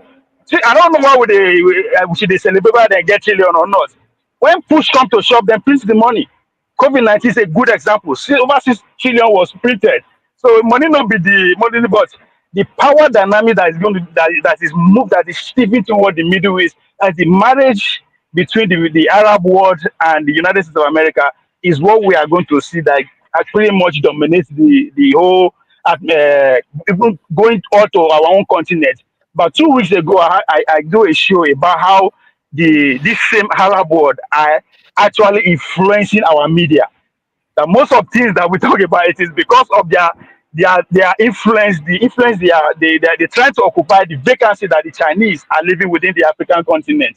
But of course, all those things don't really matter now.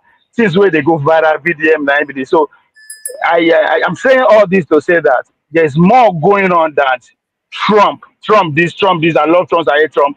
Before you know, Trump will be gone, but the policy will change. If those books are recommended, you understand how the American states, they change their institution and their social organization every 50 and 80 years.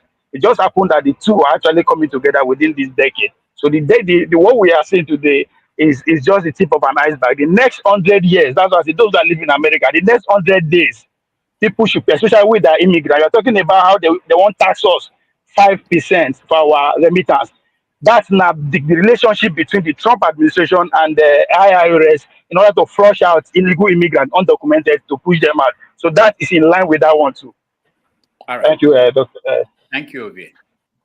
Okay, so let's go to KJ and Asijide here. Where is he? Okay. All right. All KJ, right. go ahead. Yeah. Thank you, Dr. Damages. I totally agree with Obi. And for those who are equally spiritual, you know that we're living in a new era. That new era started earlier when Trump came into position. And it's now been cumulated by the coming in of a new pope. Now, every time that the pope comes in with a different era of politics and even the turning around of the world. Now, if you are spiritually led, you will know that the new era we are going into is just what Ovia had described.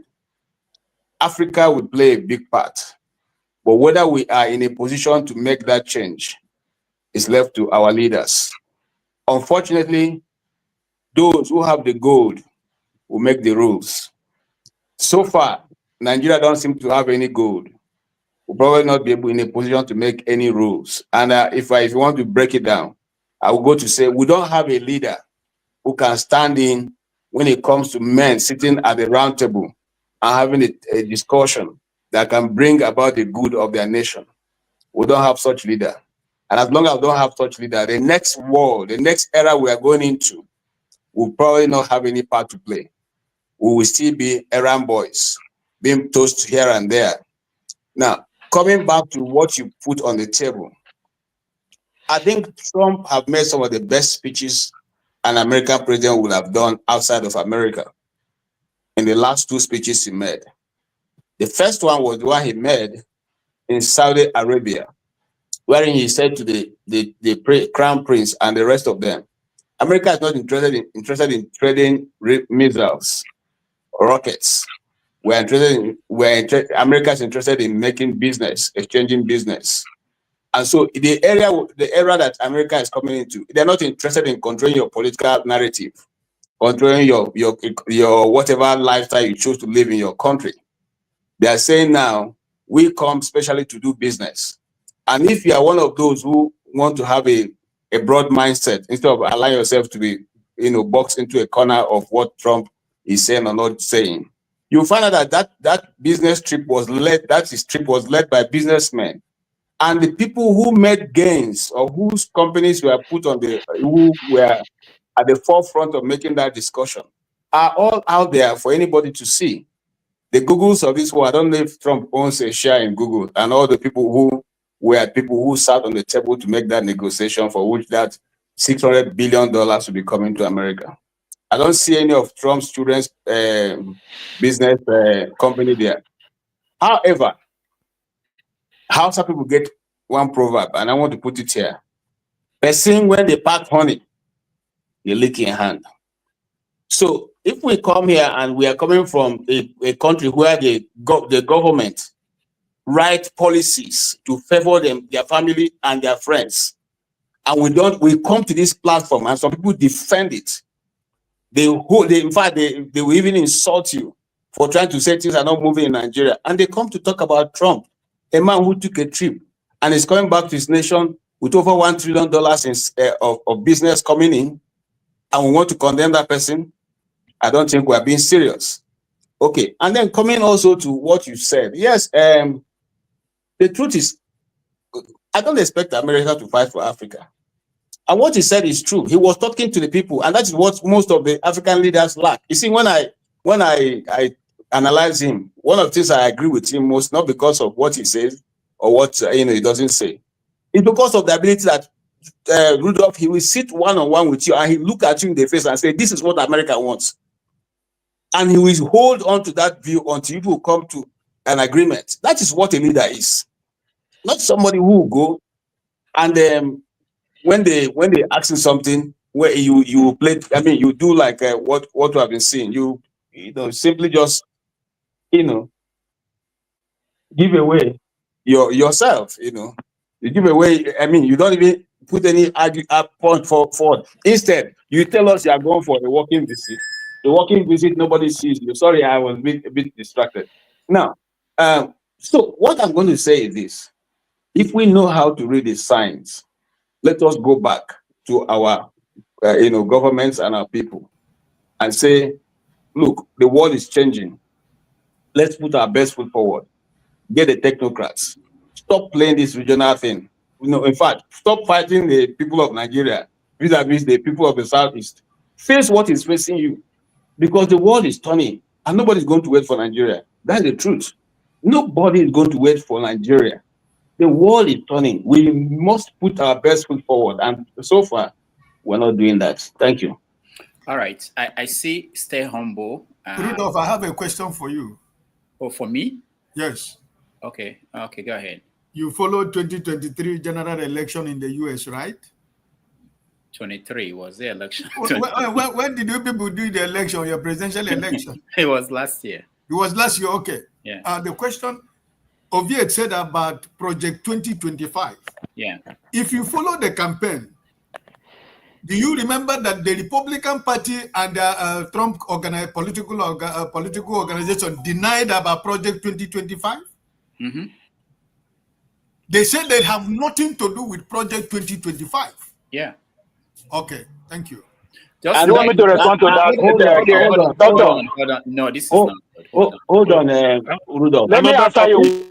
If you want to know, if you want to know what Trump is alluding to, or what his campaign was all about, it's called Project 45. It was on his campaign. It was on his campaign page. It wasn't like anything. It was Project 45, and it's there. Project 2025. It's Project 2025. No. Hey, come on, hold on. Hold on. 45. Hold. Now, what for you? Now, Dr. Can I put context to it? No. Now, wow. Everybody, stop. I just introduced Stay Humble and Jide. Jide will be the next that will speak. We'll come back to you guys so that we can move forward a little bit. But even before Jide speaks, I want to put this in a different angle to the story. Because okay. One side of this story, which is the side of Trump and America. There are some people in the Arab nation who did not take this trip the way we're taking it from the people in the East, in the West. So let me play this video of this lady from the Middle East, or I think, responding to Trump and what this trip, her perception of what happened. Watch. Is not diplomacy. It is theater, staged in gold, fueled by greed and underwritten by betrayal. Trump, a man openly arming Israel as it reduces Gaza to rubble, is being celebrated, applauded, rewarded, and not with words, but with trillions. Trillions while children are starved and bombed in a closed-off strip of land just a few hundred miles away. Arab rulers are handing over fortunes and fawning in photo ops. Let's be clear, the Gulf has leverage, it has power, it has Trump's ear. But what did they do with it? Nothing. Not to stop the slaughter, not to ease the siege, not even to demand respect. In return, Trump gives Israel more bombs, more impunity, more green lights to kill. This was never about peace. At the core of Trump's Middle East vision is a single goal: erase Palestine, prop up dictators, and redraw the region in Israel's image. See this wonderful pen? My desk is the Middle East, and the top of the pen, that's Israel. That's not good, he once told reporters, lamenting Israel's size compared to its neighbors. To Trump, the Middle East is not a region of history or humanity. It is a marketplace, a weapons depot, a geopolitical ATM. And his ideology? It's simple. Arabs are chaos. Israel is order. Arabs are threats. Israel is civilized. It's not a worldview. It's a business model. Remember that 110 billion arms deal with Saudi Arabia in 2017? Well, that was just the start. Now he wants more, $3 trillion more. He's already demanding that Saudi Arabia invests its entire GDP, $1 trillion, into the US economy. And they're offering $600 billion. He's not negotiating, he's extorting, and they're handing it over. The UAE's already pledged a $1.4 trillion investment deal. The race is on, not to stop a genocide, but to buy Trump's favor, showering him with wealth, In return for nothing, the region is no longer treated as a region. It's a vault. Sovereignty? That's just another asset to be traded. Trump's offer is crude. Obey me and I'll protect you. Disobey me and I'll turn on you. For rulers terrified of their own people, of another Arab Spring, that's a tempting deal. They fear democracy more than they fear occupation, so they kneel. They make a pact with the devil. And what does this devil offer them in return? Arms, silence, a stage to pretend they matter while they're being used. Normalization with Israel? Okay. Submission to its supremacy? Done. Silence on Gaza? Guaranteed. This isn't a partnership, it's surrender. And Trump knows it. He respects one thing only, power. That's why he praises Putin. That's why he respects Erdogan. Like them or loathe them, they push back. They defend their nation's interests. Arab rulers, they just pay. And Trump laughs. King Salman wouldn't last 2 weeks without us, he said. And what did they do? They gave him more. But it's not just about US policy. It's about personal profit. Since leaving office, the Trump family has turned the Gulf into a gold mine. A hotel in Dubai, a tower in Jeddah, a golf resort in Qatar, crypto ventures, a private club in DC. This isn't diplomacy. It's plunder. Jared Kushner, the son-in-law, already bagged $2 billion from the Saudis. And now Trump's being gifted a $400 million private jet from Qatar, a literal palace in the sky. And what was his response? It was a great gesture. But let's not forget we keep them safe. Without us, Saudi Arabia, the UAE and Qatar wouldn't exist. That's his thank you. And still, they keep giving. So ask yourself, what are they rewarding him for? For 100,000 tons of bombs dropped on Gaza? For backing ethnic cleansing openly, shamelessly? For empowering the likes of Smotrich and Netanyahu as they call for Gaza's population to be wiped out? For leading the most Zionist, most Islamophobic administration in US history? And still, they ask for nothing. They offer everything. But don't be fooled. They can act when they want to. Trump halted the bombing of Yemen under Saudi pressure. He made a deal with the Houthis. He even agreed to meet Syria's President Ahmed al-Shara at Saudi request. Sanctions, he considered lifting them. So no president is beyond pressure. But for Gaza, silence. As Trump was being applauded in Riyadh, Israel was dropping US-made bombs on hospitals in Gaza. 9 bunker busters hit the European hospital in Khan Yunis. 35 dead, dozens wounded. Earlier, the Nasser medical complex was hit. Journalist Hassan Aslih died while lying in treatment. That same day, 56 Palestinians were killed, 50 of them in Jabalia, most of them children, and the applause continued. This week marks the anniversary of the Nakba, and here it is again, replayed once more, not through tanks alone, but through Arab complicity.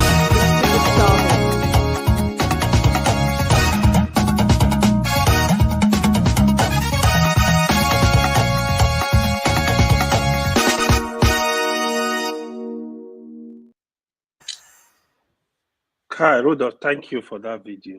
All right. So That's the summary. I wanted us to hear the other side of the story because it's very easy to jump into one side. That's why I watch Fox News, I watch CNN, I watch everything in between because you need to know what the other side is thinking about. Jide, welcome to the show. Yeah, thank you so much, Dr. Damages. Greetings to everybody listening on the panel and on the comment section. Yeah, I listened to the Muslim lady that was speaking, and I've also listened to other panelists. Trump visits to the Gulf region is not a surprise. It's not a surprise at all because we need to understand that it is part of the strategy of the West because the Gulf regions, they are a quasi protectorate of the West. When I mean Gulf countries, when I mean the Gulf region, I'm talking about countries like UAE, Saudi Arabia, Qatar, Jordan, Bahrain, Kuwait. These countries, they are quasi-protectorates of the West. When I mean the West, I mean the United States and Western Europe, particularly the United States, ever since after the British Empire declined after the Second World War. Having said that, the Republican elites, it has always been known historically that the Republican elites, they seem to align more firmly with the Gulf countries compared to the liberals, which is the Democrats. And even if you look at the first administration of Donald Trump, I mean, he made several visits to the Gulf region, right? And so these Gulf countries, they've not done anything to militarily help the population in Palestine because they are proxies. What they do is they sponsor terrorists that cause instability in Nigeria, in the Sahel region, and in Sudan. So many countries, right? They sponsor Wahhabist terrorists, all these Kafiri terrorists, right? And the West shy away from that. Rather, they also they do not help to support to significantly to support the political cause for the Palestine struggle. Rather, they are very complicit. The Abraham Accords, we all know what happened with the Abraham Accords under Donald Trump in the first administration. He implemented the Abraham Accords to align Israel with those Gulf Arab countries. And I mean, that also facilitated what Hamas did in October 23, 2024, because it was almost like a red line for Hamas before they did that terrorist incursion into Israel. So we need to understand that background, that this Republican right-wing elites, they have strong alliances. Trump has investment projects in those Gulf countries. The United States and Western Europe, especially the United States, they have military bases in so many parts of these countries. They use Saudi Arabia as a proxy to attack Yemen. We need to understand this background. That girl, I listen to her. All these people, I know them. They are liberals. And it doesn't mean that they are for the betterment of the world or anything. This kind of people, I know people like that lady, they supported the overthrow of Bashar al-Assad. So we need to be careful with some of these people. I understand the things she's saying. A lot of the things she said are valid. But we need to understand the overhacking ideology of all these media platforms, particularly all these young Arab, Muslim, liberal women. We need to be careful with all these kind of people. They supported the overthrow of Bashar al-Assad. Now they are coming to cry crocodile tears that a terrorist is now running Syria. I said it before the ousting of Bashar al-Assad. I said it that time, that playbook, they will use it in Syria and they will ask ousting and they will bring in a puppet. Now look at Syria today. They are removing those sanctions because their puppet is in power. So now, having said that, I'll talk about two important figures in African and Arab history that have tried to unite Arabs and support the Palestinian cause. And these so-called Gulf countries, they actually sabotaged them. The first one was Gamal Abdel Nasser. He was a Pan-Africanist. He was also a Pan-Arabist. He tried the unity of Arabs in the 1950s and 1960s. He tried to unite these people to form a Pan-Arab political union. These Gulf countries, they sabotaged it. They sabotaged it. It was Syria that was standing firm to support Egypt. That's one of them. The next one is what everyone knows. Everyone knows this person I want to mention. It is Muammar Gaddafi. Muammar Gaddafi did everything to unite these Gulf countries with the Arab resistance. These Gulf countries, they sabotaged it. In fact, there are even some sources that said that these monarchs and these Gulf countries, they helped in the ousting of Muammar Gaddafi. So we need to understand all these things. Like there are proxy countries that help and align with the West. Gulf countries are one of them. The Five Tigers, they are one of them. That is Taiwan, South Korea, Singapore, and so on. I don't want to go deep into that. But we need to understand those geopolitical dynamics to know that these people, they are traitors to their own people and traitors to their cause. Thank you. All right. Thank you so much, Jide. Let me bring in Stay Humble. I know you've been patiently waiting for your turn. Welcome to the show. Thank you very much, Mr. Rudolph, and good evening to all the panelists and the people in the comment section. Before I start, I just want to mention the last time I was here, there was this fellow who joined us, and he was very unruly. I think his name is Jago or something. He was very unruly, and he used all sorts of vile and acerbic expressions on this forum. He called us all sorts of names, stupid and stuff. Yes, I don't know whether what you do regarding those kind of people here, because this show reaches far more people than you even envisage or you think. So a lot of people watch, and yeah, even before I joined, I watched for more than 1 year before I started coming up. So you should also take note Thank you. We have a code of conduct that we manage and we handle things. But every now and then things happen too. But we just be Right. assured. And also, I just want to mention again that this particular program today appears skewed, towards the US-based people, US. I think so many things are happening in the UK as well. This week alone, a white paper was released by Keir Starmer's Labour Party, and that will have far-reaching effects. There are thousands of Nigerian students in the UK, and also thousands of skilled workers as well, and other people who might potentially be affected by whatever policies that they push through. So I think those things are still very important matters we should discuss here, because there are so many people.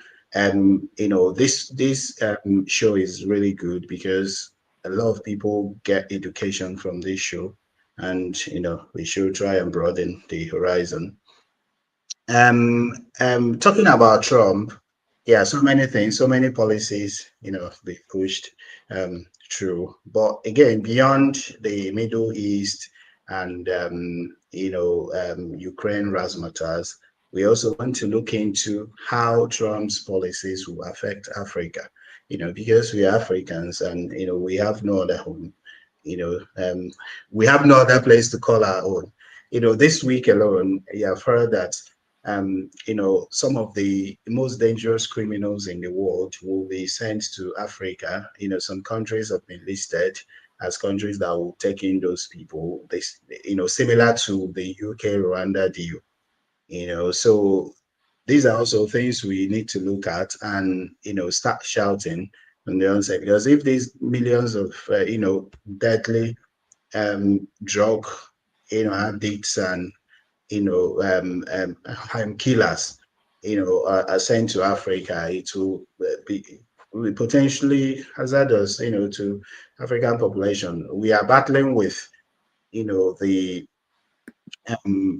those UK policies that have really strangulated economies in Africa, which we know about, but we talk less about. We devote our time. I'm not saying that,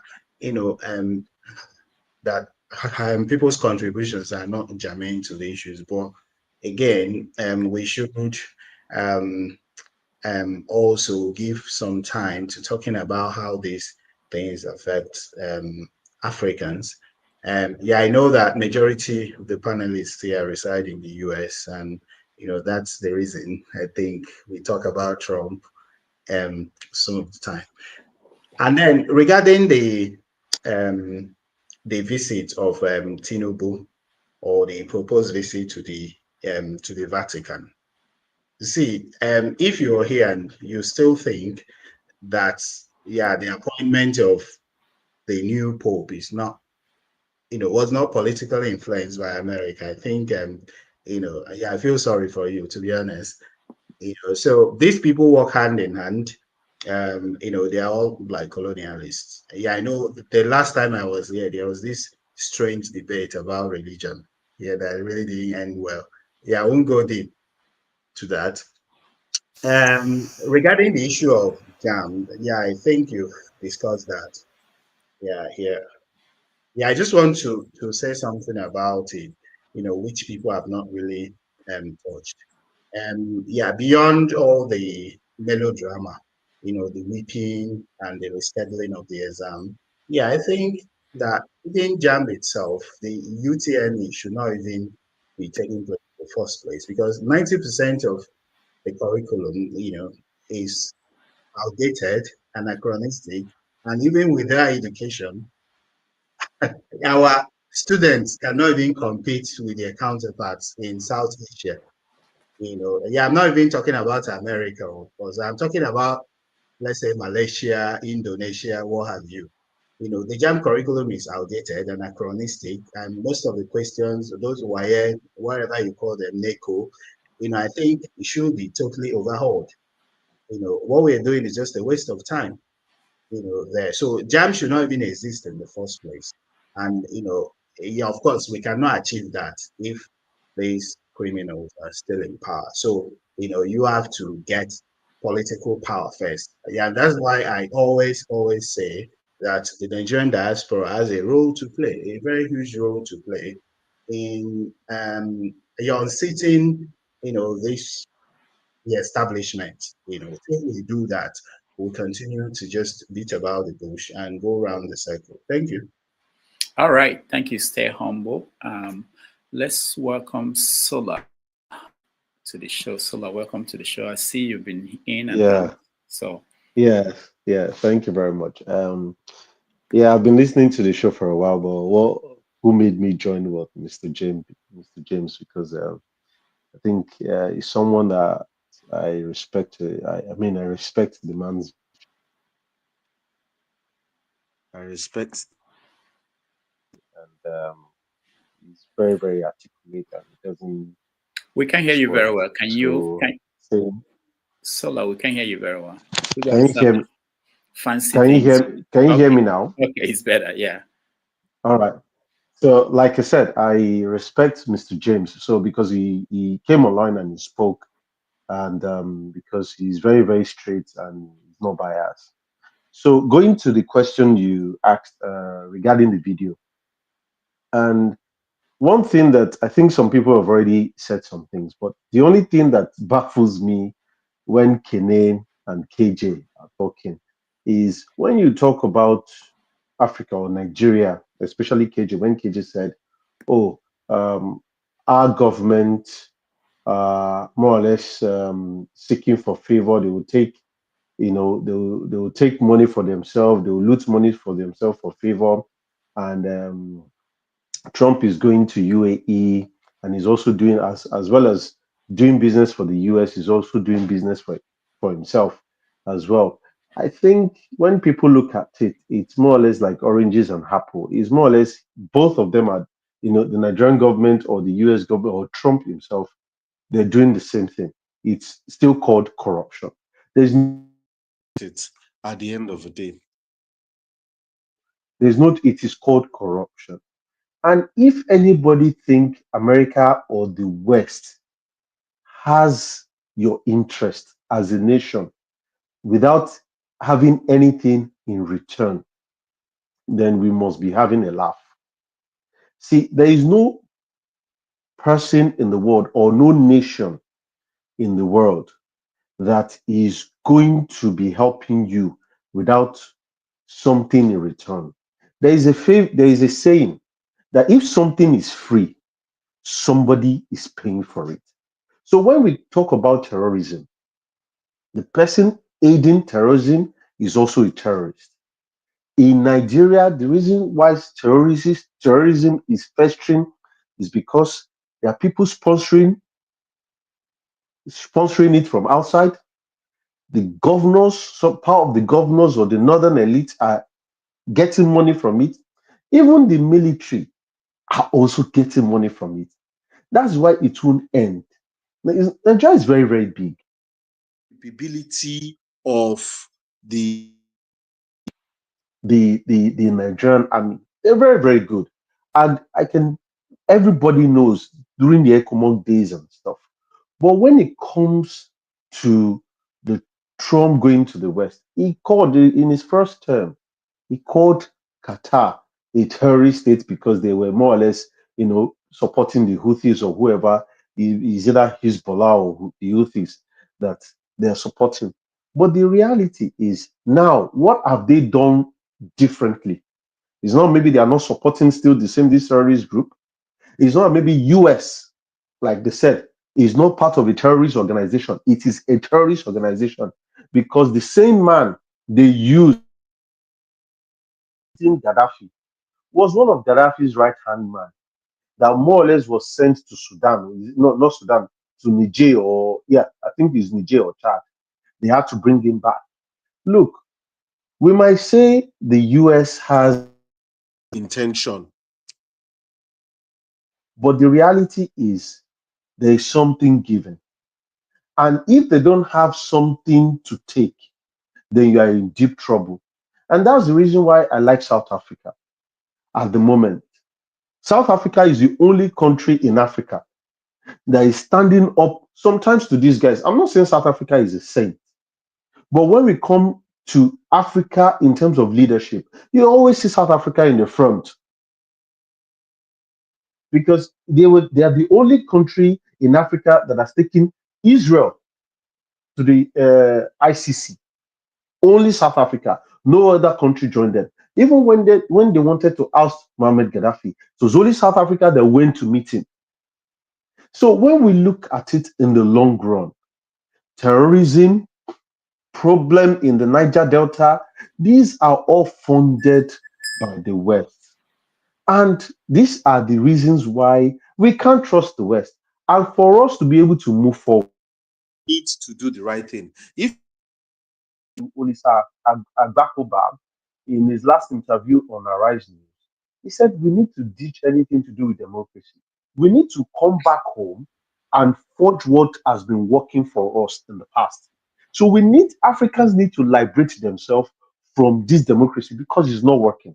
So if we think that the Americans are coming to help us in Africa to solve our problem, be it Trump, be it Obama, be it anybody you might talk about, even in the West, even the British people, they are not there for our own. We need to move forward ourselves. Thank you very much. All right. Thank you, Sola. The last person on this topic is I speak the truth, unless I missed anybody. If I missed you. What are you doing, Dr. Damage? I was there before him. I don't know what you're doing, but. Oh, okay. Sorry, I'm man of prestige. That's what I'm saying. Mr. Lamidi, you miss me too. Okay, be quiet. Yes. I speak the truth. Go ahead. After you, man of prestige. No, let man of prestige go. It's okay. I don't. No, go ahead. Go ahead. Go ahead. You sure? Go ahead. Yeah, they are not ready. They are not ready. Okay, I am ready, so, Dr. Lamidi. I'm ready. All right. Thanks, man of prestige. How you doing, Rudolph? Yeah, I was nice. listening. Yeah, I was listening to everybody off and on. You know, I was busy doing other things, and I think a lot of people either, with reference to what they were saying about Trump's visit to the Middle East, are not actually, and this is with all due respect, are not actually comprehending it properly, or not well versed, or they are just speaking from a biased political point of view. Because you cannot say a man that went there basically, I mean, he basically went there to reiterate the Israeli lies, the Netanyahu fallacies. You go to a speech, you go to a conference of that magnitude, and you start off by asserting a false narrative that Palestinians, not Hamas this time, he basically indicted the entire Palestinians as they've been doing since the genocide started after October, and called them rapists and called them raping kids and children, which we already know is a lie, which they never could prove. You don't go to that kind of place and say, I'm seeking peace. But then you've released 2,000-pound bombs to Israel. As we speak, there is a genocide going on in Gaza. If you claim you're still looking for Hamas operatives in a place that is basically rubble, in the last 4 months, all Israel has been doing has just been bombing and rebombing. I don't think that there's, as at the last count, they don't think there's even 1,000 untouched buildings in what was Gaza before. So what they're doing now is the remnants of the Palestinians that have nowhere to go. They're starving. And the rest of the world is just looking at these people committing a genocide, committing ethnic cleansing, racially decimating people. And we want to sit on here and talk about Trump came with $3 trillion.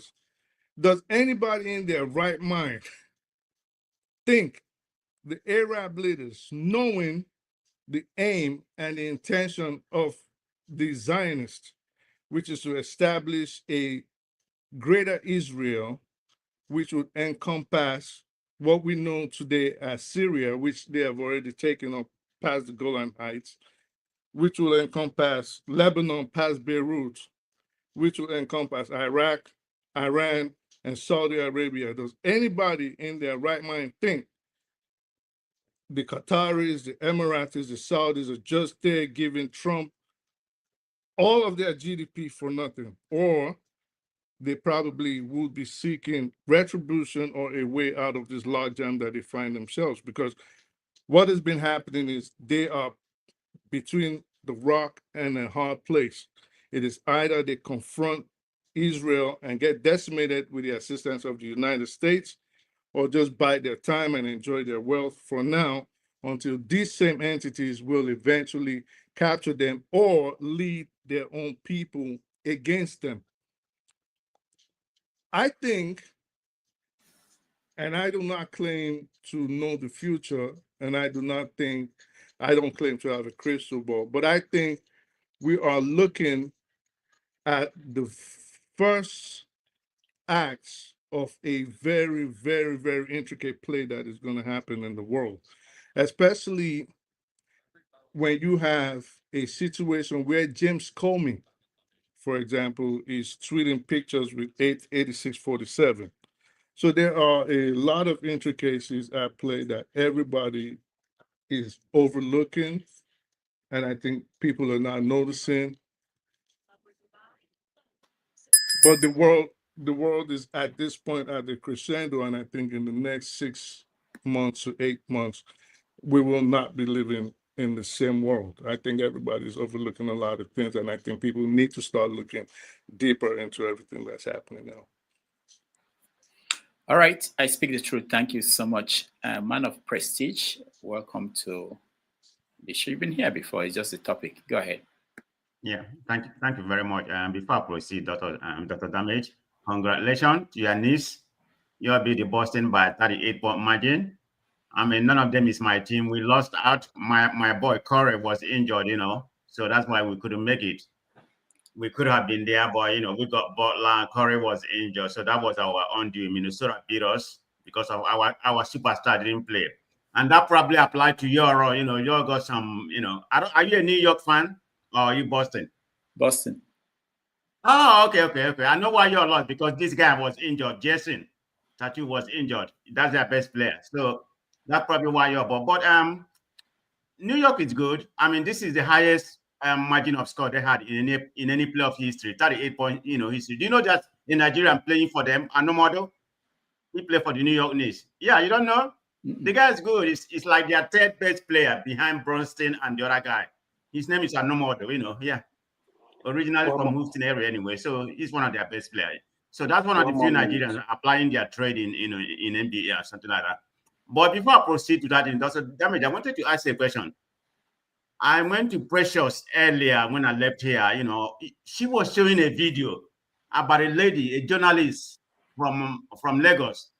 It was an Anambra town hall meeting. Are you aware of that? The lady was. What happened there? The video was there. She was saying exactly what happened. That there's a lot of military people there, so he's not just saying it just for ordinary people. The militaries were invited, so he was telling them that about 80% of what's going on in the Southeast, the atrocity that's happening in the Southeast, is being committed by the military. And she gave it. If I find the video, I will send it to you. I've seen it. You seen it? Right, about 80%. I couldn't verify who she was and what was going on. I saw the video, but okay. Then she gave her own story. Remember, there's a lot of military was there, so it's not just speaking to ordinary people. But I just wanted to bring that up. So let's go to the main topic. We're talking about Trump. You see, recently I've not been talking anything about Trump. Trump is okay with me now. I mean, he's doing American bidding. So what do I have to say? I mean, I'm not going to come here and bash him. Whether I voted for him or I didn't vote for him, he's our president. So whatever he's doing is American bidding that he's doing. It's for American interests. I hope Nigerian people can do like that, good or bad. That's what he is. His geopolitical his geopolitical view is different from the Democrat or some other people. He's about a transactional president. So he has to realign his geopolitical view where it's not like the Europe, because we are not benefiting a lot from the Europe. So he's going to the Middle East. And if you look at what's going on in the Middle East, like the video he just played, the Arabs are divided. The rich ones like Saudi Arabia, Qatar, and they're in one place. It's all about what they can get. Look at the plane they gave him, the gift. I think it's about 13 years old plane. I think it's Bio 747. They give it to him, but the military have to reconfigure the plane in order for him, to be using it. And he's going to keep it after he leave office. That's what I heard, because that's not official USA plane. It's Air Force One. So after he leave office, it's going to be his plane. But whether you like it or not, this is who Trump is. So I'm not going to come here to bash him. Everybody has talked about what he's doing, good or bad. That's not my prerogative, okay?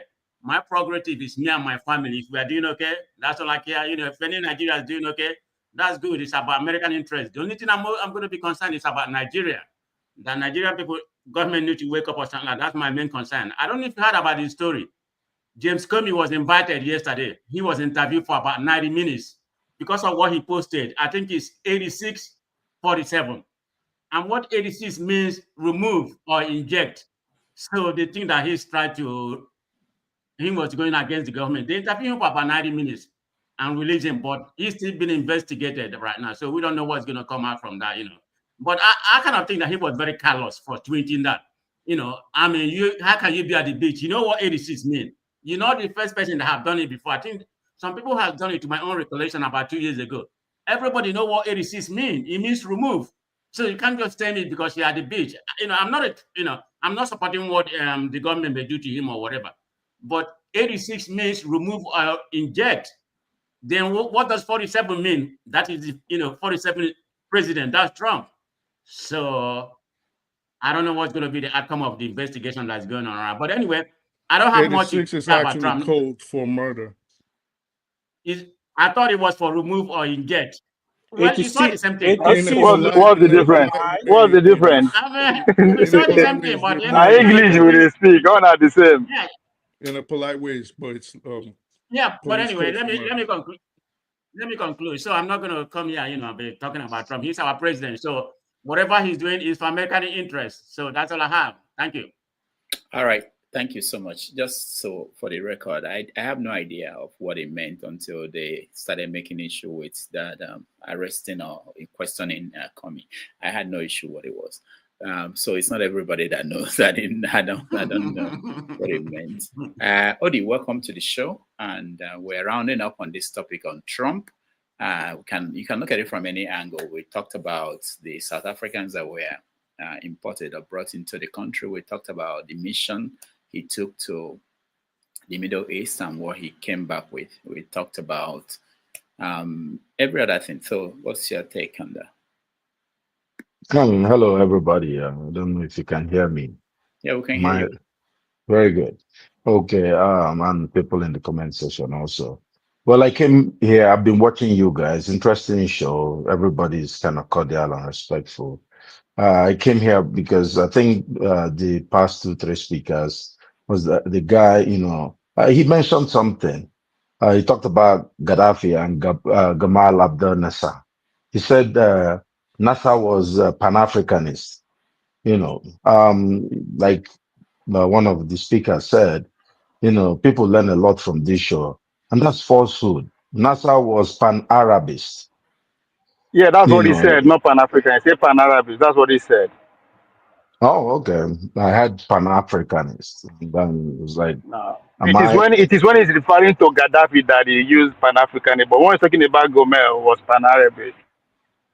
Okay, that's fine. And so when he went along the line of mentioning Palestine, look, I pity the Palestinians and about their fate, but anybody trying to equate Palestine to the fate of sub-Saharan Africa is always, it gets on my nerves. It's not the same. If you want to talk about what's going on in Sudan, I'll listen to you. We have kids and king, dying in Sudan. Everybody keeps talking about Palestine. What's this fixation? Is just because of the media? We had a lot of students in Sudan who escaped for their lives and returned back to Nigeria. Whenever, Sudan is boiling, Nigeria gets refugees. Anybody who grew up maybe in the 80s, 90s, when Darfur was, going on, we had a lot of refugees from Darfur. You see all those Arabs that were moving in the streets of, most of them were from Sudan. And now we are having the same problem and nobody talks about it. We're all talking about Palestine. What is this fixation? I really, really want to understand that. The people who call themselves Arabs, they don't want to take anybody from Palestine. They don't even talk about it. It's our brothers from South Africa that they flew all the way from the Cape of Good Hope and they flew to Geneva to report Israel of what Israel was doing, flew over Jordan, flew over Egypt and Saudi Arabia. Black people, we need to start, dealing with our problems. Palestine is not the problem of Saudi Arabia, of South Africa. And every day we keep praising them, all the Arabs just hide behind them. They're playing with Trump, but they are pushing South Africa in front to be in the courts for Palestine. Is this not a joke? And someone is trying to say, oh, South Africa is doing something good. Why South Africa is chasing out our brothers who are in their country and calling them thieves and criminals? The same South Africa that we saved and we fought for when they were crying, we were crying. Were the Arabs crying for them when they were crying? We were crying with them when they cried under apartheid. But they don't now, some white boys have decided to come to the US, to join some of their brothers, and then we're crying. What's our business? What's our business? South Africa, if you don't know, is a country of white people ruled by a black man. The saying is still true. The land is owned by white people. The government is not for black people. If somebody just meant land expropriation of land without compensation, it has not even happened in any scale that is reasonable. They sent us some mechanics to America to come and hang out. The people are not even farmers. Look, Trump, I didn't vote for Trump. Trump is my president. And, look, I actually do agree with many of the things he's doing.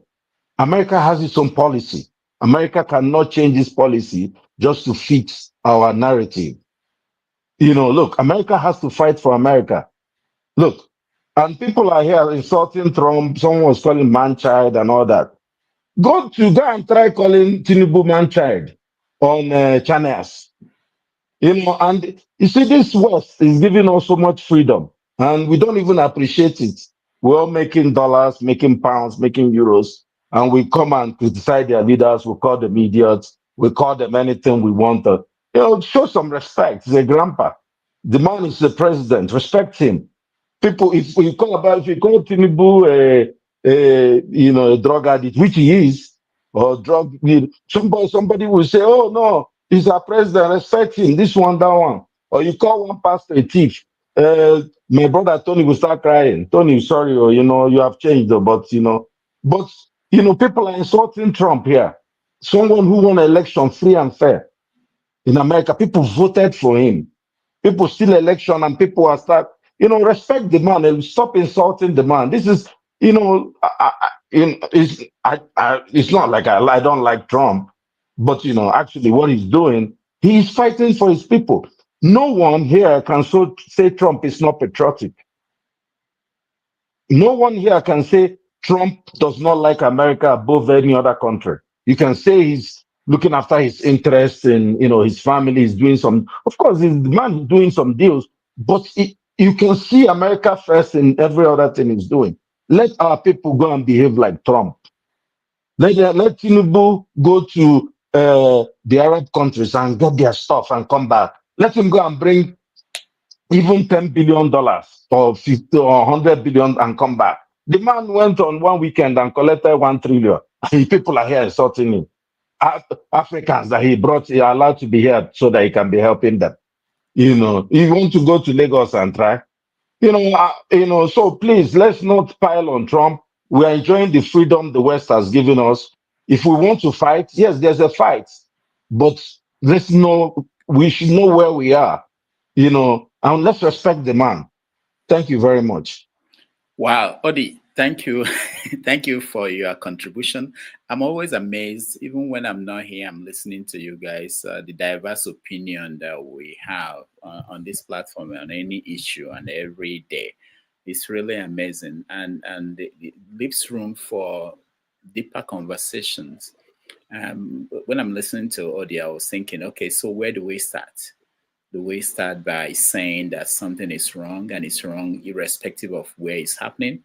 Or do we wait until we deal with the one happening at home? Because when you look at South Africa and the role of South Africa, I think that I looked at South Africa as people who have gone through something unique. And when they see other people who are going through that, they have this moral obligation to say this is wrong. But if we say that South Africa should just stay and wait until the problems in Africa is solved before they can say that something is wrong and I can do something about it, that's up there for debate.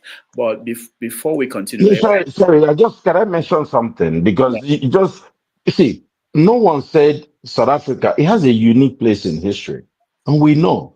But South Africa is doing something, as you know, in the Congo. It's not like their hands are not clean too. What they are doing in Congo is very controversial also, right? They can't even bring peace to the Congo. This Rwanda we're talking about happened in their nose. They didn't say anything. Go tell me what South Africa said when Rwanda was happening. What I'm saying is that you can't leave your kitchen and run to another man's kitchen. It's South Africa as rich as Oman and all this Qatar and all this UAE and Egypt. Why is it? Why are they drinking Panadol for their headache? All right. Thank you so much. I don't want to deviate. Say, I mean, if somebody come say those who don't teach us things are wrong, you better make himself teach us better things. You understand? If you don't understand the allied nation, the relationship between the South Africa and China, and what is happening in the Congo, just so you don't know, rather than saying, "Oh, what they are doing in Congo," you just like today, just like the same thing the same thing what Bola Tinubu did in our neighboring country, right? Now, they do. It's taking all that from. So it's good make we put perspective to things, especially when we come in the name of saying every other person that spoke rubbish. Spoke rubbish. You understand? So it's good like that. So this thing, nobody has monopoly of knowledge, right? All right. Thank you. We'll continue the conversation, but there's something I want to play. This is Thor TV. I think that's how he's called. Responding to Metiala. I don't know the time when this video came about, but it's interesting in connection to what Trump said in the Middle East. I want to bring it back home. Let's watch that video and see how he responded to the issue, the reasons that the Metiala people were giving why what's happening in Benue and Plateau, why it was happening and what could be done. Let's watch.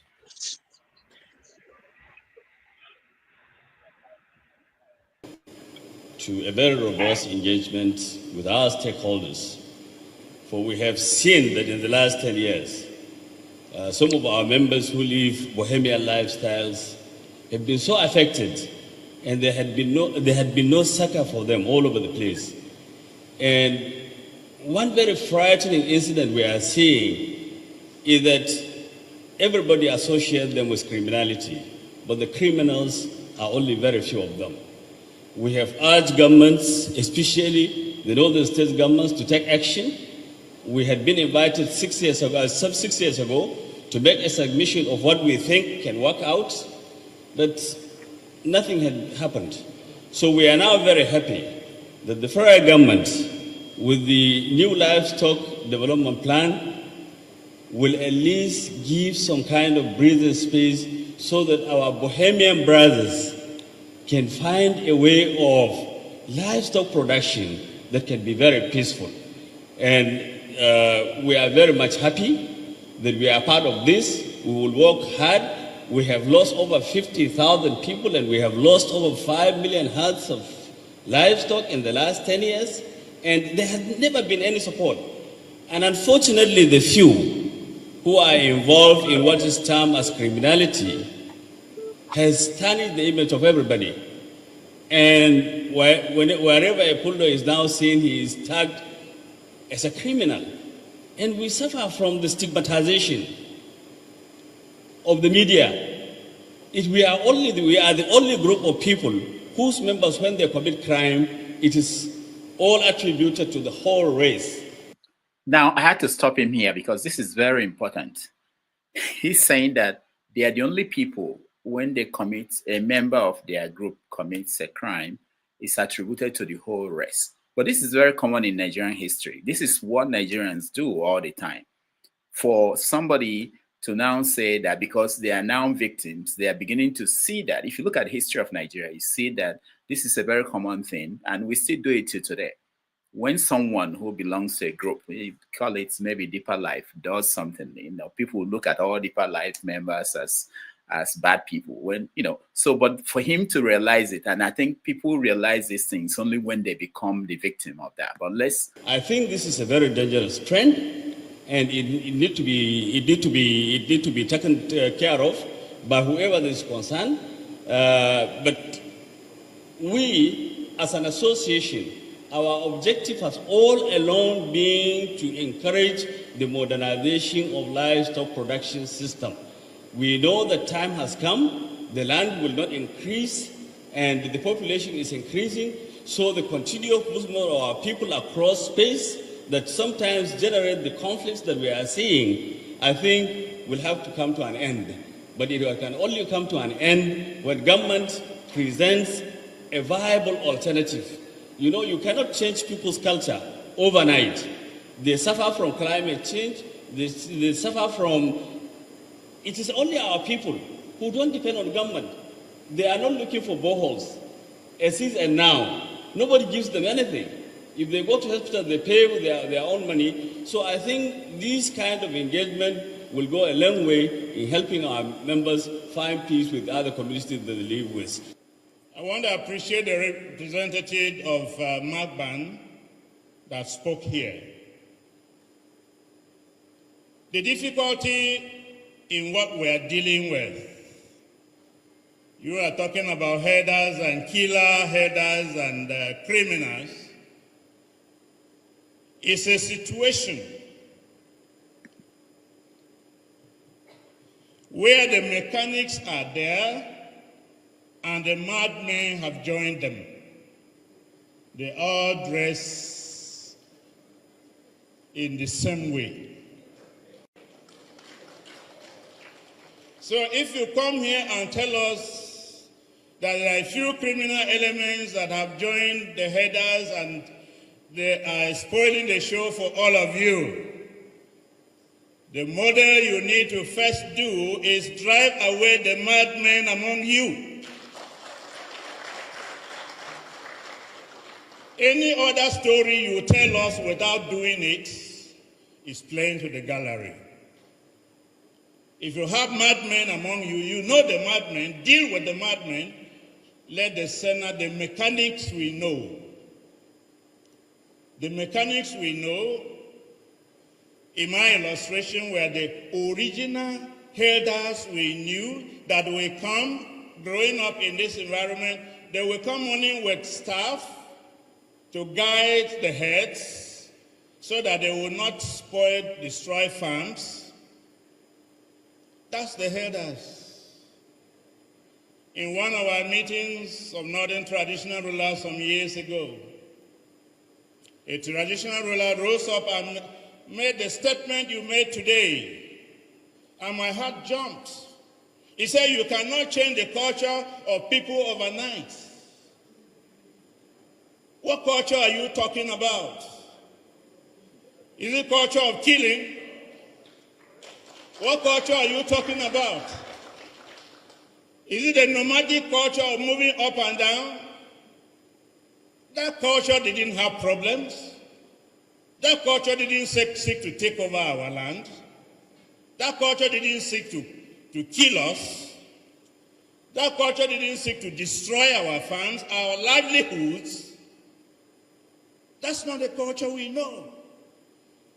What we have now are criminal headers carrying assault rifles, killing our people, maiming them, raping our women and our daughters, dispossessing us of our land, and even when we harvest our crops and bring them home, they come to our homes, destroy our houses, bring out our harvests for their cows to eat. Is that the culture? No, I beg to differ.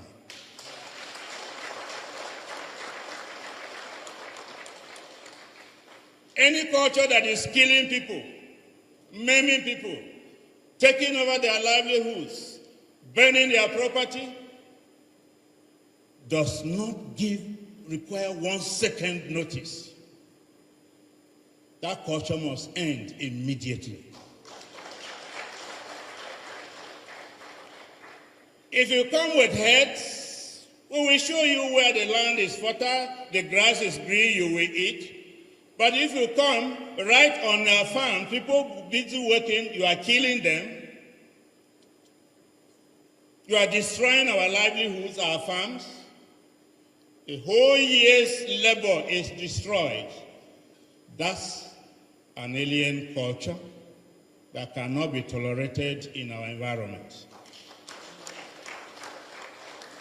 So for your own people, the model I say is that let the mechanics join hands and deal with the madmen.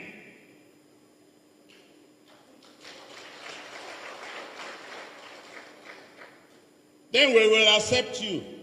We have always done that in the decades past, where if a cow strayed and destroyed any farm, they will come quickly, settle, pay compensation, and move on.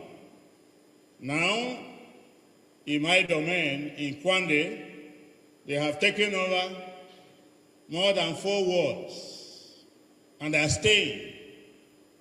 In my domain in Way West, almost all the 15 wards have been taken over, and the people have run to around Naka, and there is kidnapping and road blockage on the way every day.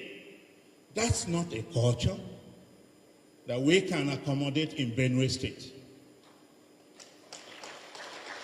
So, Markaban, deal with your internal issues.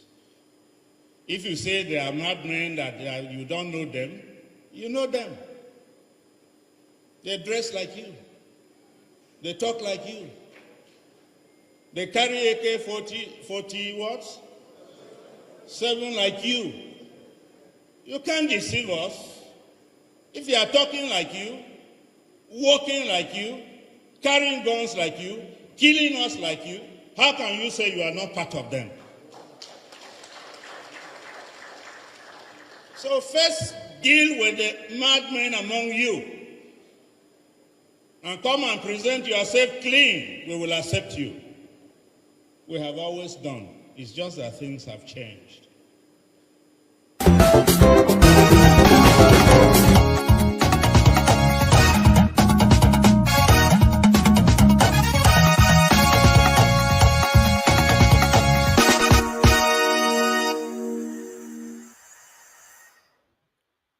All right, that was the leader of the Tiv people in Benue State speaking. It sounded to me like the same as what Trump said in Saudi Arabia. Find these people, get rid of them, but it's more than that. But I want us to start that conversation from this point. CM. Okay, and thank you, Rudolph. Actually,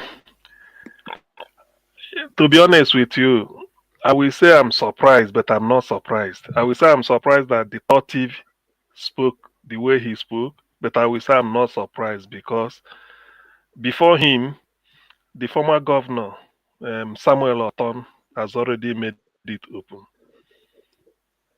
Fulani headsmen, this their maruding something, has nothing to do with animal husbandry.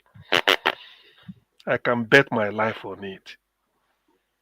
It has nothing to do with animal husbandry, just to perpetrate an ideology started by Osman Danfodio that came to an end in 1804.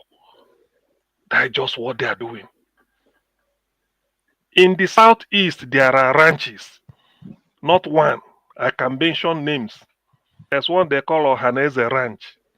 In Enugu, they don't drive cattle. If the Fulanis are serious, come down to Enugu, put your own side by side. It's business. You can't be heading more than 200 cattle. One cattle now is about 1 million or more than that. You can volunteer 5 million. There are land you can buy any part of the southern Nigeria for 250,000, 500,000. You can get a plot of land in some rural areas. You buy like 1 hectare or whatever, any plot. You drill a borehole there, bring out water from the soil. There is grass for you. I mean, I don't need to say it. The nearest university, faculty of agriculture or veterinary medicine, you engage the veterinary head of department. Once every 3 months, they come and inspect your flock. It's pure business. The only thing that pains me when I hear this is that my Igbo brothers are here to realize that it is better to invest that their 100 million than to using it to go and then cover one swamp in Lagos. After 3 years, they come and demolish it that you don't have CFO, and the money goes like that. Bring that 100 million down to the east. Come and establish a ranch. There is so much money to be made in it. No need for dollar. You don't believe on exchange rate. Nobody will come and demolish it. Then you spend 500 million putting up a mansion in Lekki. Then one alaye will come and tell you, we demolish it. Go to your place. You are wasting time. So back to Yetiala issue. All what they are doing is to Fulani, just to make sure that they plant Fulani in every part of Nigeria. Fulani, for those who do not know, they are not indigenous to Nigeria. They are not. That's why they are wandering. If you look at this book, it's called the Harold Smith story. These are the people that rigged the election in Nigeria, the independence election 1959. It will tell you the whole thing here. A squalid end to an empire. Because of this, so people can take it, go and buy it and read. You will hear this whole thing. The man came here in his attempt to draw map of Nigeria. If you look at it, there is no ethnic group that is not represented here. In the south, there is none. Ogoni, Bini, Isan, anywhere you mention, they are here. Look at the whole of this. It's called the Hausa land. There is no Fulani anywhere. There is no Fulani. So these are people that are invaders. They just came from one area wandering, even whatever, come and dictate the politics of Nigeria. They are not. So this number they are driving every part of up and down is just to camouflage. Their intent, where you see them making noise, is just because they want to install their people everywhere. When they get to a place and you allow them to remain there, they will instigate a crisis. Federal government now say, okay, divide the local government and give them. People should tell you the history of just not local government, how it came to be. Let the Biron tell you. So what the Thought TV is telling, the audience, they are just pretense. If indeed their aim of this thing is to feed their cattle and make money, there is land. Come and buy land, they keep them there. keep them there, feed them whatever you want to feed them, than to drive a cattle from Katsina to River State because you just want to do something. So this is a nonsense. I thank God that the third thief spoke the way he spoke. They should not give them chance at all. Fulanis are not Nigerians. Forget about they will be installing president and vice and all this nonsense. They are not. They know it. Pat Yotomi once said it one time. He said why the Fulani, some Fulani friend told him that why they are talking of unity is because they don't have any stake, no cradle in Nigeria. Unlike the Igbo, Yoruba, Ijo, everybody, TV, you can point. Hausa can point to their place. Kanuri, they have. Where is Fulani? Where is their cradle in Nigeria? Before some political myopic people will come and be talking nonsense. That is why they are driving cattle just to cover. Why don't they do it in Ghana? Why don't they do it in Guinea? It's only in Nigeria because they feel Nigeria belongs to them. Because the British gave them the upper hand, so that through the Fulani they will be sucking Nigerian resources. We know what is going on, but thank God the Third TV say it's now they are now standing firm to challenge them. This is rubbish. Fulanization has come to an end. It can never work in Nigeria. Thank you. All right, thank you, CM. Let me. I know I see people like Tony and Ike. I will come to you guys in a while. Let me hear from people who just joined us. Also, let me inform people. There are a few things I was told to inform everybody. The ladies' show is not going to happen this week, but it will happen next week. They're off today. Hey, thank God. Who's saying this? And then, of course, Forefathers is not here.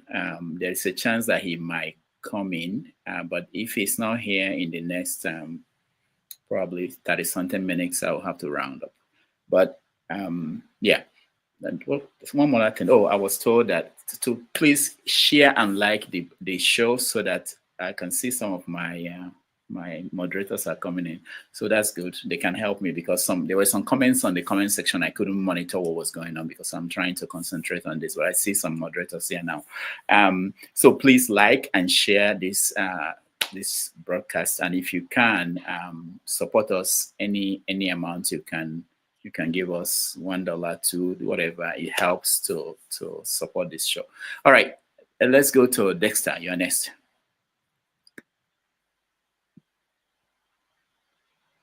Yeah, thank you, Dr. Damages, and everybody on the panel. I think CM has kind of rounded the point up, except we want to deceive ourselves. I think the question is going forward. I mean, the Fulanis are not indigenous to Nigeria. Well, what I would say in conclusion, I think there was I listened to a podcast recently. I think it's Out of the Box podcast. I think that was the video was released today, and it was done by a guy they call Captain Blade. He's retired from the Nigerian Army, and basically what he said is, so this Nigerian problem, really, it's a cash cow for some people. Whether I would call it colonization and all that, and all the insecurity, it's a big cash cow, and he worked in the intelligence agency, and he said that he developed a blueprint on how to defeat the insurgents, Boko Haram, every security threat. They've developed the blueprint on how to deal with it, and no government actually takes to action. Said somebody that is like you can consider to be Tinubu's ears. They have given him the blueprint how to defeat the insurgents. Nothing is being done. And his conclusion, he says, if you are complaining about something consistently, you might be complaining to the problem, And once you realize you are complaining to the problem, you have to stop, So he stopped, basically, stopped. So he doesn't even grant interviews because they've provided a blueprint. This is somebody that works with the intelligence agency in the Nigerian Army, although he's retired now. So the problem we have in our country, whether we call it Fulani, whatever, I think it's more like an ideology that has been put, and when people are wired in a certain way, it's like they have been encoded. The average Nigerian has actually been encoded somehow now to see the Fulanis as not just as a people now, as the enemies or as the enemy of the state. You know, it's a huge disservice to the Fulani people because we have good Fulani people. Let us not. We can't say that they're all bad, but it's a big, huge disservice to the good one because the next generation is actually being coded that hard coded now that Fulanis are the enemies, Fulanis are the enemies, which is actually not good. And because you have people in leadership who are making money from it, you know, who are thriving from it, you know, they don't want it to end. You know, if it's so Nigeria is not actually collectively a country, you know, as much as we want to say it is, it's actually not collectively a nation because the people don't unite under anything. I think I heard somebody say something. The only thing that unites Nigeria is when they are fighting against the Igbos. I don't know who said that on this platform. Everybody will now come together. Yes, you know these people are, you know. But if you look at it, you can't actually identify an ideology that you will say when you mention it, all Nigerians to come together and march forward. You understand? You have division in many countries of the world. If you go to places like UK, you have division. But the truth about it is that the moment if a country declares war in the UK like this, everybody, if terrorists attack somewhere, everybody, they will forget about their party difference, they will forget about all that, and they will stand behind and march. There's nothing that unites Nigeria, you know, and so all we have is what divides us. And since our leaders are not ready, but I think the onus actually is on people like us, you know, because unfortunately, between 1963 to now, that's how many years? We are talking about close to more than 60 years. So we can't still be aligned the Gowan narrative to be what is driving us. I think it's a disgrace to our generation, to people like us, to people like me, you know, because for how many years the Gowan narrative is what has been driving the nation, you know, and we just accepted it. The truth about it that we are supposed to have made a paradigm shift, you know, completely shift away from that. It's for us to take the battle. And truth about it is that we cannot keep on. I know there's this ideology of respect, but you can't change an ideology if you keep on lying down for the perpetrators of the ideology. You know, or maybe somehow our traditions have coded us into just subservience, you know, but it's wrong. You know, so I think it holds on us to actually not just to be talkers, not just to be talking, but what we should be doing and not just doing, we should be educating the young generation, the next people coming up that this is not normal and it's unacceptable. And if doing the right thing means you have to step on the toes or step on the heads of the so-called elders, then actually you have to do the right thing and step on their heads because that's the only way nations are formed. Thank you. All right, Dexter, thank you so much. Let me hear from Local P. Supports diaspora voting. All right. I don't know what happened. The damage. You just threw me out that first time. You didn't bring me back again. We just at the backstage. I wanted to tell you, like, I think I sent you a message. I don't know if you got it. Anyway, but like No, on WhatsApp. the glitch happened again. I don't know for the JAMB. It happened again. Yeah. Today. Yeah. So we're even writing the exam inside the exam mode. The system just shut down. Yes. That time you took me out. 5 minutes time. I wanted to Oh, sorry, I didn't. I was like, I said, well, no problem. Make a boom. Wow. Okay. Yeah, yep. Again. Anyways, for the Fulani Kinikon, yeah. For me, I think it's bigger than because for me, like I tell people, if you play chess game, sometimes you read your enemy. Like if something's happening consistently, you why? There must be a reason. I think this is beyond Fulani taking land. You understand? For people to move, try to migrate to a place, yeah, it's not really a bad thing, but security concerns needs to be looked at for if they have ulterior motive for moving down there. Like you can't tell okay, like the UK right now, yeah, everybody's coming to the UK. You understand?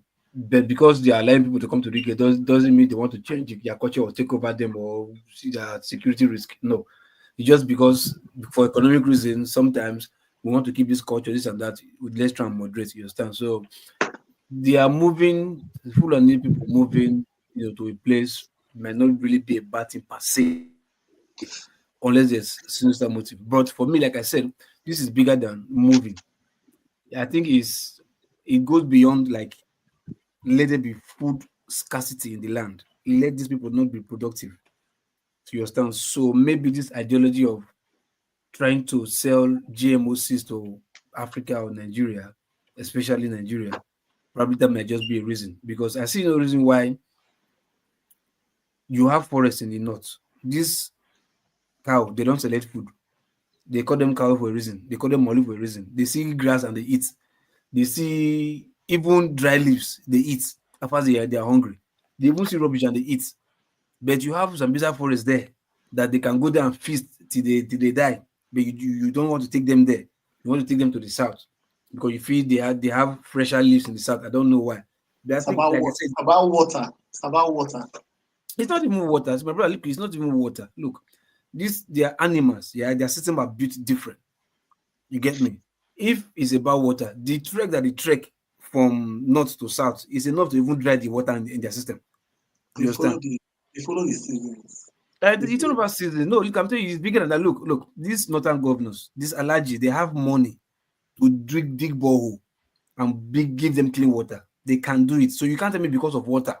You have like 6 or 10 cows. You know how much is one? Then you tell me you have to trek from north to south And, just to go and and look for water.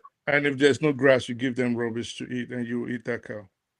No, what do you mean rubbish? There's no the rubbish anywhere. Grass can grow No, anywhere. that was what you said. You said if there's no grass, just give them rubbish. They'll eat it.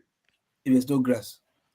I think they can eat rubbish. That doesn't mean you give them rubbish. They can eat rubbish. Doesn't mean you give them rubbish. Would you eat a cow? You think these No, people but are... listen. Look. Even the one they eat, the lambs that they say here, there are some that are grass fed, there are some that are chemical fed, and they still sell it in And the there's market. some that eat rubbish. I say chemical fed. Chemical fed is not part of rubbish. Yeah, But let me my chain of thought. Like I said, there are also a game. Like I think for me, I believe that you can call it conspiracy theory. That there's also a game plan to make sure that there's food scarcity. You can see the reason why you just leave a place that there's no farm and there's grass there. You will not go and feast on that one. You rather go to a place that there are farm lands, there are food stuff there about to be harvested, and you go down deliberately eat them and you video yourself and post it out there. In the name of what? What are you trying to gain? So I think there's just probably deliberate act to make sure that there's food scarcity, there's food shortage, because we always believe that yes, food comes from the north. Why we think we are smart, we don't farm here, and we do virtually oil and gas and politics to make money. You understand? And spend money to get what we want. Why those people over there, they are more into farming. So if we are doing farming here, probably to gain control or whatever, they can come and destroy our farm, so we have nothing to eat, nothing to feed on or whatever, and they get their stuff and they win. So this might just be a ploy to sell GMO seeds in the near future. Nobody can tell, because these people are funded not by the Hausa leaders. I can tell you they might be funded by foreigners. You understand? Just to make sure they keep us where we are all the time. So that's just my little sense about this anyway. Yep. All right, thank you, Local P. Ike, you're next. Yeah, I think the king spoke well, and I think, but I think they didn't start speaking in time. It has become an epidemic in Nigeria, and it's too late to control the situation of the Fulani herdsmen everywhere. So, like Lokopi said, I don't want Nigerians to anybody that have a farm and planted something in the farm, and you say that it is good, that somebody from nowhere will come with his cow and eat everything that is in that farm. My brother and sister, I don't know the kind of conscience we have.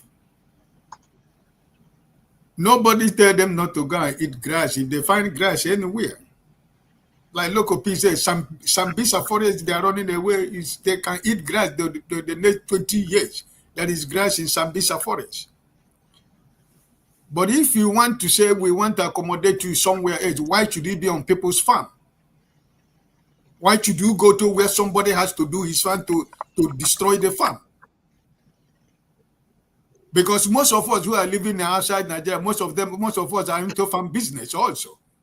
So you will be happy that after spending money, one crazy person from somewhere will come with a cow to destroy everything that have been planted in your farm.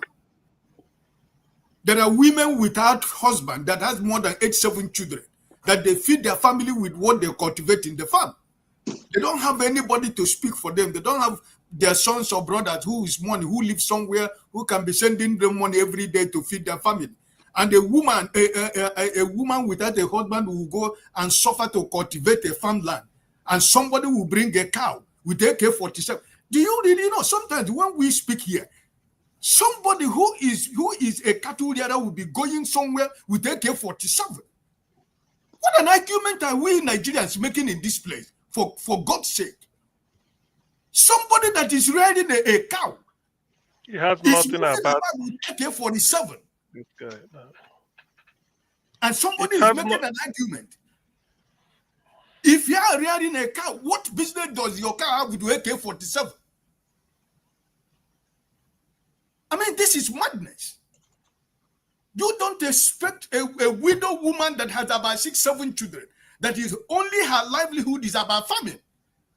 And after so many months of cultivating and the things growing in the farm that she will use to feed the family, or go to say to get money to buy fish and meat to be able to cook a soup for the family, somebody will come from somewhere with cows and destroy those things. And we're defending indefensible here. Listen. You see, Nigeria is happy. Listen. You see, this country you call Nigeria is happening to everybody. And there is nobody that is going to escape what is going on in Nigeria. Because when what all of us are building, this pregnancy that Nigeria has right now, the time is going to deliver that pregnancy, there is not going to be any hiding place for anybody in Nigeria. And I think after then we will know that whether we are going to have a country. Nobody is against anybody. But you don't use your business to destroy another person's business. Because farming is business. The cattle you rear is business. And the people that own these farms are senators, millionaires of their largest in the north. They are the people that own all this cow. And at the end of the day, they will move their agbada like this, and they'll come to the National Assembly and begin to tell me nonsense on the National Assembly. I don't know how anybody can defend what is going on with these people. If somebody that is going to a farm will go to a farm with AK-47, which means you are not just rearing a farm, you are not just rearing a cow, but you have a mission to accomplish with your AK-47.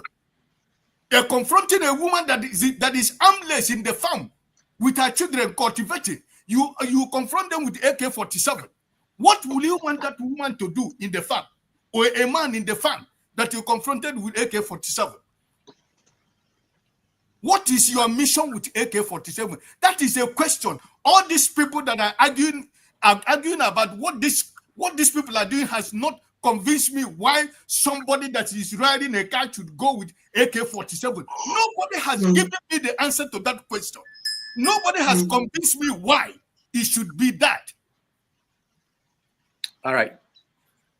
None of us here can give human life. Nobody here can give life, because life is precious. And for somebody that is doing his legitimate business, and somebody will walk from about 5,000 kilometers away to come to that place, destroy whatever they have planted, and kill the people, rip out children in a mother's belly, it's evil.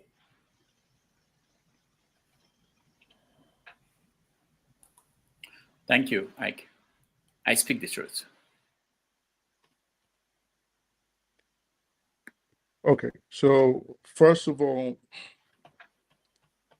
let me correct something that was said earlier by Audie. Audie said Gamal Abdel Nasser was not a Pan-Africanist. He definitely was, a very staunch one too. This is someone that worked very closely with Patrice Lumumba and Kwame Nkrumah, which also led to the establishment of the Organization of African Unity, which he actually was one of the founders. The OAU, which we know today as the African Union. So was he also into pan-Arabism? He was.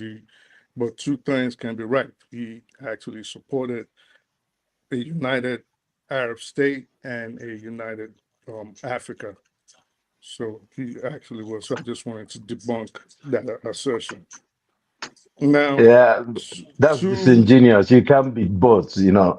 yeah, yes, you definitely can. I just made statements. Was he a founder? Did he work with Patrice Lumumba and Kwame Nkrumah in founding the Organization of African Unity? Yes, he did. Good. So, moving forward, with regards to the Fulani herdsmen, what you started off with, and this is a danger which I think the ordinary citizens seem to propagate, which also leads to them being used by the politicians. You, Rudolph, the first thing you played was a tape, and you made a slight assertion on the danger of grouping people together and condemning them for the actions of a minority in their group, namely ethnic in this case. And you played a video of a certain man, I cannot remember his name now, complaining about that. After playing that, you played the thief king, who also went back to grouping these people as one. And this is the position that most of the panelists have taken. And I think when they do this, they inadvertently fall into the hands of the politicians, the Nigerian politicians in this Hold on, situation. before you continue, I speak the truth. Right. What the king said was that he used an illustration, he used a metaphor of the mechanics And the madman. And he said to them, go and identify the mad people in your group that you dress alike. Okay. And to me, it's why I brought it up simply was similar to what Trump said in the Middle East. He said to them, these guys are amongst you. They go to the same mosque with you. You have to deal with them, you know. So that's the only thing I pointed out. No, I'm not saying there's anything wrong with that. I'm not saying anything wrong. I'm actually on your side. But if we were to look at the Middle East, I think context would matter, where I will disagree with Trump, where I probably will take the position of, well, you created the situation where these terrorists could be able to foment trouble and you finance them in becoming an organized formation today. And I think that is a position that people that are in the know most people would agree with that. You can't dispute it. America actually led to the formation of groups like ISIS and Al Qaeda and the Islamic Brotherhood. But that is on another side. Now, with Africa, with Nigeria, my position was the king was talking out of both mouths. And you see it on this panel. You tell people to go face an unarmed group, unarmed people, right? This is what I thought he was alluding to when he said, well, you know these people, when he used the metaphor of the mechanics and the madman. You know these people, they dress like you, they speak like you, they live amongst you, right? But then in the next vein, what did he do? And this is the danger that I'm speaking about. He said they are armed just like you. This meaning that he's basically indicting the entire Fulani group, saying they are also armed like the terrorists, the marauders, the herdsmen that we are accusing of committing all these atrocities. And I'm saying that is a danger. At some point, I think we have to separate the fact that there are good ones and there are bad ones. We can't just lump them together. I think people do this subconsciously without even realizing it, without even hearing what they're saying. So if you're saying these people are bad, they are coming down south and taking over people's farms. I mean, we heard someone saying, well, why don't we feed them rubbish, pretending like all of a sudden you are a rancher. All of a sudden you know how the cattle business runs. Why don't we put them here? Listen, these people, there are videos of them, admittedly, because of the tensions in Nigeria today. There are videos of the Fulanis, innocent ones at this point, because if they had gone, they would have probably shot back. There are videos of them bringing their cows to southeastern Nigeria and their cows being mowed down with people with guns, with assault rifles. So tensions like this that keep brewing like this are the things I think, instead of us taking sides, instead of Nigerians pointing fingers, instead of Nigerians indicting each other and going with the games that the politicians make, maybe we should be pushing for more control, for example, of our law enforcement organizations. Because if we had in every state in Nigeria, which I don't think it is possible or feasible or sensible at this point, but moving forward, if we had even 10 states in a pilot project where they control their own local law enforcement, meaning we can graph it based on location, we can organize it based on maybe situations in certain parts of the country, what we're trying to stop, saying, okay, XYZ states, there will be a private pilot project with federal government oversight. You control your own policing, and then we can maybe stop, maybe not stop, but maybe we could check and reduce the incidents that these incursions cause. But if we stay on here and then what we do is bash an entire ethnic group, bash an entire region, and we're not going to find a solution. And this is exactly what the politicians want, so I think I'm just going to leave it at that until All right. Okay, Thank you so much. okay. One moment, Rudolph, please, one moment, because the issue is animal husbandry. The issue that is just the forget about any other thing is just mere bullshit. The issue is about animal husbandry. Ganduje, Governor Ganduje, the APC national chairman, told them, come to the north, I have land in Kano, it will contain you, stop going to the south. It's on record. The issue of driving cattle is not about animal, it's to perpetrate a Fulani civilization by force. What Usman Danfodio could do to achieve. That is the whole business of all this. If that grass in Benue State, like Governor Norton told you, Governor Norton said, if you feel the grass in Benue State is so delicious for your cow, come and buy land, a farm. You can't go and destroy his farm. Is that simple to understand? Why are we just trying to just bring in different convoluted theory to do this, do this? These Rudolph, are is it not. okay if I respond, please? Hold Listen. on. These are just pure rubbish. Example: the former governor of Ekiti State, Kayode Fayemi, established a ranch in Ekiti State. If you Fulani, you want to Ekiti State, go to Ekiti State. They will sell land to you, put it there, such that the next woman who cultivates tomato, you can't go and destroy her tomato. That's what we are saying. That's what Ike Alamefle was saying, by widows, depending on their farm. So what are we trying to bring? One type of convoluted logic, illogical logic, trying to come and brand. What are we embellishing?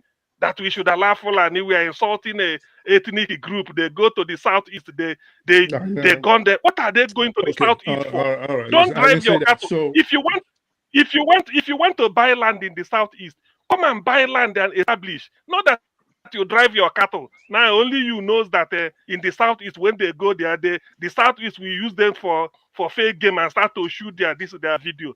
Man, this is arrant nonsense and monstrous rubbish. Let us for once pretend.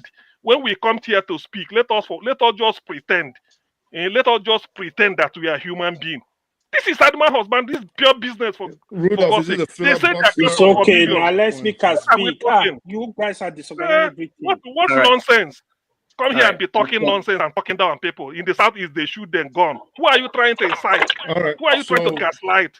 I beg, get out. CM, no, Nonsense. Who are you it's trying all to right. gaslight? It's all right. Ignore him. Ignore him. So CM, don't be rude now. Rubbish. You let calm him. down. Come on, but you heard him say it. In the southeast, It's they okay, gone down. please. Let's You should calm have down, waited in please, the all of us. midnight.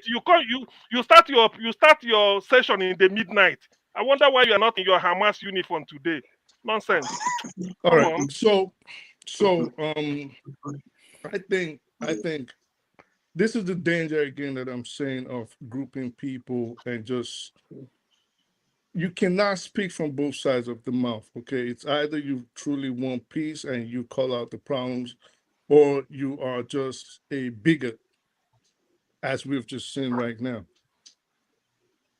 There have been incidents, and I'm not even going to reiterate that much on it, but there actually have been incidents where innocent herders, and I did say maybe, well, not maybe, definitely due to the tensions in Nigeria right now, they had their cows killed, you know.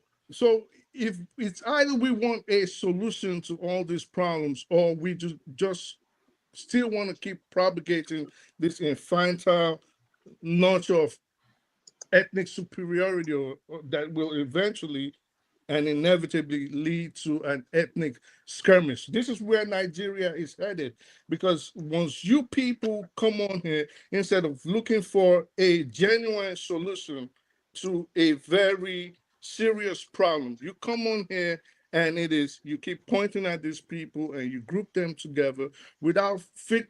That'd be like someone coming on here saying everybody is related to the IPOP or the ESN without genuinely looking at the position that this is a group of.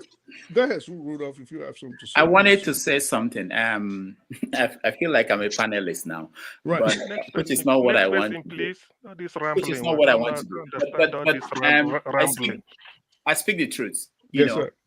The what was in my mind. I know that I've seen videos where cows were being killed. There was poisoning that happened recently. But the question I want for you to think about, if you are bringing it up, that's not the reason why they carry the guns. What is happening now, and which is the danger in not dealing with this issue, when you have a king like Talk TV saying what he said. Normally, those people are very diplomatic.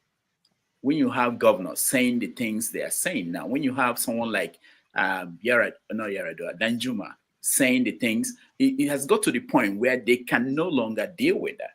And someone pointed it out here that if I were to be Fulani, I would be worried, and they are worried. And I've talked to some of them. Some of them came here. They are worried that it's not sustainable. What are you going to do? We have a governor of Bauchi State come out to say that they had to carry guns. They don't have to carry guns. That's what he said. He supported that. He said no, that. No, I'm saying me in my position. I'm not supporting. So I'm saying, yeah. So the point is this: you're pointing it out as if it's a consequence of what was going on and the fact that the states could not deal with the problem. People now are taking the laws into their hands. So if you don't put it in that context, it appears as if you are, this is what Chimamanda talked about. It depends on the point in history that you start your story.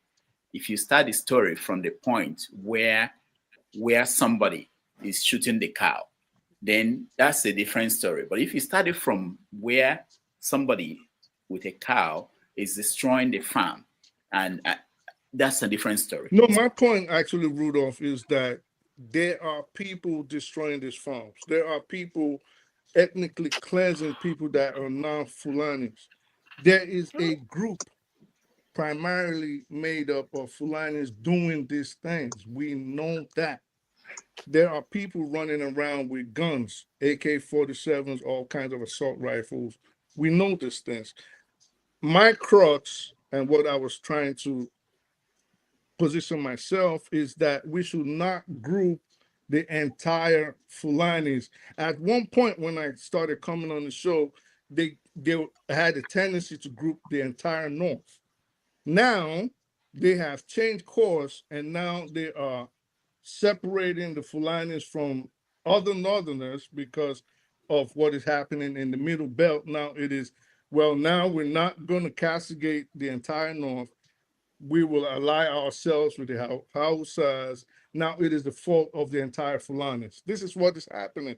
And I'm saying this is not right. There is a group of Fulanis, yes, a minute group, I dare say, that are causing all this carnage and chaos all around Nigeria. Nobody is calling them innocent. No, but I'm saying painting them, the entire group, with the same brush.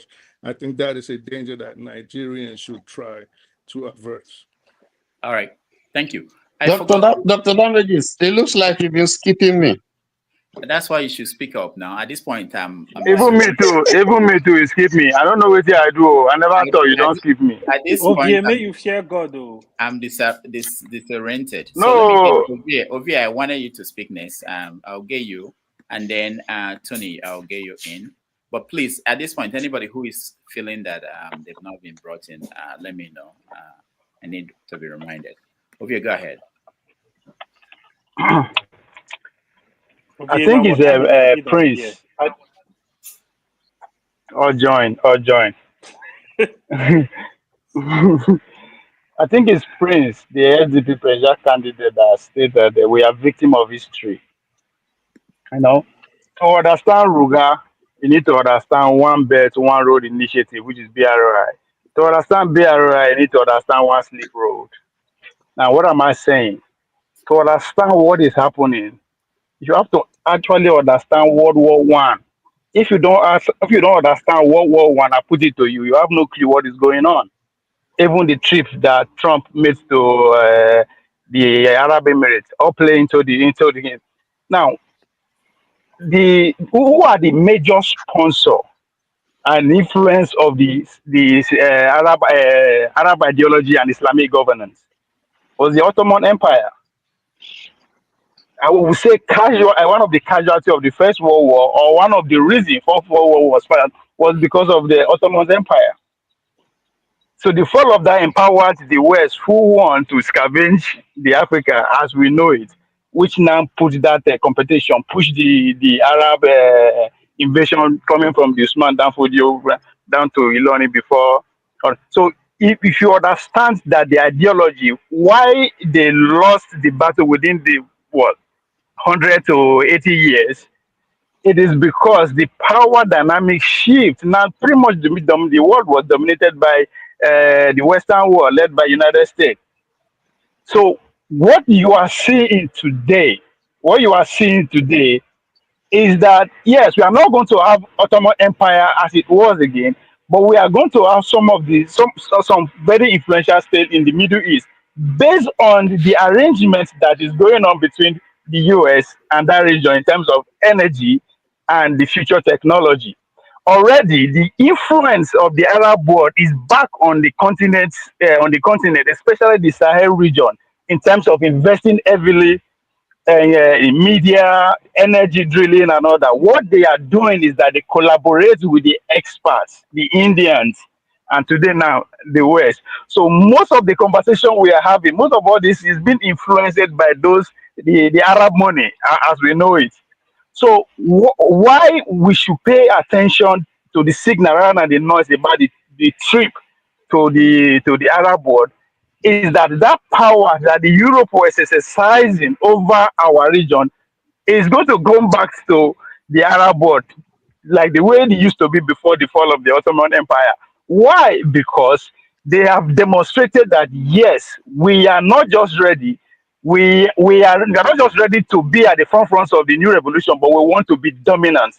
Why? Because they have the energy. It takes a lot of energy to build the infrastructure that will dominate AI. So they are ready. So what you are seeing a while ago, I was asking question: the future of Nigeria, is it going to be an Islamic state, or is Islamic social state, or a capitalist society run pretty much dominated by the latest technology? I've been asking that question, and that question still stands because Dr. Damage, if I come your house, they follow you, they argue back and forth how your son, which school your son should go.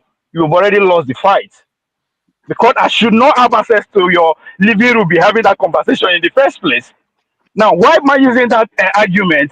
As we speak, the Nigerian state, politically speaking, is dominated by the North.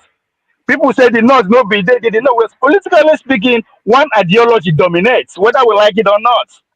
And by the time they dominate 100% the political structure of Nigeria, one day they will declare an Islamic state. And guess what?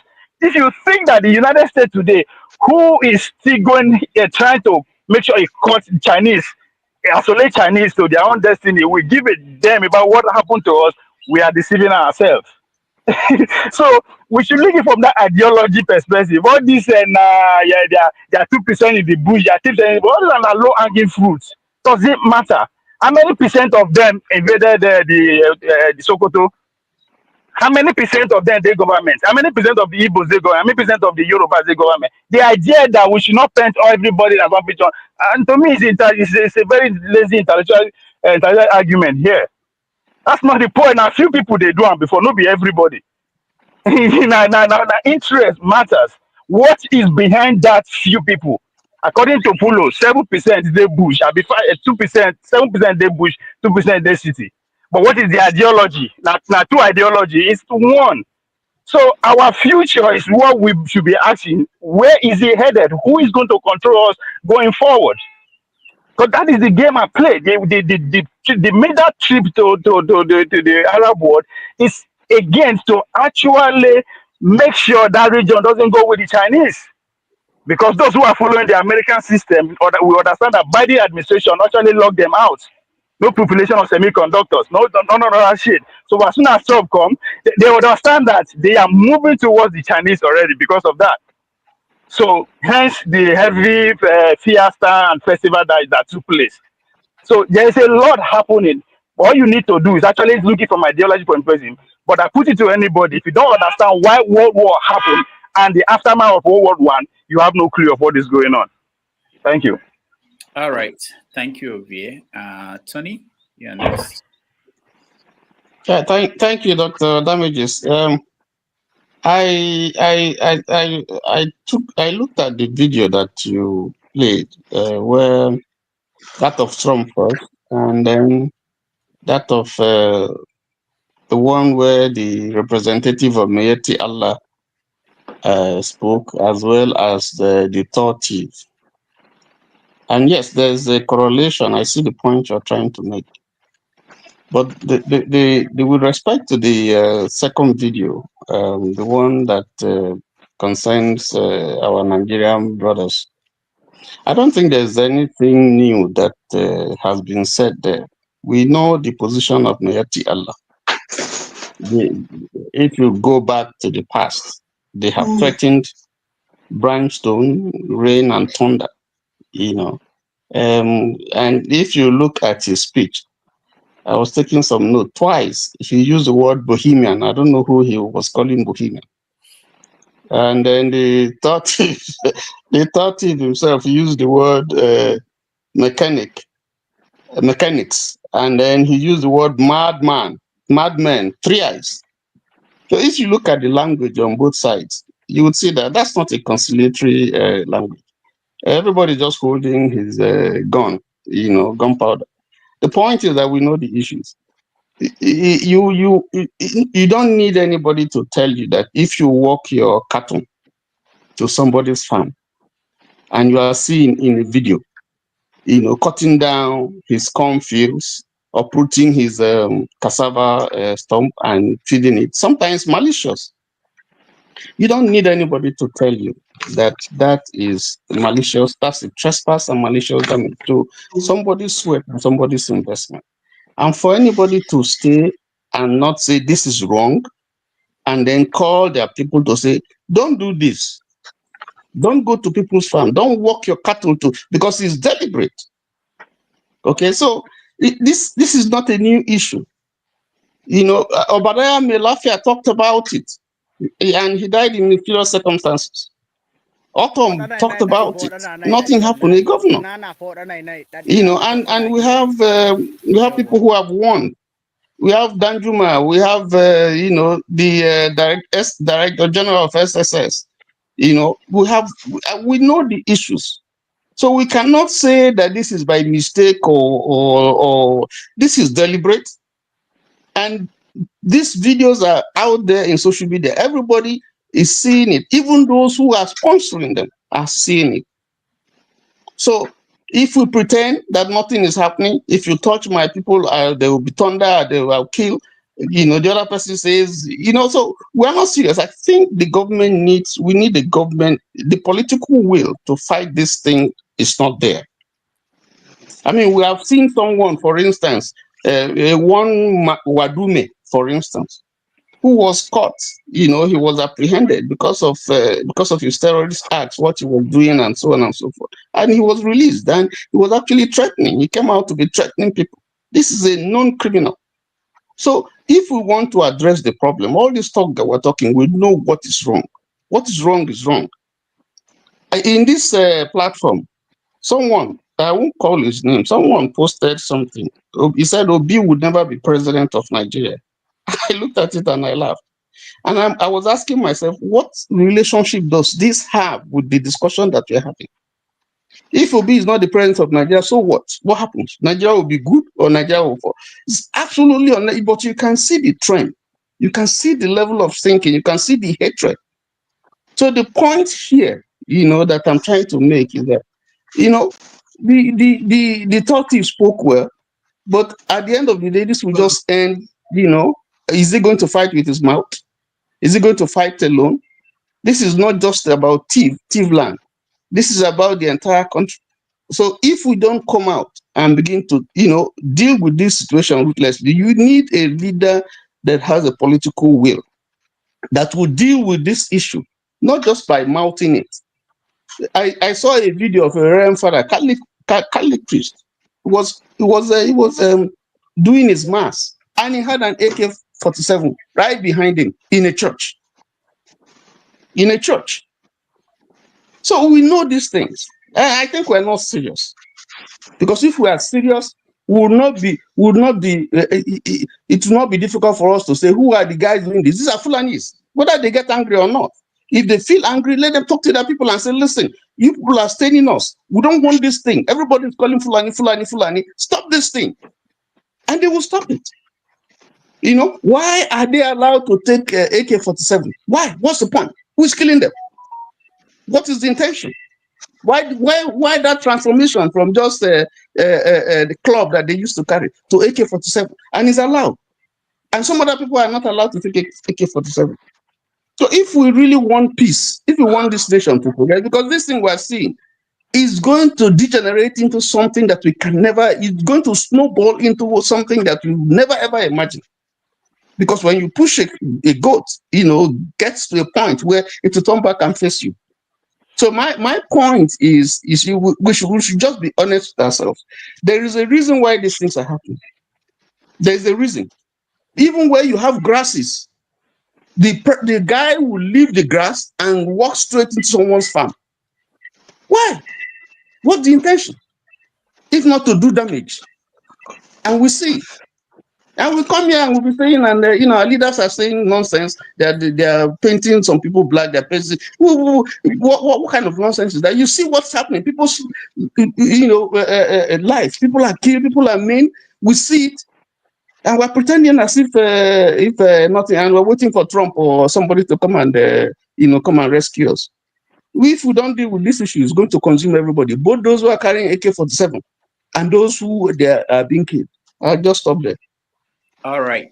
Thank you, Tony. I think Doctor, back in. Doctor, Ekaite Udo, the ask of source of the books where we mentioned. Oh, source of the books. Okay. Source of the books that we mentioned. Okay. All right. I think. Make I tell him. That's why. Yes. CM is here. CM will. I think. I mentioned about three. Let me tell him. Can you type it on the comment section? Maybe that will help. But I want to get KJ. Can you hold on? Okay. Let me get Gozeka. She's joining us from Nigeria. I've not seen her in a long time. Gozeka, welcome to the show. Good evening, Dr. Damages. Good evening, everyone. It's been a while. Yeah. Gozeka, happy New Year. I heard Tinubu is treating you nice. You don't want to show up I again. wish That's it what was. Dr. Damages told us. I'm going to be very quick because I don't have much to say. And number two, the rain is falling and there is a thunderstorm, and I'm very scared of thunder. So I want to be very quick and run off and go and hide. I promised myself I was not going to be commenting on Nigerian issues anymore because I'm drained. Oh God, I'm drained. But I can't just help it sometimes, especially this Fulani convo. I had to come in because it's beginning to sound very funny. It's beginning to sound very, very funny. It's no longer that people are playing ostrich.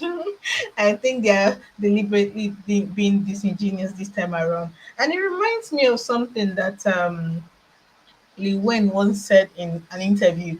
He said that he does not know what racism is. Why? Because when he was 12 years old and was shot, and the police came to the house, policemen walked over him and were busy looking for guns and drugs, and they left him for dead. He was just 12 years old. He had a gunshot wound to his chest. And he said it was one of the police officers, a white man, who screamed at them and told them to call an ambulance, that this boy is hurt. Why would they leave him to go look for evidence? So he says because of that, because the man that saved his life literally was white, because of that he does not know what racism is.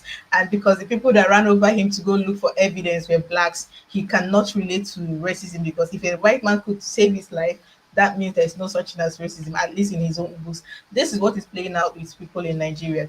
If you know they happen to me, it doesn't happen. If they never kidnap anybody from my family, you know they kidnap. If they never enter our village, you know they exist. If it happen for the other side, you know consign me. This, I've said it before, that this mindset will be our undoing. And I remember not too long ago when the people in the south used to make jokes, not jokes, used to make very snide remarks about what was happening in the north. They would say that they should be killing themselves there.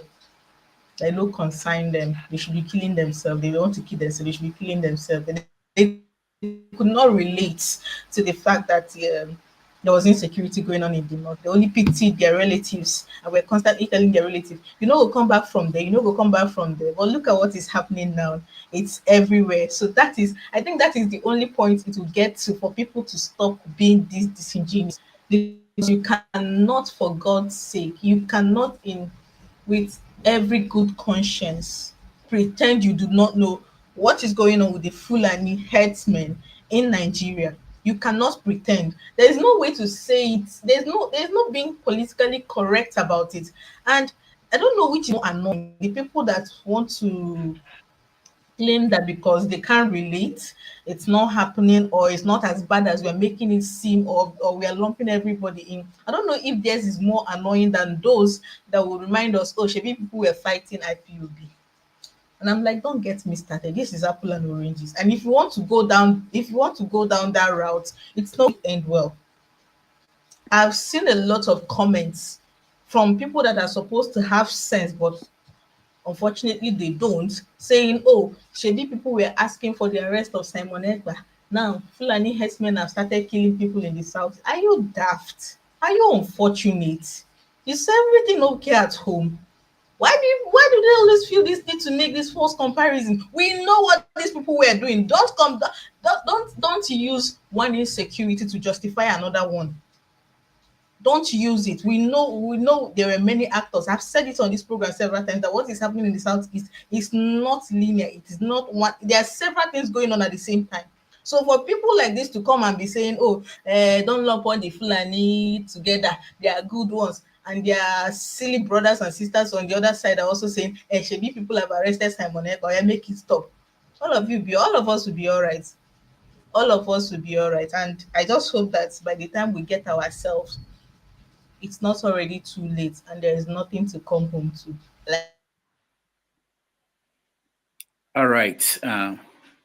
Lozeka, thank you so much. I like the point you made. And there was something that Madam. My Okay, you're network still went talking. off. Okay, go ahead. Yeah. My phone Rudolph, went ask off. Let Ugodika me- about this JAMB thing. Let her educate us about the JAMB thing. What is going on with the JAMB? Huh? The JAMB crisis they are having. Is it Can you throw more light? Oh, right. Oh, the students, I think it was yesterday that some of them were sent emails to receipt.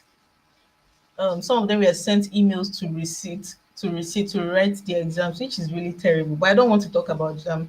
I just want to conclude on this topic that I just hope that by the time we come to, there'll be something left to come home to. Like I always tell people here, I wish I had another home. I wouldn't feel so terrible.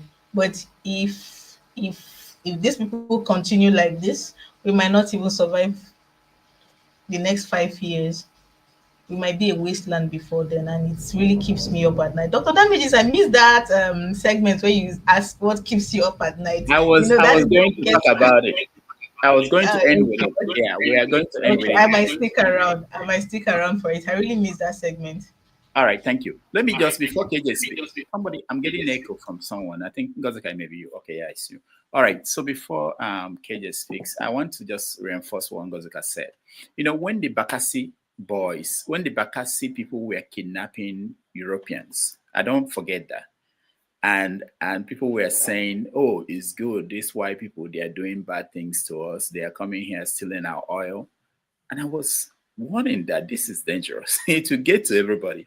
And then kidnapping started in the East, and everybody around the country, people were saying, these Igbo people, they like money. Right now, everybody is kidnapping. It's everywhere. People, I think we don't have this good understanding of human behavior, who we are as human beings. If I'm the one in the forest following cows, and I see people making money simply by picking up somebody, most people, maybe 1% will decide, you know what? Why am I wasting my time doing this? I can pick up somebody on the street and make money, and they will do it. So I think there's something that Kulata said here at the beginning when we started. He was talking about the Southeast and was talking about the leaders in the Southeast being the people who failed the Southeast. You know, something like railway, the gas line, and all those things, that Amechi did not do this and this person did not do this. And I was thinking, when they created the states, and they gave the Southeast 5 and others have 6 and 7. And the conversation shouldn't end there. The conversation should end at the point where we say, okay, everybody, we agree, this is wrong. There's no reason why Lagos State should have 24 local government areas. I don't know what it is now. And then Kano we have 44.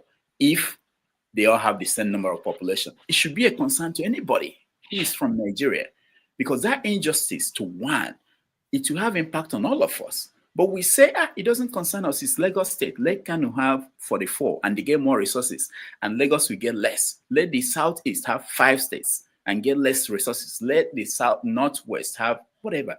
It's something that should concern all of us, because if we don't deal with it, it will show up. We deal with the consequences, because people will be agitated. People will be angry. People will be, what we're seeing now with the JAMB issue, people already, they have a list of things that they feel the country didn't do well for them. And it makes them to think that this is another one. And you are here saying, no, it's not another one. It's just a technical issue. But when the other issues were there and they see it every day, they deal with that every day, and you have not confronted that. You've not said this is wrong. And then you complain when they pick on something, because at that point, they've seen what they consider the pattern. And they have not seen you say that this is wrong. When somebody raised the issue of destroying of houses in Bini, Edo State, I was laughing, because when it happened in Anambra State, I said, no, this is terrible.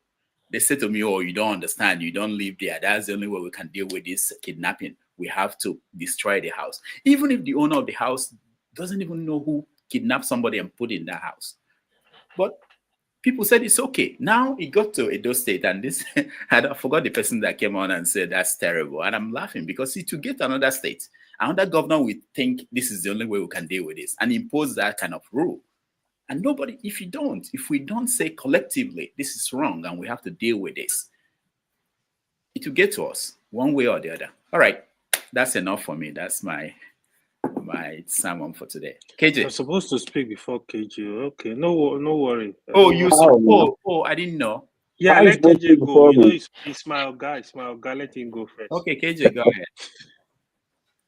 Okay, Rudolph, I hear you. In fact, I also hear you, Ngozi. But Ngozi, I will say this. You say that, that part that has to do with the Igbos, because I probably think you have not lived in the north before.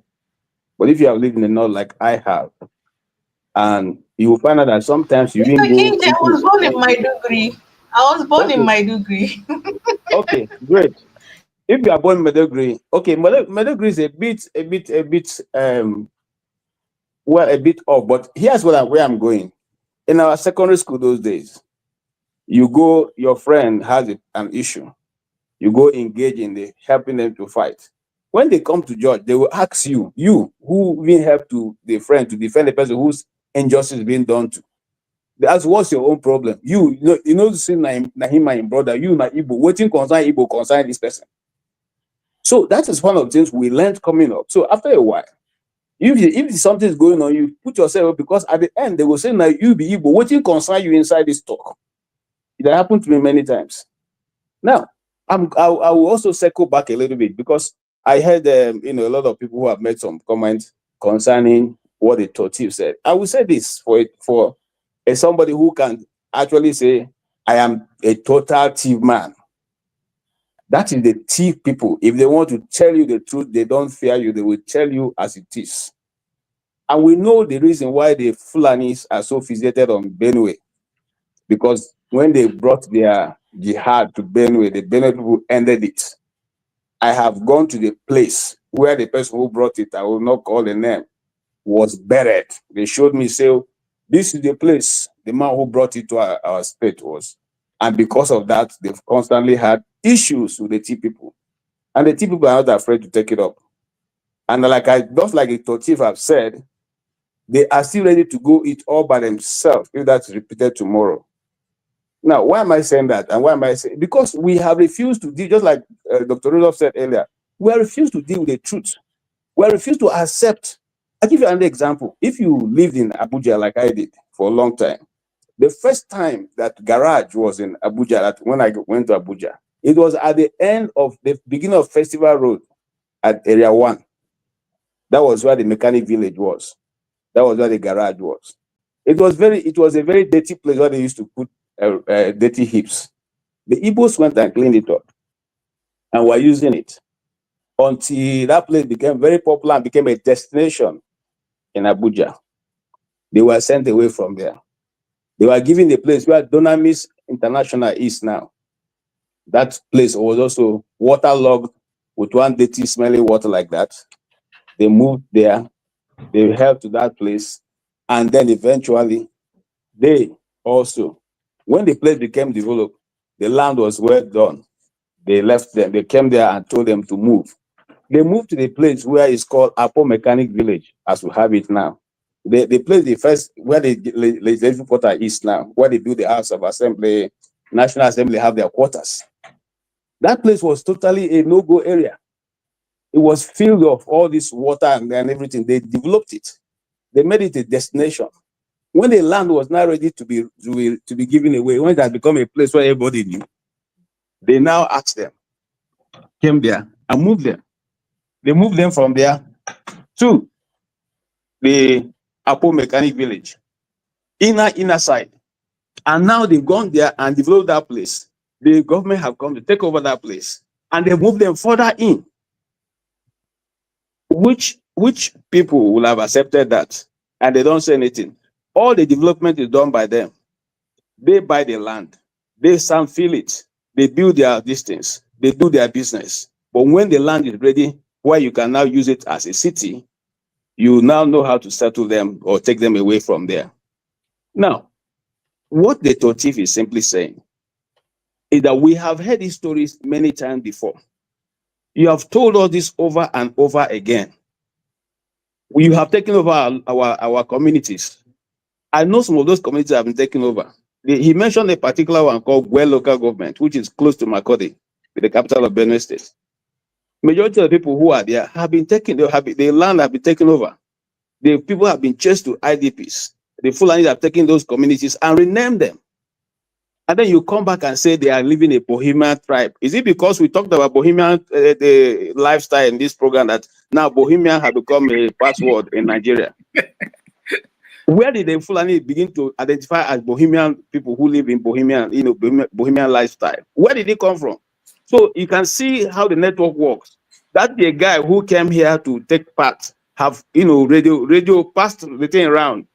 Just be watching out for that word. You will see that buzzword being thrown into political debates now in Nigeria, so that you now be the one they are telling you to go and look for KJ, now only you go school. Fulani man say go school now. Hold They on now. learn English too. They learn English Listen too now.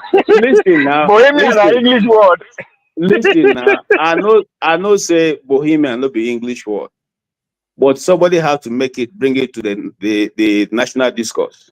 It's called setting the narrative. When they set it, you will be the one that will go and be looking for how to deal with it. And that's what they're trying to do again. It is not the first time. This thing have been played over and over and over and over. The only reason, and I said this, my opinion, the only reason why Nnamdi Kanu is being held today because he opened the eyes of many people. The history that they refuse to teach, the history that they don't want you to understand.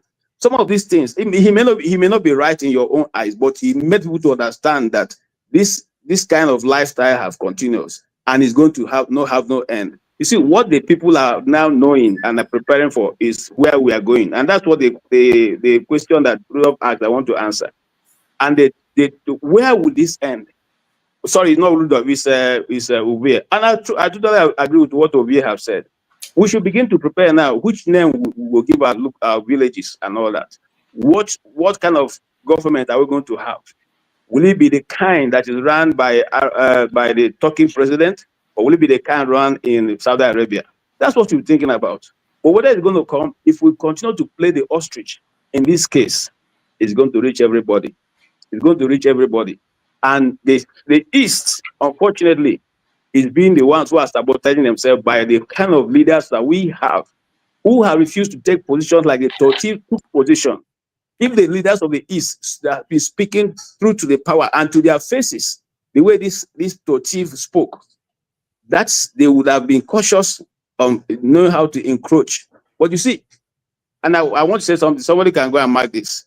The Tortiv are giving them the red flag, first red flag. The people are not going to rest.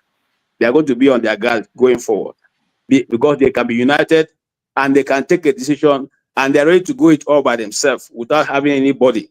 And I'll say this and I'll end. The chief man is the only person I know you can have problem. And if you notice that you are right, you are the one who is innocent and people are cheating you, he will go and fight on your behalf. And he doesn't even expect you to thank him after that. He will go his way. So they are ready to defend that their land, that's their farmland that they are trying to take over. Nobody's going to take 1 inch of it. Even those who have settled on it now, they are going to expel them. I can tell you with assurance that the chief people are going to claim back their land. Thank you. All right. Thank you, KJ. We are rounding up now. And this is something we've not done in a long time, which is to end by giving everyone the chance, 2 minutes, to tell us what keeps them up at night. I was just reminded by Ngozika. I was just thinking about it because I've never ended a show in a long time, but now that I am doing it, we are going to do that. So let me start with Ngozika. No, not you, KJ. You're part of the people that will end. Ngozika, what keeps you up at night? Those are the back end that will come to you. How many minutes do we have? 1 minute, 2 Just minutes? 2 minutes. Because I'm trying to be a timekeeper. 2 minutes. Okay, thanks. What keeps me up at night is the fact that whether we like it or not, whether we come here and speak plenty English or not, whether we support our own thief over the other people's thieves, Nigeria will happen to all of us.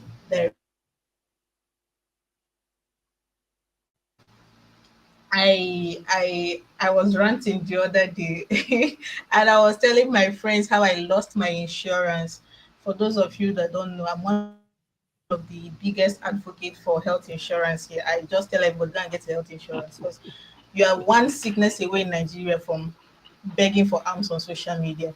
Insurance sort of like gives you a buffer. So I woke up one day and asked my insurance people to send me an invoice to pay, and they told me I can't pay anymore. Why? The insurance plans had been scrapped. How? They said they are migrating to new plans. Why did you not inform your customers? They say they did. Mind you, these people are very responsive with email. I don't want to mention their name, but they are very responsive with their email.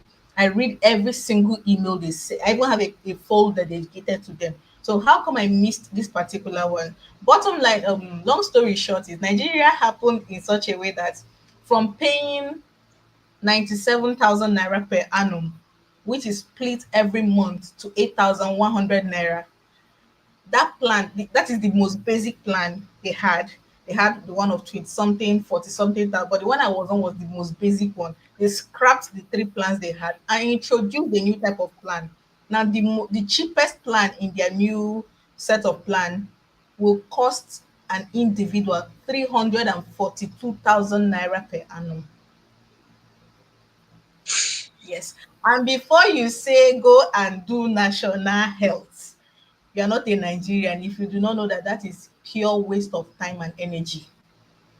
I have been in the hospital and a woman's daughter had appendicitis.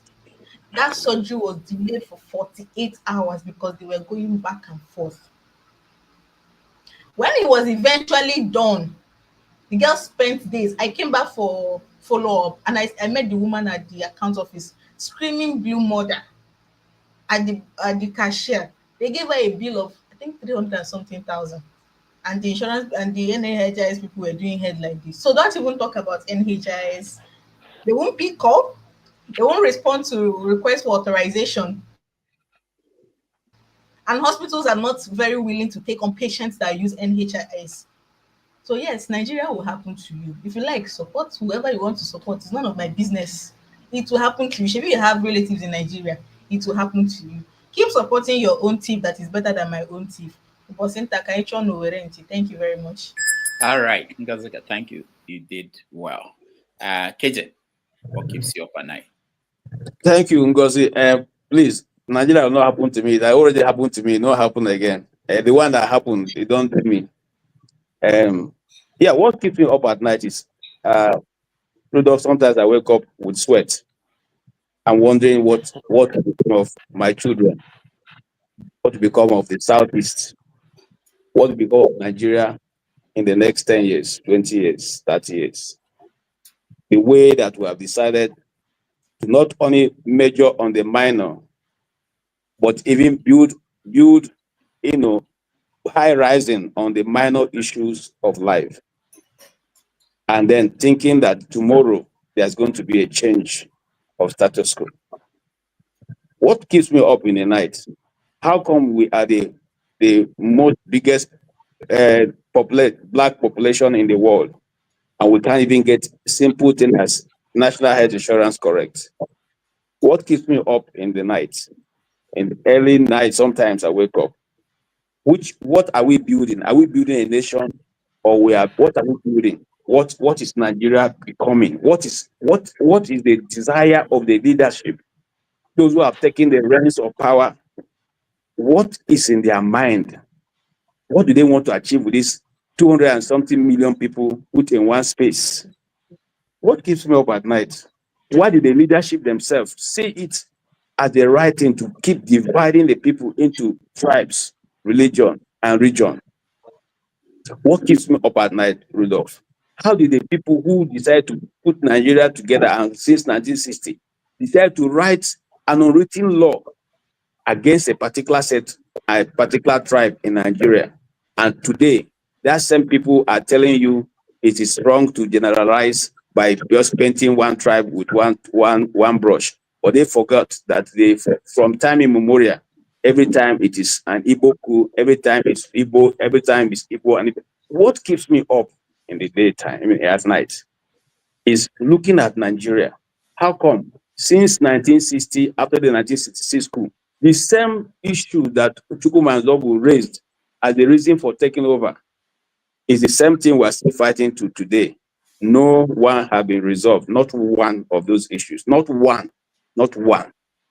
So I ask myself, will there ever be a conclusion? Will there ever be a time when we from the Southeast will be regarded as Nigerians? Will there be any time when Nigeria will come together as a whole to deal with a national issue without looking at religion, tribe, or the section for which you belong? If politics, and I come back to the same agreement which Orisa Bakubo said 2 days ago, if the political space is not working for us, we can sit down and form another kind of government that will work for everybody if it's not working for us. So my biggest fear is what will become of tomorrow. If tomorrow comes, what next? Thank you, sir. Thank you so much, KJ, for that. Ike, you're next. What do you say? What keep me? What keeps you up at night? My children and my wife. The future of my, like KJ, the future of my grandkids. My younger ones in Nigeria, my nephews, most of them that are affected by the JAMB that they went to, even though they made their marks, but what about the people who did not make their marks? So as long as we are Nigerians, Nigeria will always be in our heart, no matter wherever we are, because like I always say here, I have friends, I have people who I went to school with, I have my neighbors while I was in Nigeria, I have my family members, I have my co-members in the ministry of Jesus Christ everywhere in Nigeria. So I have friends in the north. There are many people that probably is not your own personal problem that keep you, awake in the night, but the concerns of fellow Nigerians that is going through a lot, So, but at the end of the day, Dr. Damage, I have to be honest with you. I really do not want Nigerian issue to bother me anymore. I really try to sleep well, right? As long as my wife is by my side, I try to sleep well, because Nigerian case, sometimes when we finish it here, when you go home, you're only dreaming about Nigerian problem. You don't dream about any other thing. It's about Nigerian issue. And sometimes when you're turning in the bed, your wife will be asking you, what makes you not to sleep? Why can't you find sleep? I know it's your Dr. Damage or the Niger Watch. I know everything you talked about this week makes you cannot sleep. Your wife, So it's wife not. will push you out of bed. It's funny, but it's a fact. It's a fact. Sometimes after a discussion, you go to bed, you cannot find sleep because there are so many astonishing stories and so many things that are happening even while we are here.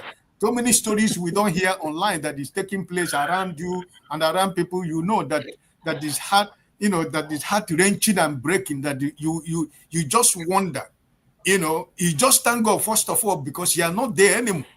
You understand what I mean? And also, because Nigeria don't bother me anymore. Tomorrow I'm having a celebration with close friends. I originally become a Dutch citizen, so tomorrow I have a little party for close friends, people who,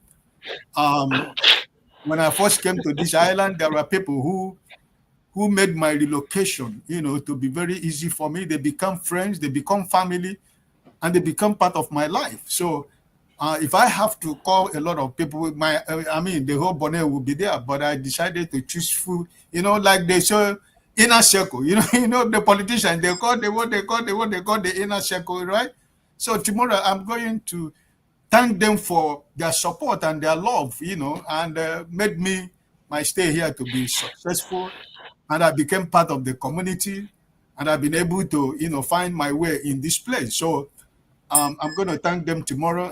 So something like this, it will make me to forget your problems, your Emiloko in Nigeria and their problems, and the confused ministers and the government we have in Nigeria. So, my brothers, thank you.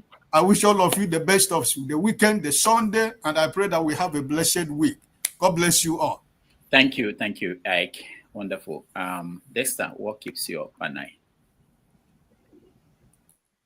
Yeah, Dr. Jamie, thank you. Well, what keeps me up at night is the dream, man. It's the dream I have for the future.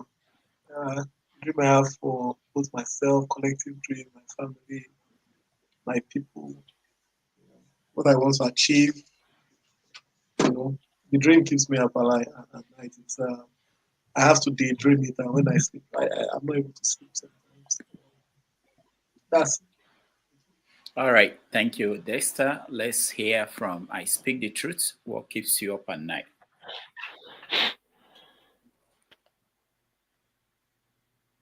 I Speak the Truth. You're muted. Okay, go Can you ahead. hear me? Yeah, Are you asking figuratively or literally? it doesn't matter any way you want to take it. We have had people I tell us mean, about their wives by their side. If you don't have a wife, it's a problem. Hearing this from Ike, but we manage.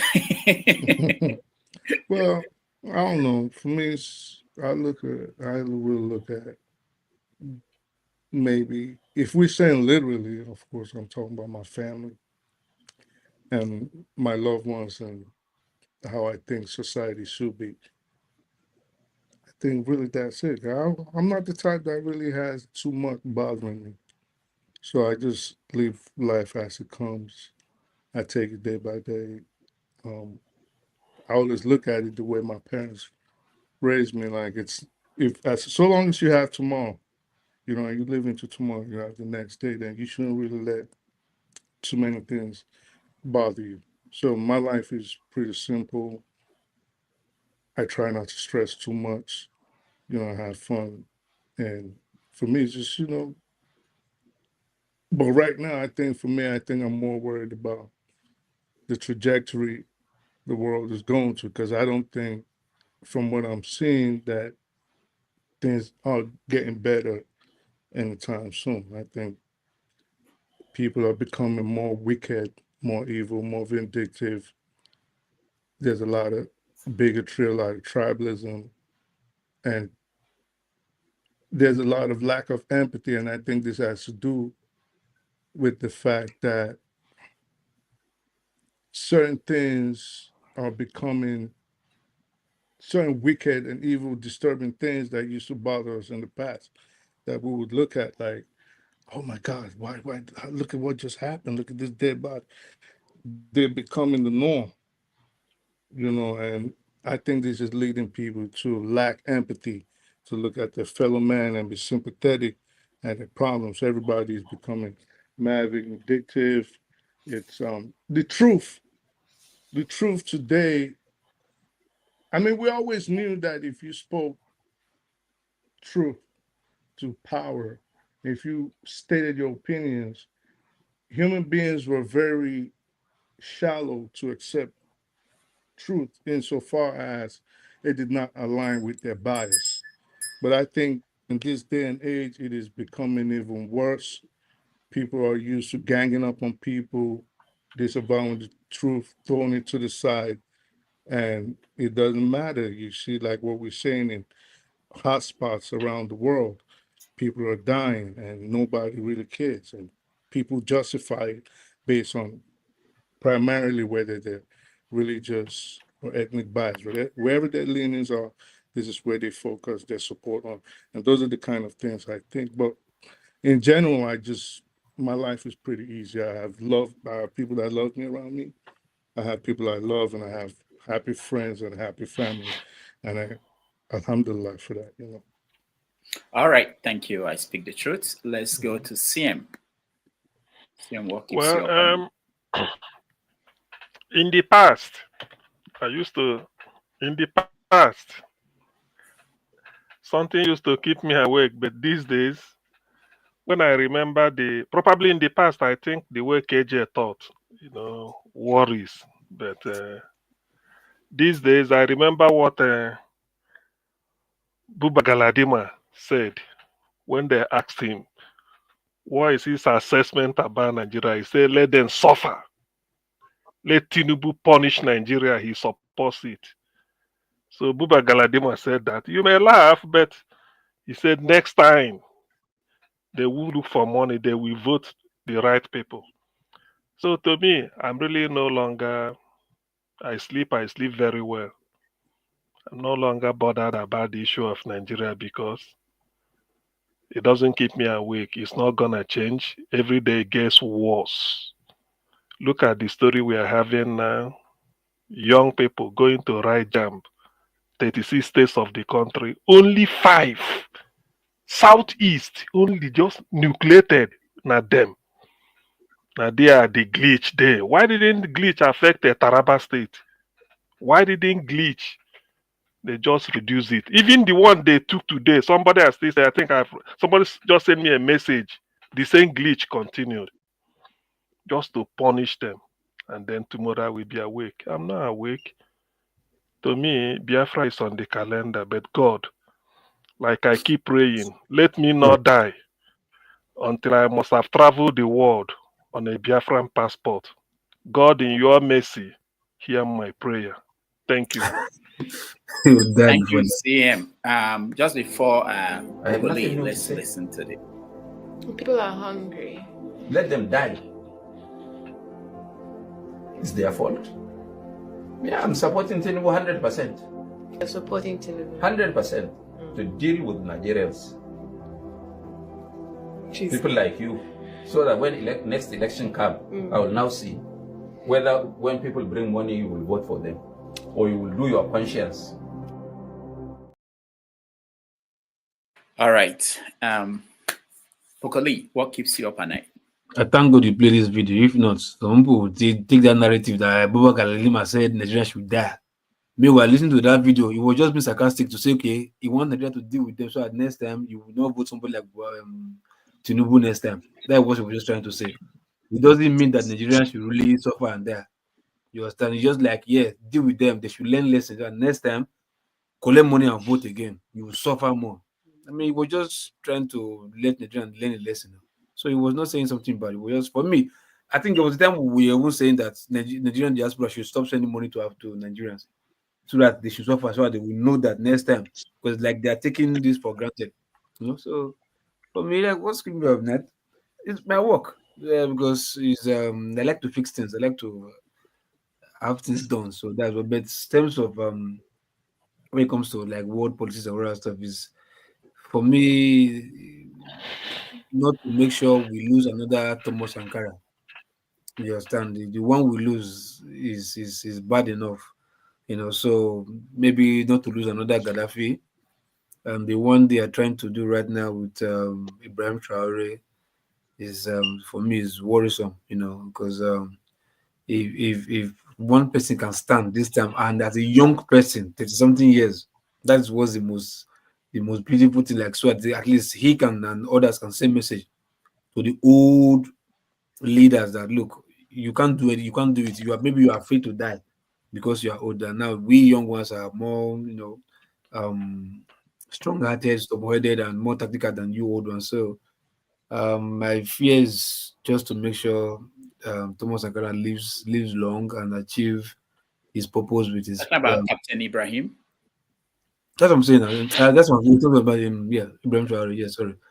To make sure that he lives long and he achieves what Gaddafi, wants to achieve to make united Africa. Because because look, see, this blackface phenomenon, it's become one too many. I've seen it like repeated, and we like black skin. I think we don't learn. This stuff have become in Malcolm X, Martin Luther King. The people that brought them down are like he's kind. You understand? Thomas Sankara, the same thing. He's kind. Gaddafi, he's kind. Museveni was fighting Gaddafi before all this whatever happened. So they always use even Ibrahim Traore, Michael Langley. You understand? Why are we always like this? Like we always want to fight ourselves and kill ourselves, bring ourselves down just to dine with this thing that doesn't look like us. I don't know why. So it's worrisome for me all the time. And you see, even in Nigeria, people trying to fight for something immoral and whatever. You see other people still trying to bring that person down. I think that's just our main problem. We don't want each other to progress. We just want to like classism all the time, Just man, bro, it's tiring sometimes, bro. So like I said, what keeps me up is just this. I follow this Ibrahim Traore news all the time, man. And sorry, let me ask damages. Why did this guy said what he said? What was it called? Deja Adeyanju about Traore. Why did he say so? I don't know what he said. Oh, okay. I don't He see said everything. nasty comments about that guy and like, and moreover, you're just passing through. You didn't even stop. You just transited. You didn't even enter the country, but you came out and started making your transits. Like I told him, like guy, you don't do things like that. And there's one thing about Africa. Look, unless you're the white people, yeah, if they are fighting for the cause, okay, let me use like racism, white racism, for instance, in America. Yeah, most white will tell you, oh, they don't like racism, they don't like the way they are doing it. But I'll tell you this: they like where it's putting them above every other race. But they don't like the way they are going about it, trying to like, hey, don't talk to black people, don't talk to minorities. But where the racism is putting them, they enjoy it and they like it. You get me? So that is what black people should learn. You understand? Sometimes everybody cannot be 100% correct. But look at the end goal, where it's trying to put you, where it's trying to raise you, keep you. You But understand? Local P, if people are criticizing someone, that doesn't mean they can achieve their goal. Okay? No. Sometimes, sometimes they underplay. They just pretend as if they don't even see the good thing of that person. Yeah, but it's okay because a lot of people are. I don't think Captain Ibrahim Traore, that his problem is people who are cheering him. He has a lot of people cheering him. So people criticizing him are not anything. No, it's not his problem. I just like the dangers of that. You might think it's nothing, but you can. What's the danger? What's the danger of people criticizing him? What's the danger? No, the danger is like when they use your own people. Okay, now let me. It's about consistency.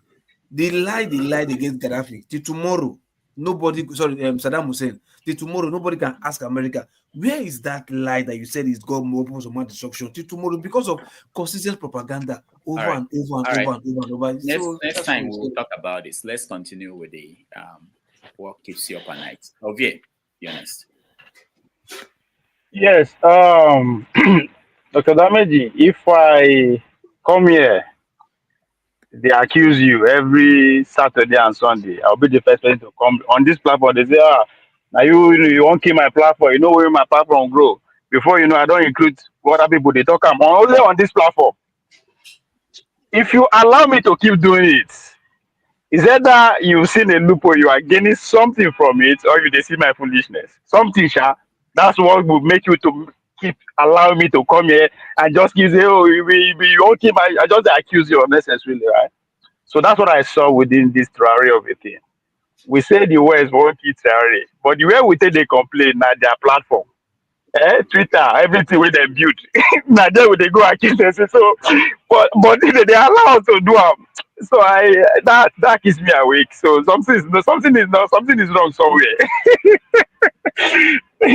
Then another thing is you too you contributed to Dameji when you talk about Tinubu going to Rome because that's just a glitch in my brain. Why? Because when Pope Leo picked the name the 14th, I had to go to work, started want to find out why. So I came to understand that Pope Leo the 13th came to power in 1878 at the pretty much the peak of industrial machine revolution and all that, whereby it become obvious a lot of people are going to be displayed with the advent of factory machine and all that, which influence Pope 13 center his papacy around the poor, workers union, workers organization, because there's a machine in time that will produce a lot of unemployed people. Now, what is the synonymous of that time and today? We have a pope who came in, said he wants to continue from the 13th legacy at a time whereby we also have a machine in place and a revolution in place, which is the AI, which is arguably is going to revolutionize the workplace, right? So, and if you understand this is reality before us, then you look at the kind of conversation you are having. One can't help than to reflect to Noah Harari's book, Sapiens, talking about the useless generation. So they say by the year 2050, about 400 or 500 million third population. So how many percentage of those people are going to belong to the useless generation? When among us, now AI, machine, now go dey. Not that you cannot work, you are not intelligent, but it's just nothing. You are useless to yourself and the community. So how many are we going to contribute to that usage? Because that's what is going into. If you look at the conversation we are having, it has nothing to do with the new world that is upon us. So that, in a way, keeps me not necessarily awake, because they say the closer you are to the truth, the more quiet you become on the inside. So if I not be sleep, I light my Igbo, I'll sleep like fool. So, thank you, Lord David. Oh, wait. Tony, what keeps you up at night? That's a tough one. I would say that I really don't worry too much about anything. One, because of my faith, and two, because I'm watching my health. I don't want anything that will give me hypertension. So I discipline myself not to take anything more than I can carry. But that said, sometimes I worry whether when I retire, I will have a country like Nigeria where I can go back to. Because this place is not home for me, in spite of all the attractions. I don't like the winter. And I enjoy community life. I have developed communities. I've contributed, to develop a couple of communities where I lived, where I have property. I miss them. I'm hoping and trusting that time will come when I retire very soon.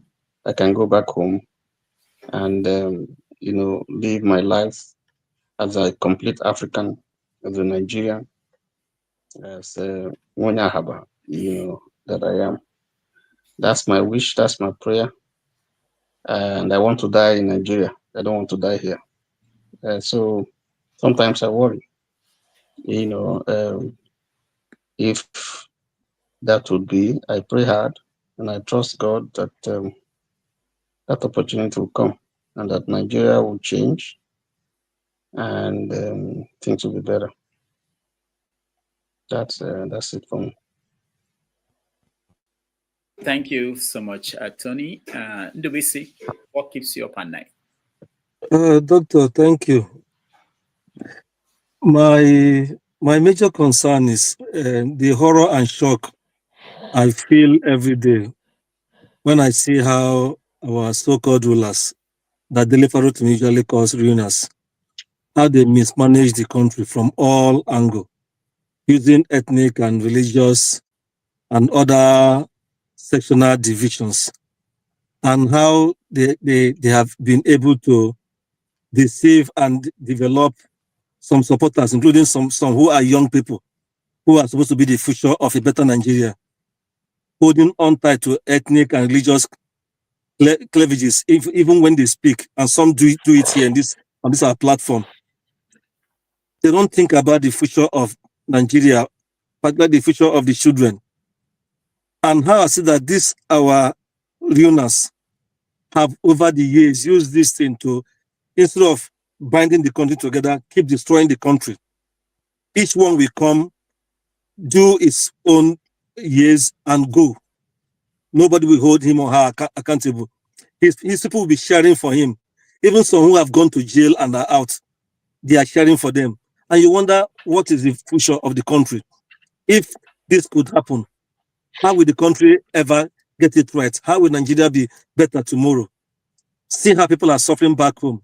Some can't even eat one quality meal. I hear direct information from my people back home. Things are so rough, and this is not what should be.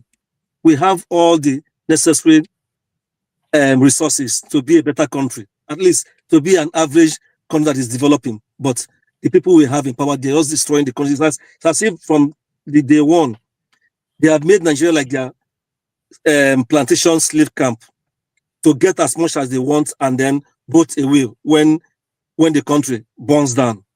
They're not doing anything to bind the country together and keep the country develop the country. How can we not have basic things of life like electricity that can revitalize industries and development, create jobs? All they talk, they send their goons talking, going to the media houses to talk, but no practical action on ground. People are suffering, but yet they say things are better, but nothing is happening. So the problem is that how come we end up with people like this? The structure is the problem. The country was not meant to function and to make the people feel that they own a country. Many of us have given up that we don't even own a country. That is why people are cleaving to their ethnic regions. But that doesn't even work because you have these evil people in every ethnic group. The worst of us are leading us. That is a fact. So it is only left for our people to say, how can we turn things around? But my heart breaks when we come to forums like this. Instead of us channeling a way forward and agree that these things are not working, some of us begin to say things that breaks the heart, things that can lead us to a better place. Some are repeating what those people who are ruining our country are doing. So that it shows that there's no hope anywhere. It's really, really sad. So I don't know. That is what I feel, and I think Nigeria. Sometimes people say it's irredeemable, but I still have some flicker of hope that probably someday we might have a better country and we'll start afresh. Some countries behind us, even in the West African areas, they are getting their acts together, and we that are supposed to be the leader that should show the light, we are behind, owing to mundane thinking that our so-called rulers have put in place, and some of us are following it sheepishly. It's sad. Thank you. All right. Thank you, Ndubisi. AY, the last person. If I miss anybody, please let me know. About AY, the last. I'm the last person. Mm-hmm. They sleep well for night too. Nothing they keep me up. I know if you carry person problem. Okay, on a more serious note though.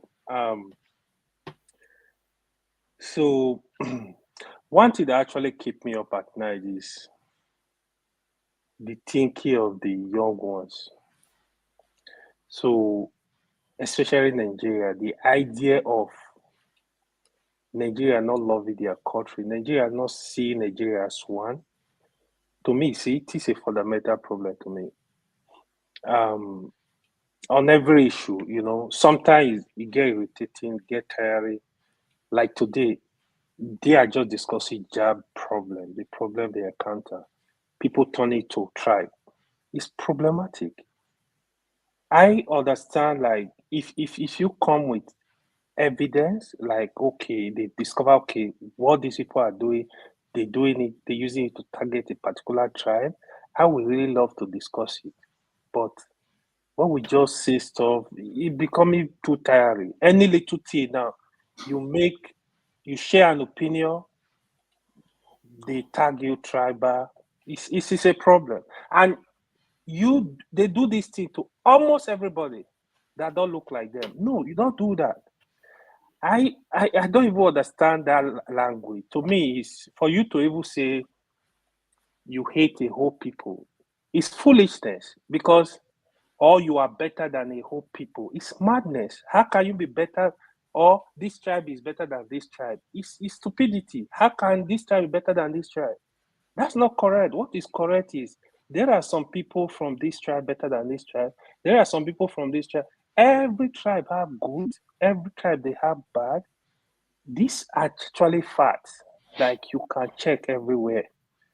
This issue of we got to learn to work together. Nigeria is one.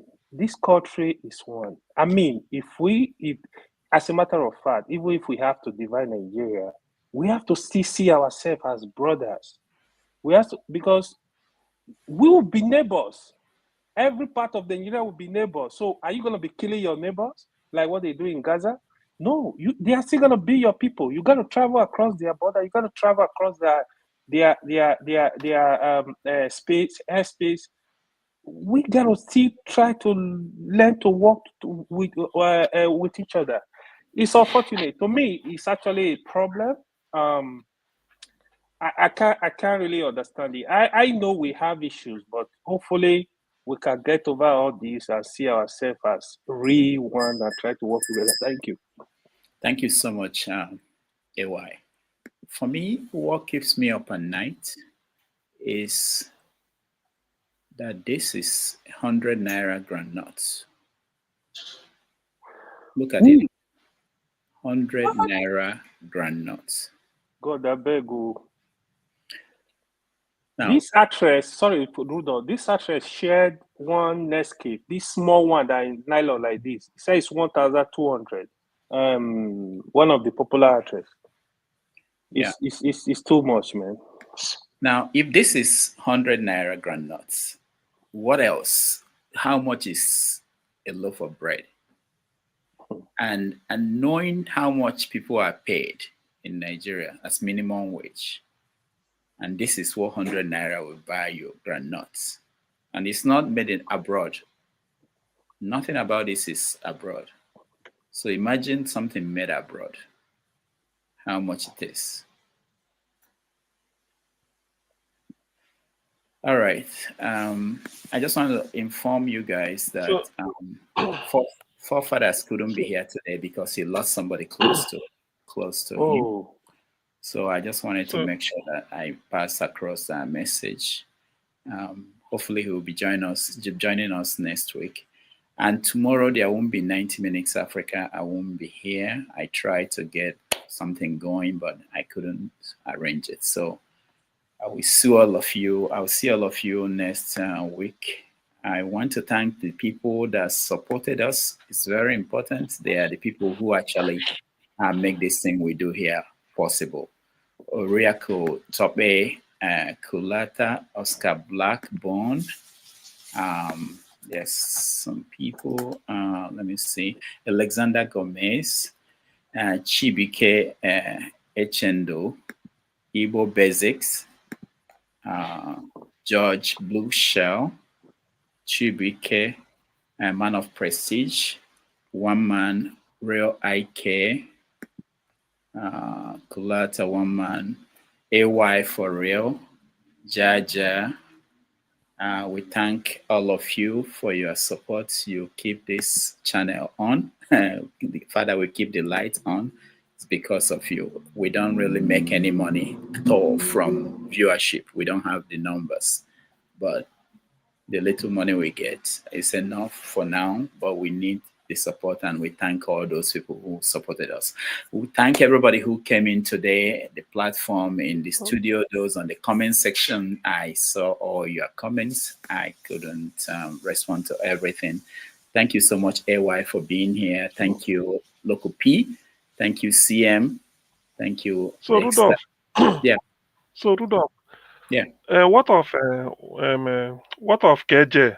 Won't he cover for you tomorrow? Or well, KJ couldn't go tomorrow too. I checked. He couldn't do it. Show couldn't. You know, sometimes people have other engagements. I had a guest who was going to come, and I had a host actually. The problem was not the host.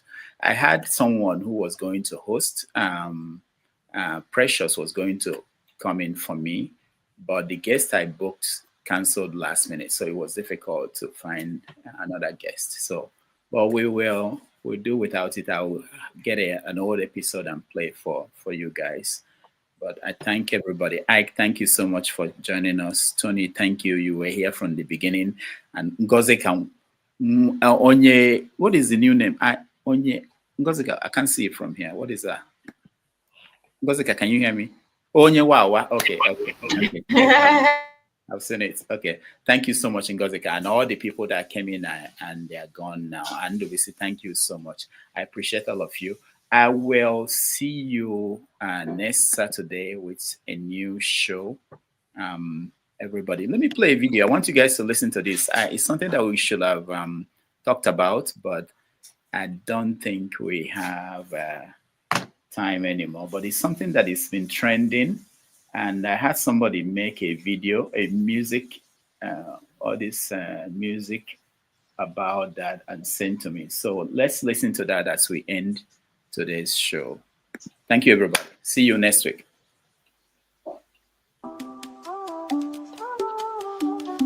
Let them be, I'm from beating the understyle of Bonner Boy. Hey, hey, hey, yeah. What did she do where you never do? In the judge, but you they hide too. Oh, na, na, na. Remind me again, my guy talk true. What's the pastor that I do, I shock you. She be sinner, you be saints. I been just pretense for the holy paint. You the fall like say you never lie, but your pastor born, them they touch sky. You they shout say she be hypocrite, but your own closet full with secret things.